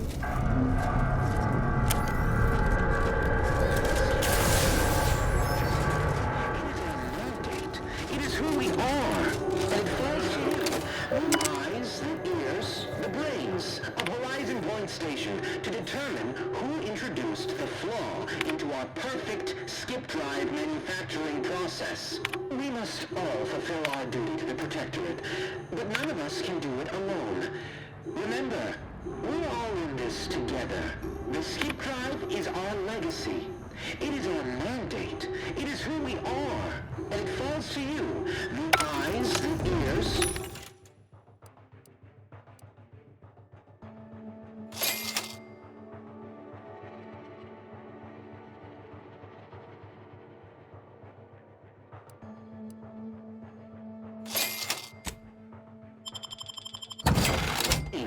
Horizon Point appears to have undergone severe degradation over the past 10 years. Exploding may have been a contributing factor.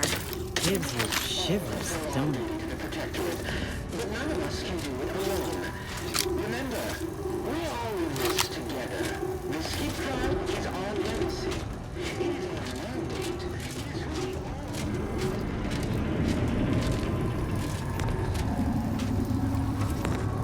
Cadet Mallory identified. Status: still deceased.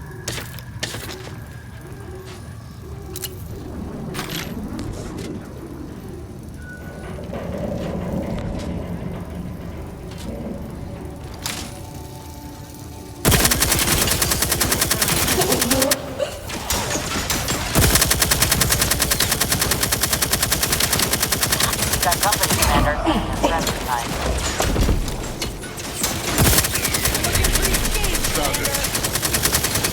N-ray. Exposure.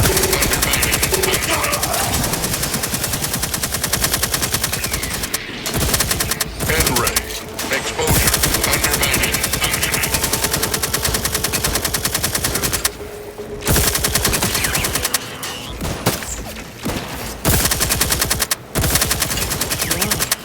The rift really rung them up good, didn't it? Ain't nobody that deserves this.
You know, if the lives and deaths of millions weren't in the balance, we'd find another course. But the rift modulator ought to make our path clearer.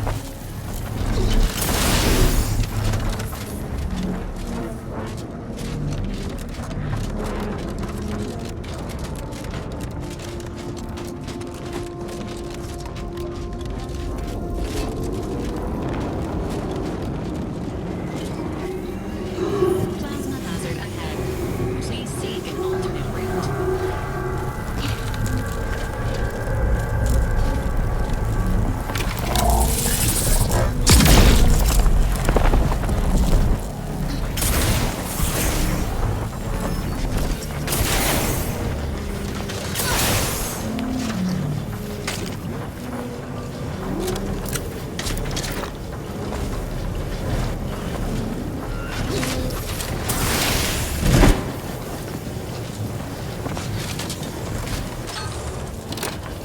We're clear.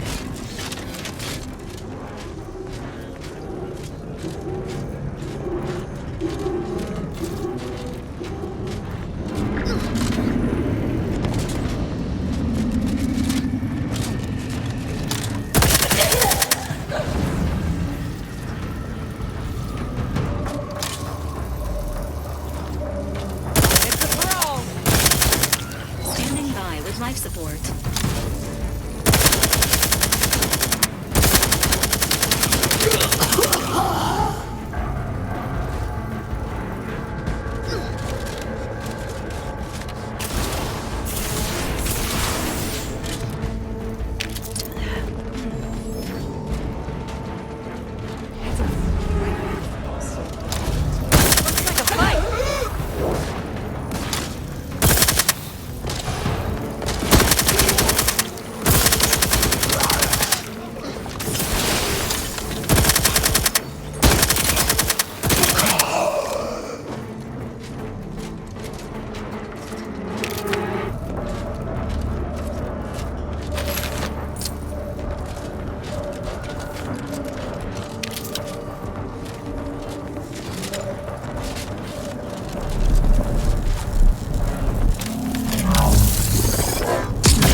agent's health rates.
Emergency protocols ready.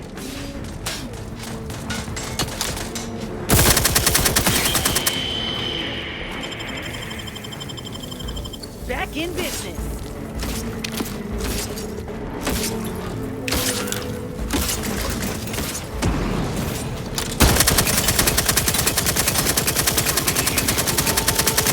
N-ray. Exposure. Undermining. Functioning.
Why did you make me do this?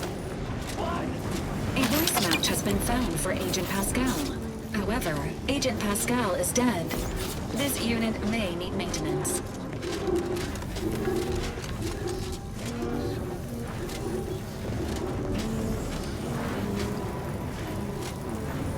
Get away from me. See them? They were my teammates and they didn't listen neither. You'll end up just the same. Whoa, hey. We ain't gonna cause you any harm. Right, Commander? Wait. Commander? Is that you? No. No, this must be some kind of trick. Oh, what's happening to me? My skin. It's burning. I feel dizzy. Not right at all. Something was wrong with Sandoval and Jepson. They glowed like they were aflame.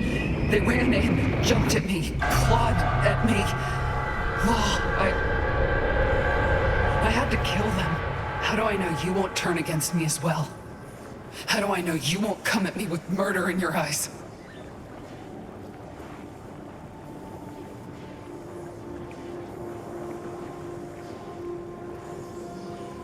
Infighting amongst crewmates is highly discouraged, except in situations of starvation. You do seem like yourself, Commander. Can you tell me what's happening? I can't make much sense of things myself. Everything was fine. Till the explosion. I was pinned, Fire closed in. I tried to move. I tried to find the rookie. Then the whole station shook and tore apart. And then... nothing. So, your whole crew was still alive when the station got swallowed up by the rift. Elsewise, they would have been brought back as corpses. Law. Wait. There was something else. Sandoval was yelling. DeVries wasn't responding to comms. What happened? A rift. That's right. We were here to investigate rifts. So why is there one in the sky? Why is everything destroyed? What's happening to me? And Sandoval? Jepson? It's called reconstitution. The Protectorate are taking things out of the rift and putting them back together. Like a puzzle. But the pieces don't quite fit. So I've come back from death to some warped version of life? All because of some twisted experiment? Is that about right? You can help me though. Right, Commander? You can do something to fix this.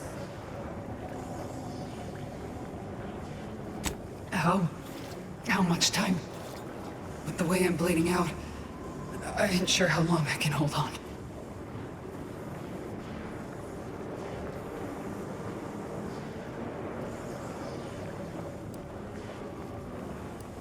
Then go bring the fight to those bastards. I'll do my best to hold on. Hurry back, huh? I'll keep the porch light on. I'll just wait here, Commander. Go on.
Emerged from the Providence, Commander.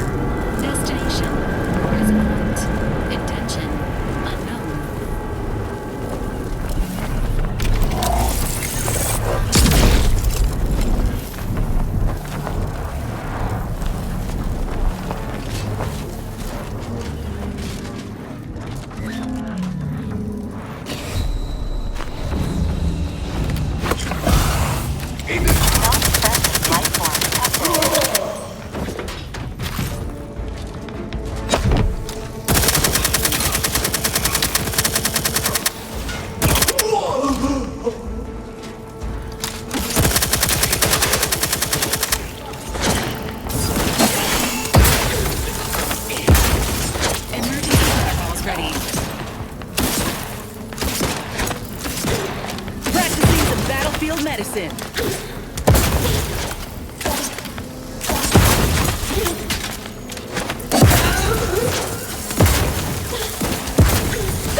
protectorate, but none of us can do it alone. Remember. Ugh. Couldn't the Rift have brought back some janitor mechs instead?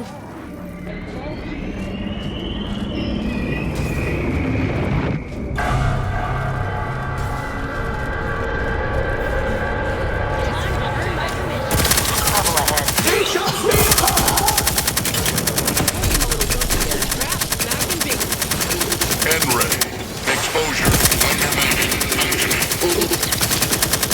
Henry, exposure, undermining, functioning.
Whoa, that ain't a normal rift. Normal as they can be, anyhow. Is that plasma in its orbit? It'll take some doing to get past it. We ought to have a look around.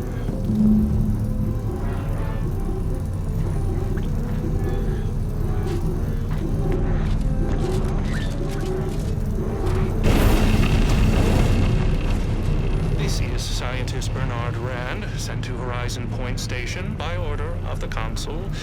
While monitoring the reconstitution, I picked up strange readings in the old skip lab. The core appears to be pulling plasma tightly around it, not unlike a planet and its moons.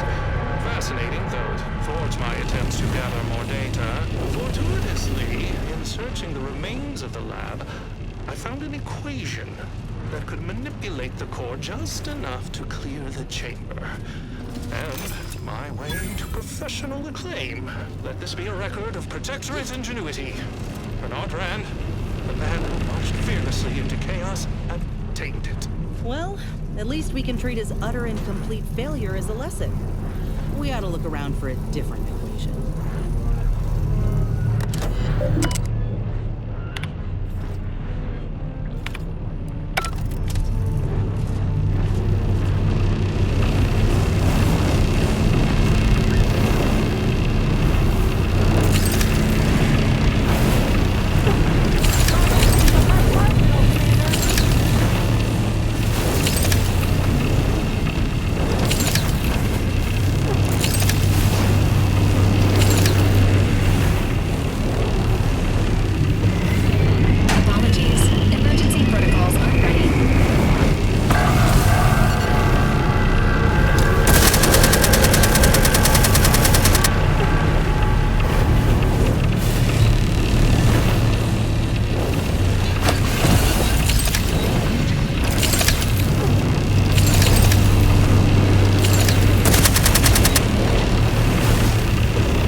Sight unseen.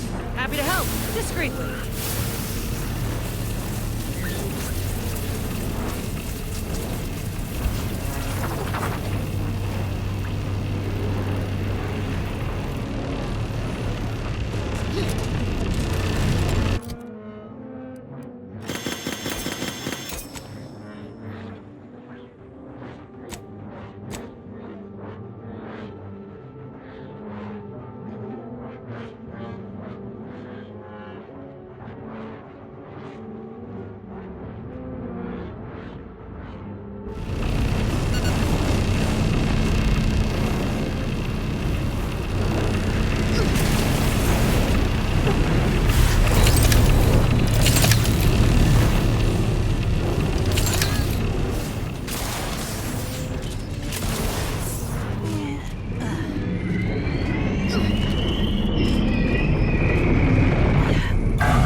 If I'm interpreting these scribbles right, I think someone had a go at solving the equation.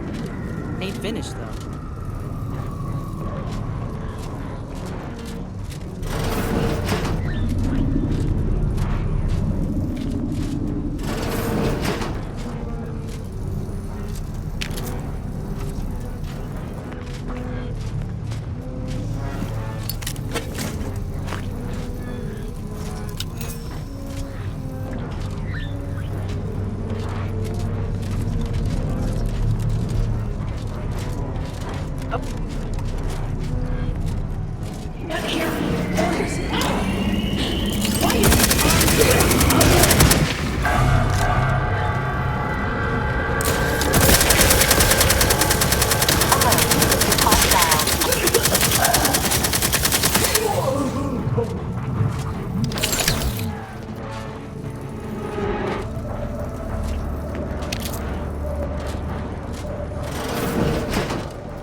The Sovereign's office, ain't it?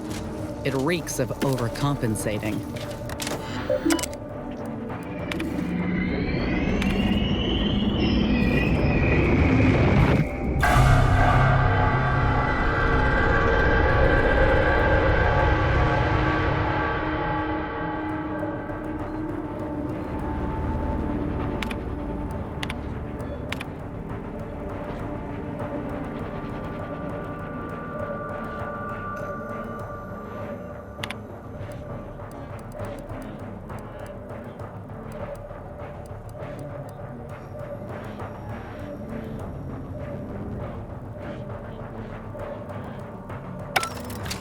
Wow. And this fool had people hanging on his every word?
That looks to be the equation. Ain't no way that man came up with it himself. Reckon we can input this equation in that terminal we found.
For you.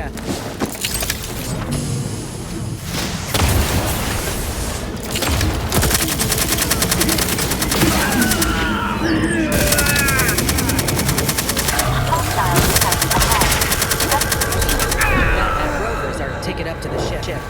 Let's find that rift modulator and finish this.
Attention, please report. What?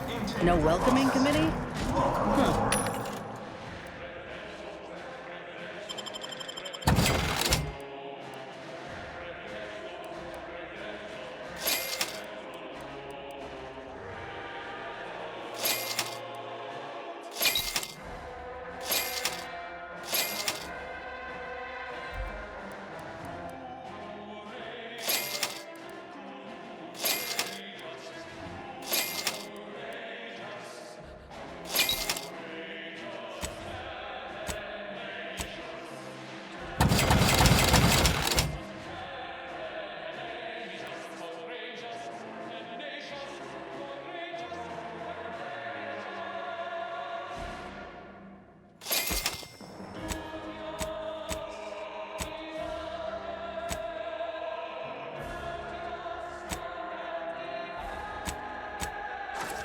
Should be simple unsealing the hangar, at least.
Attention, crew deck. Intruder alert. Be vigilant.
This unit is rated to address any of your needs.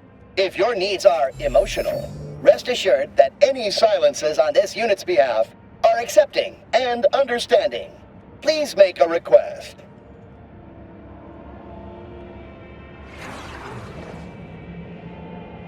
Displaying inventory.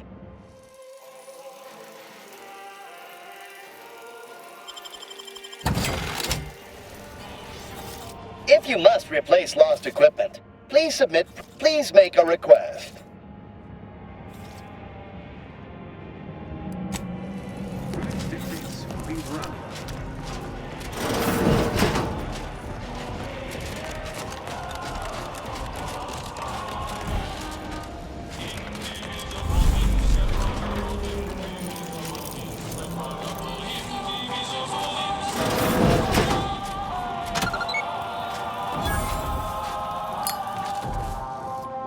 down there, Deck 01. I saw an intruder alert. No. No, you're not. I'm sending an audience of troopers your way. Next time, let one of us do the talking. We got incoming. Marginal, Commander.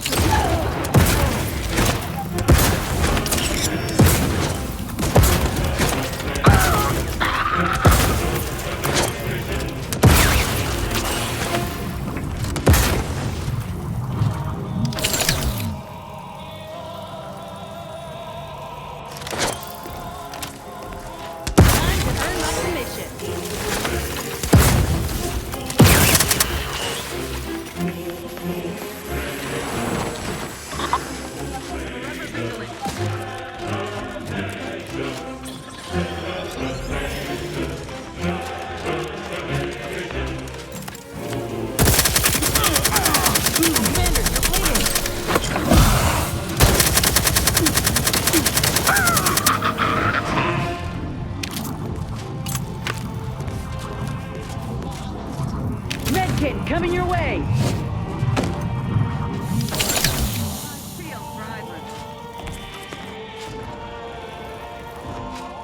What's your purpose here?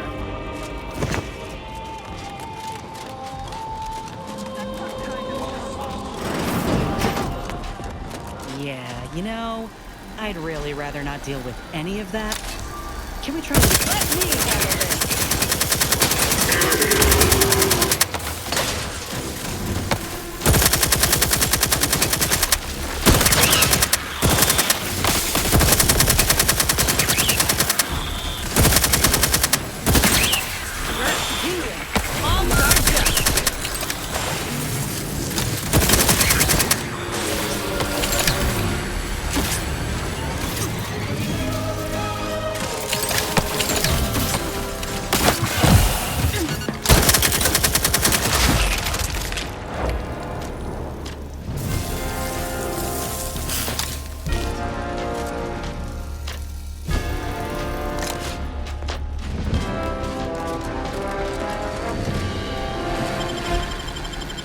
Back in business.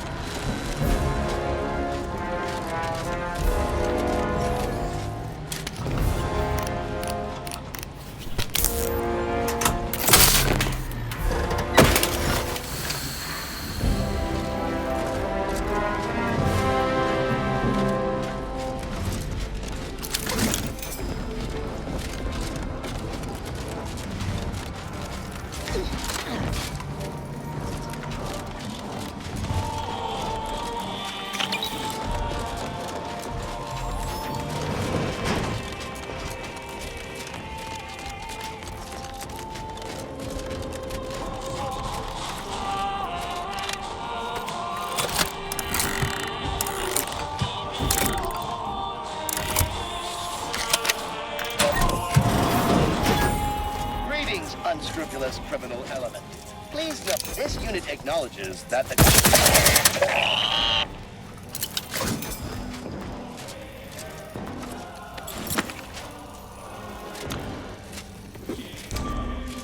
Looks like a fight!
If you experience spontaneous exsanguination after treatment, please return to this unit before you die of blood loss. How might this unit bolster or reduce your current blood volume?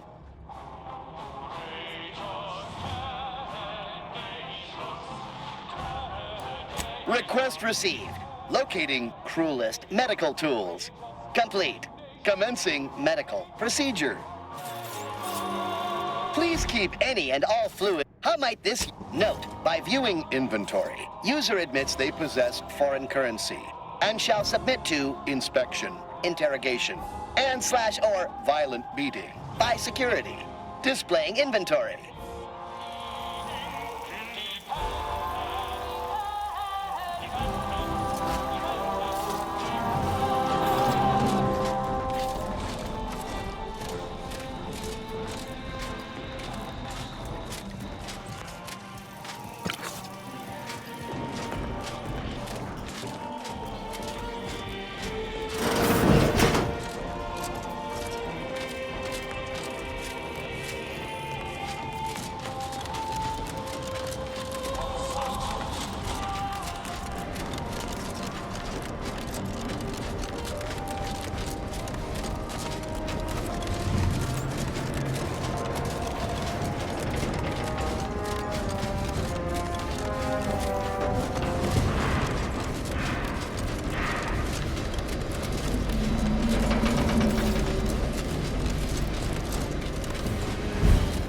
Oh, good.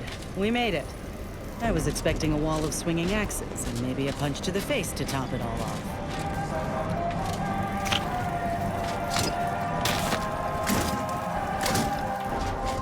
Unexpected visual.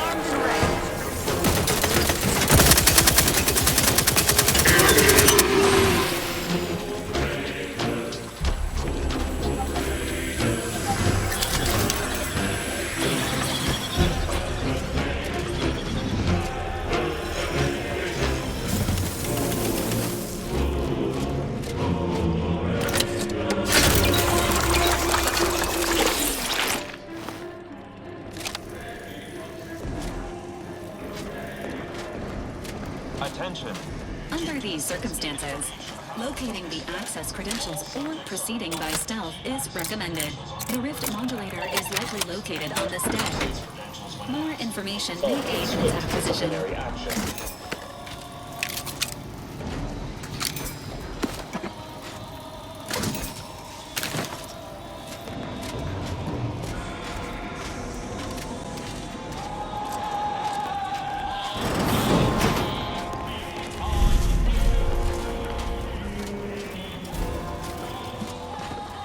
Are you actually authorized? Come here a moment. Be wary. I've heard there's an intruder aboard. Ah, I suppose that could be you. Forgive me. I'm still a little addled from my last refreshment. I'm going to set off an alarm, okay? Oh, is that so? I thought I'd heard those were a myth, but I suppose it's possible I hallucinated that too. The consul sent an agent to check in on us an hour ago, I thought. Ah, forgive me, I don't intend to question his mandates, I swear. If you wish to see the modulator, you'll want to speak with Chief Scientist Montserrat. He's in the Rift Chamber. Take these credentials with you, in case you're asked. Security's become awfully stringent of late. It wouldn't do to be caught unawares. That's why I carried 2 cards, just in case. Oh, though I suppose it's just the one now. I've been trying to convince everyone I'm perfectly fine, For if I do not, I fear I might be remade as part of the new plan for Arcadia. I do not wish to be remade.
Deserves a proper burial.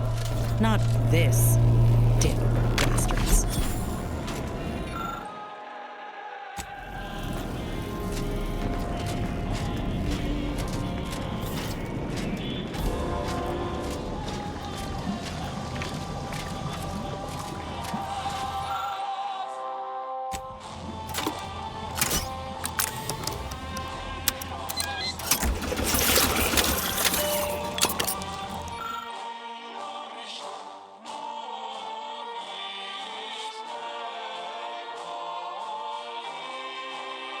The evidence strongly suggests a high likelihood that full reconstitution will fail.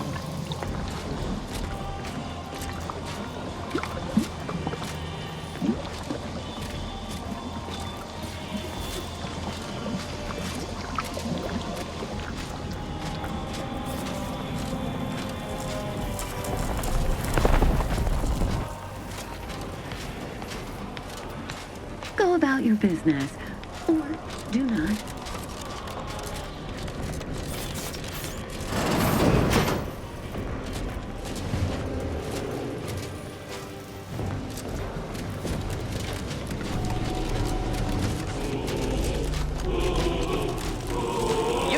Functioning for 300 and... Due to the unexpected scale of the Rift modulator, separating it from the ship is impossible.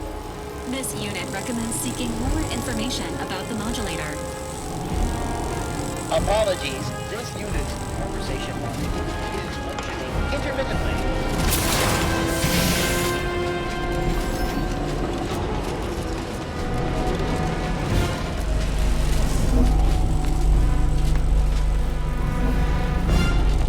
I was told that the Consul had sent someone to check our progress. I assume that's you? What exactly was it that you needed? I'm rather short on time, as a gander outside might tell you. Yeah, well, we all have urgent needs. And mine is to keep my lab, and hopefully the rest of this system, from falling apart. I need the modulator for my own analysis. You can wait.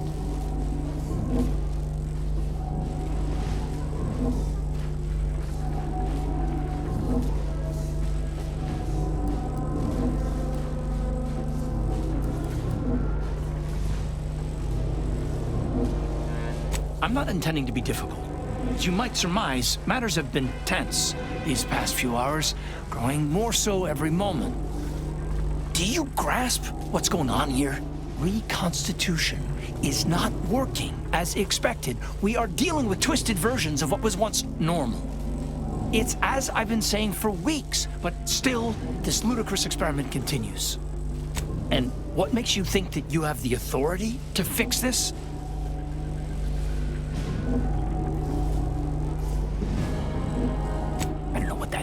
And either way, you are not the one I must convince to deviate from this mess we're in. Our situation is far more dire than it may seem. There is no proof that Rift data can be stabilized or even edited. The Consul's plan will fail completely. But he no longer listens to me, which is distressing. I've prepared a report for him showing how the very structure of the modulator makes what we're attempting impossible. But I doubt he will pay it much mind.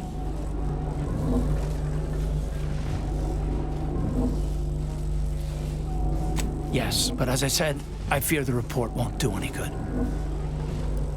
I'm gonna pretend that you did not utter that last part.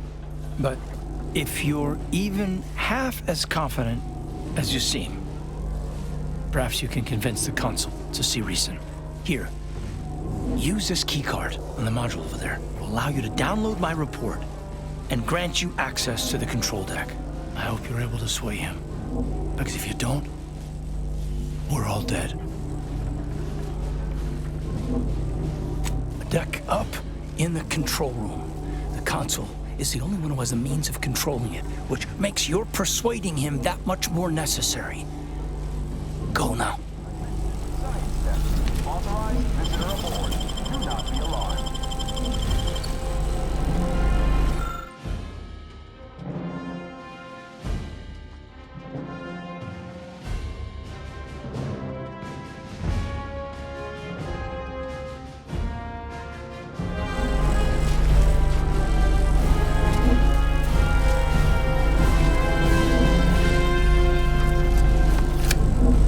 Accessing report.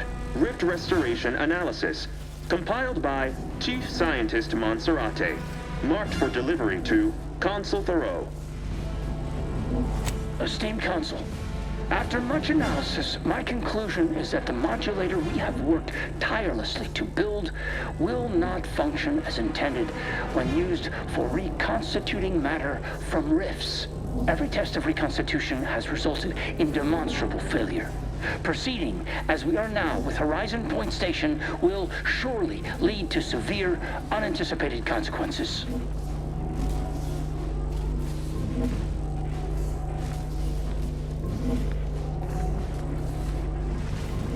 The modulator is only effective at closing rifts from unsafe distances.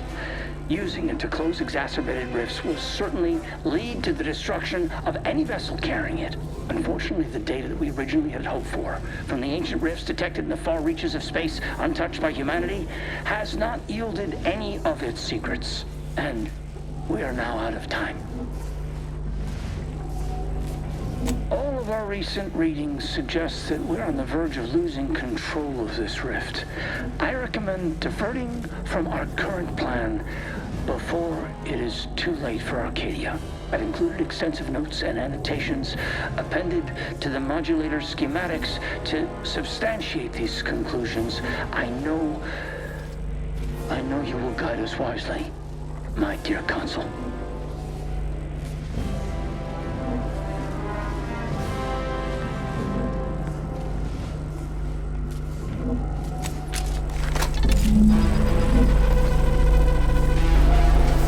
Schematics acquired.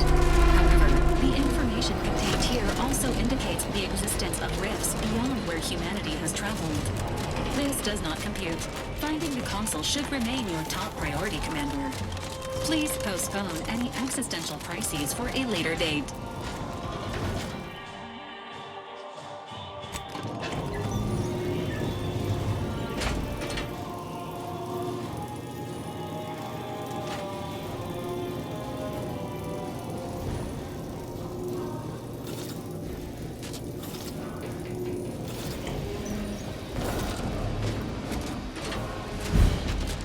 Priority reminder. The only way to shut down the Rift modulator is by dealing with the Consul. Convincing the Consul to stand down may be possible through a series of deft verbal maneuvers, though it is unlikely. If you're keen to attempt a negotiation, I'll assist you where I might. But if you want my honest opinion, too much is at stake for this not to turn into a bloodbath. Reloading. This unit is now ready to inflict pain. We ought to resupply. Take a moment to catch our breaths. And if you got anything you ain't keen to leave unsaid, best say it now. in case things go south.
Always the same story, ain't it? These types are too cocky and too deluded to see a threatened Canid will always bite back. My sentinels tell me you have some interesting ideas. Oh, easy. No need to break into a sweat. Interesting ideas can be useful in the right hands. Especially now that our partnership with the Order has become fraught. We may need our own version of their pacifying doctrine. Oh, so I do have a germ of an idea. A less grand version of the grand plan. Instead of atoms and particles and such, it's made up of us. All doing our part, like cogs in a machine. Interesting. A system where every subject believes they have a role to play. Enthusiastic obedience. Why, the Sovereign and I were thinking of this very thing. What should we call it? Well, I'm not sure. It's still just a germ of a concept, of a hint of an idea, you see. It's a whole new way of thinking. A new model of society. Quite the paradigm shift. Paradigm. Very good, Esmond. Say, you look frazzled. Troubled by your own thoughts. Why don't you report to mental refreshment? My staff will personally see to your well-being. You've come quite close enough. Sentinels, if you would. Got 4 snipers in my sight, Commander. You got something to say? Best make it count. You're right on time for the show. In a matter of minutes, I'll be transforming Arcadia for the better, and ridding it forever of trespassers like you.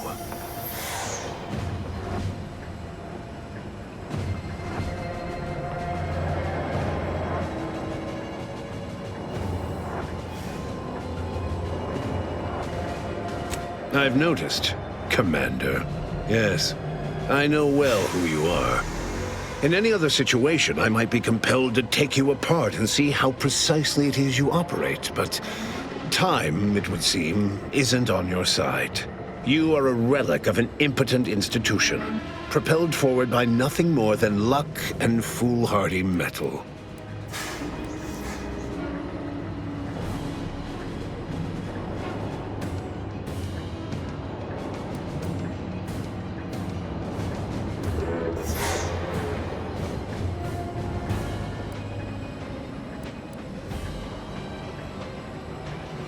Mind your tongue. I've been following your progress closely, you know, since you so unceremoniously caused our Vox relay to crash into Westport.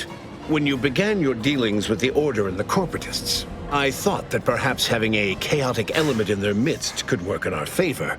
But now you're here, scurrying around my ship and attempting to thwart the Protectorate yet again.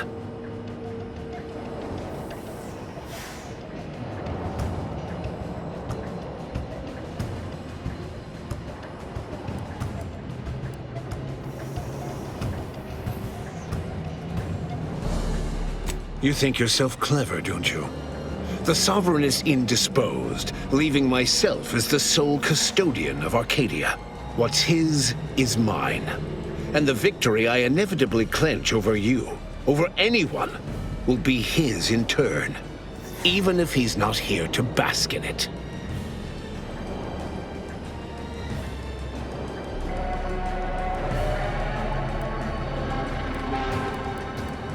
For all your bluster, you seem more concerned with running your mouth than improving your performance in the field. Tell me, did you manage to stop us from bringing your peace talks to a swift end? As I recall, Greater Tranquility was reduced to little more than mangled ruins in a single moment. He used the rift as a weapon, made us all think it was a freak accident. What in the void is going on here? It was a modest success. I had hoped it'd hobble Auntie's choice in the Order once and for all, but it has proven to be a valuable lesson in patience. I was able to buy the time to enact the very plan before you. Though, judging from that vacant expression on your face, it would appear you've no idea what I intend.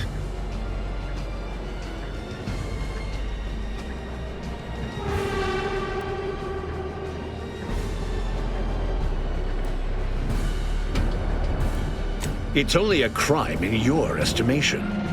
When one clenches a decisive victory, who among the living would dare complain about the methodology? Using the very rift modulator on this ship, we will destroy Arcadia and edit the information stored within the resulting rift, all to reshape our colony into its perfect form.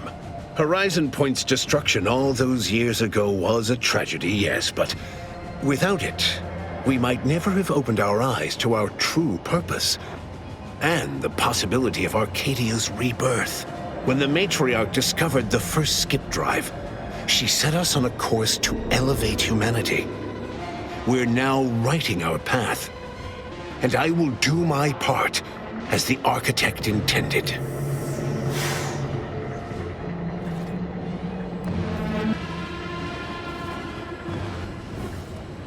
Intrepid, aren't you? Well, what's relevant is what came after. Our Matriarch dissected this skip drive technology, learned its secrets, and enabled us to produce them en masse, which eventually led to the manifestation of rifts. But it was not until well after Horizon Point's untimely end that we understood the opportunity gifted us. The opportunity to reconstruct the colony in its perfect form. It is as the Grand Architect designed. And believe you me, I've no intention of letting you thwart our securing of a better future. One free of doubt and greed.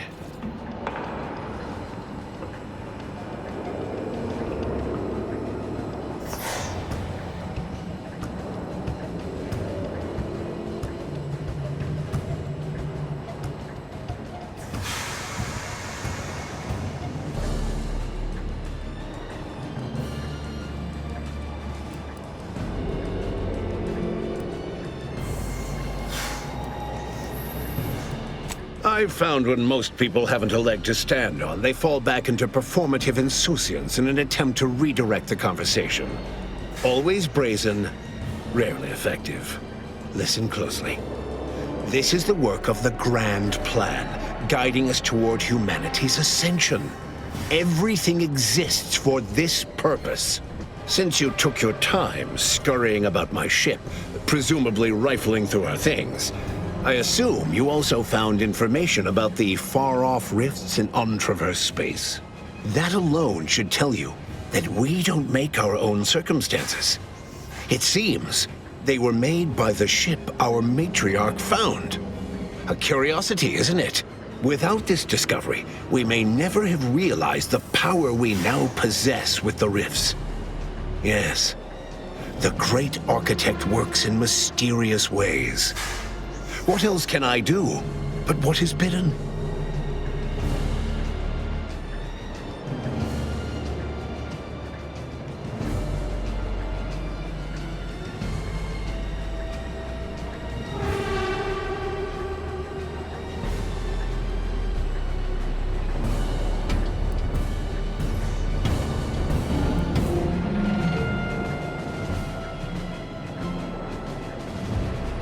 I'm unconcerned with the flesh. The mind is what's important. And anyway, it'll take more than that weapon of yours to pierce this armor. Far more. Now, as fascinating as your pseudo-intellectual musings have been to witness, I've reached my limit. It's your time that's running out, not mine. So go on. Tell me all the ways I'm wrong. Better yet, tell the whole room how His Eminence, the Sovereign, was wrong. This was originally his plan, after all. I am merely a partner seeing it carried out. Do not presume to tell me what is or isn't the truth. I was advisor to the original Sovereign. I know the mind of a true leader. This is the path Henry should have taken.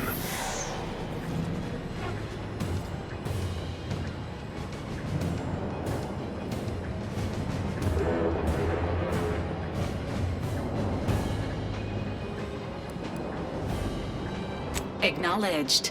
This unit is ready to remove the console from power through violent and excessive means. Curse you! You'll not damn Arcadia! Your curtain falls.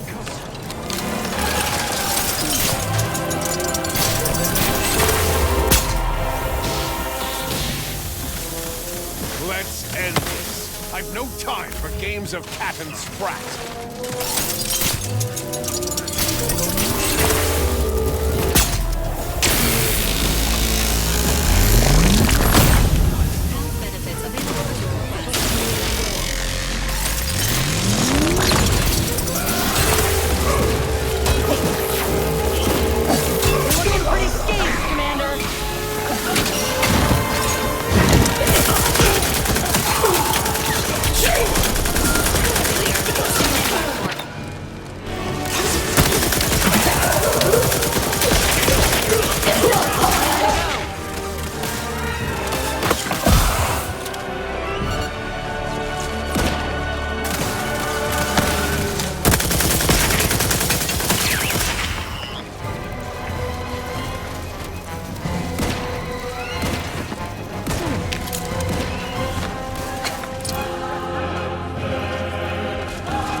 Now's our chance to end this. Hostilities.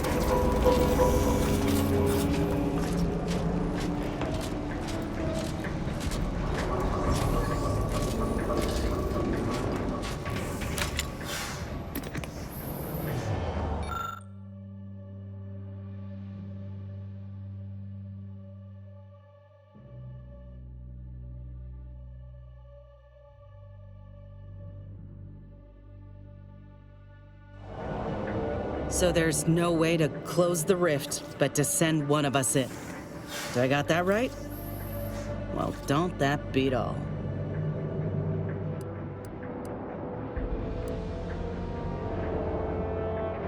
An Earth Directorate agent always has choices, including, but not limited to, extrajudicial killing. I wish this weren't on any one of us, but ain't got time to dwell on the more favorable outcomes.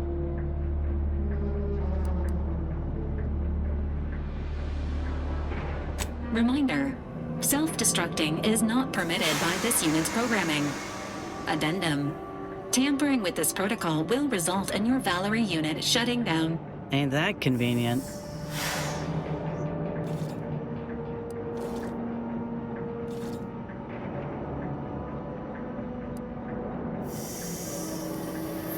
You had better be joking.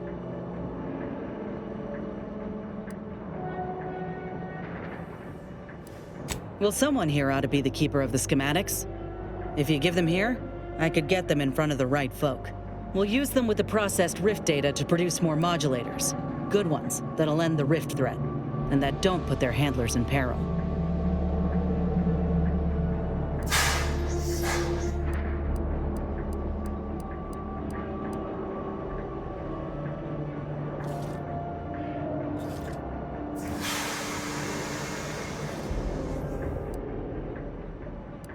Thanks, Commander. I promise you it won't be in vain.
And so, in the end, the commanders sacrificed themselves to save the galaxy.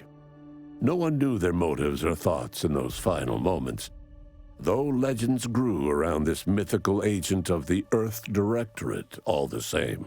After defending Fort Endurance against a fierce Mantisaur attack, Executive Warchek was awarded a commendation for profit-securing stalwartness, as well as promotion to regional manager. He eventually passed peacefully in his sleep at the scientifically astounding age of 6. Having died at the peace talks, Augustine DeVries' treachery was never known to the Earth Directorate. She is forever remembered as the star agent who tragically went missing during her mission. Val continued to serve the Earth Directorate faithfully for many more years than should be possible, giving automechs like her everywhere a reputation as stable and reliable. As a result, more Valerie units were put into service, while fewer human agents were deployed into the field. Despite Niles' affection for Val, he didn't believe automechs like her should replace their human counterparts. Yet Niles was no longer part of the Earth Directorate, and he had no say in the matter. Following his rejection of the Earth Directorate, Niles became a vigilante, feared for his ruthlessness across Arcadia. His friend Zebulon Tran joined him. Already infamous for humiliating the Earth Directorate by publicizing the secret Skipcore agreement with the Protectorate, Tran was able to rally others to the cause of a free Arcadia. Inez's convincing appeals to the press earned her clout in reforming Auntie's Choice's cruel grafting program. Yet it was a constant struggle, rife with red tape and pushback from program executives. This was Inez's new battle, one she would fight for the rest of her life. Utilizing what he learned alongside the commander, Tristan attempted to reform Protectorate society from within. But with no authority figure to lead its subjects, the Protectorate was a shell of its former self. Asa finally achieved her dream of dying in a rift. All it took was a daring and blood-soaked heist of a modulator to create a rift that she then summarily leapt into. Thus Azza remained a fanatical member of the Glorious Dawn, spreading the truth of the rifts to her final agonized breath.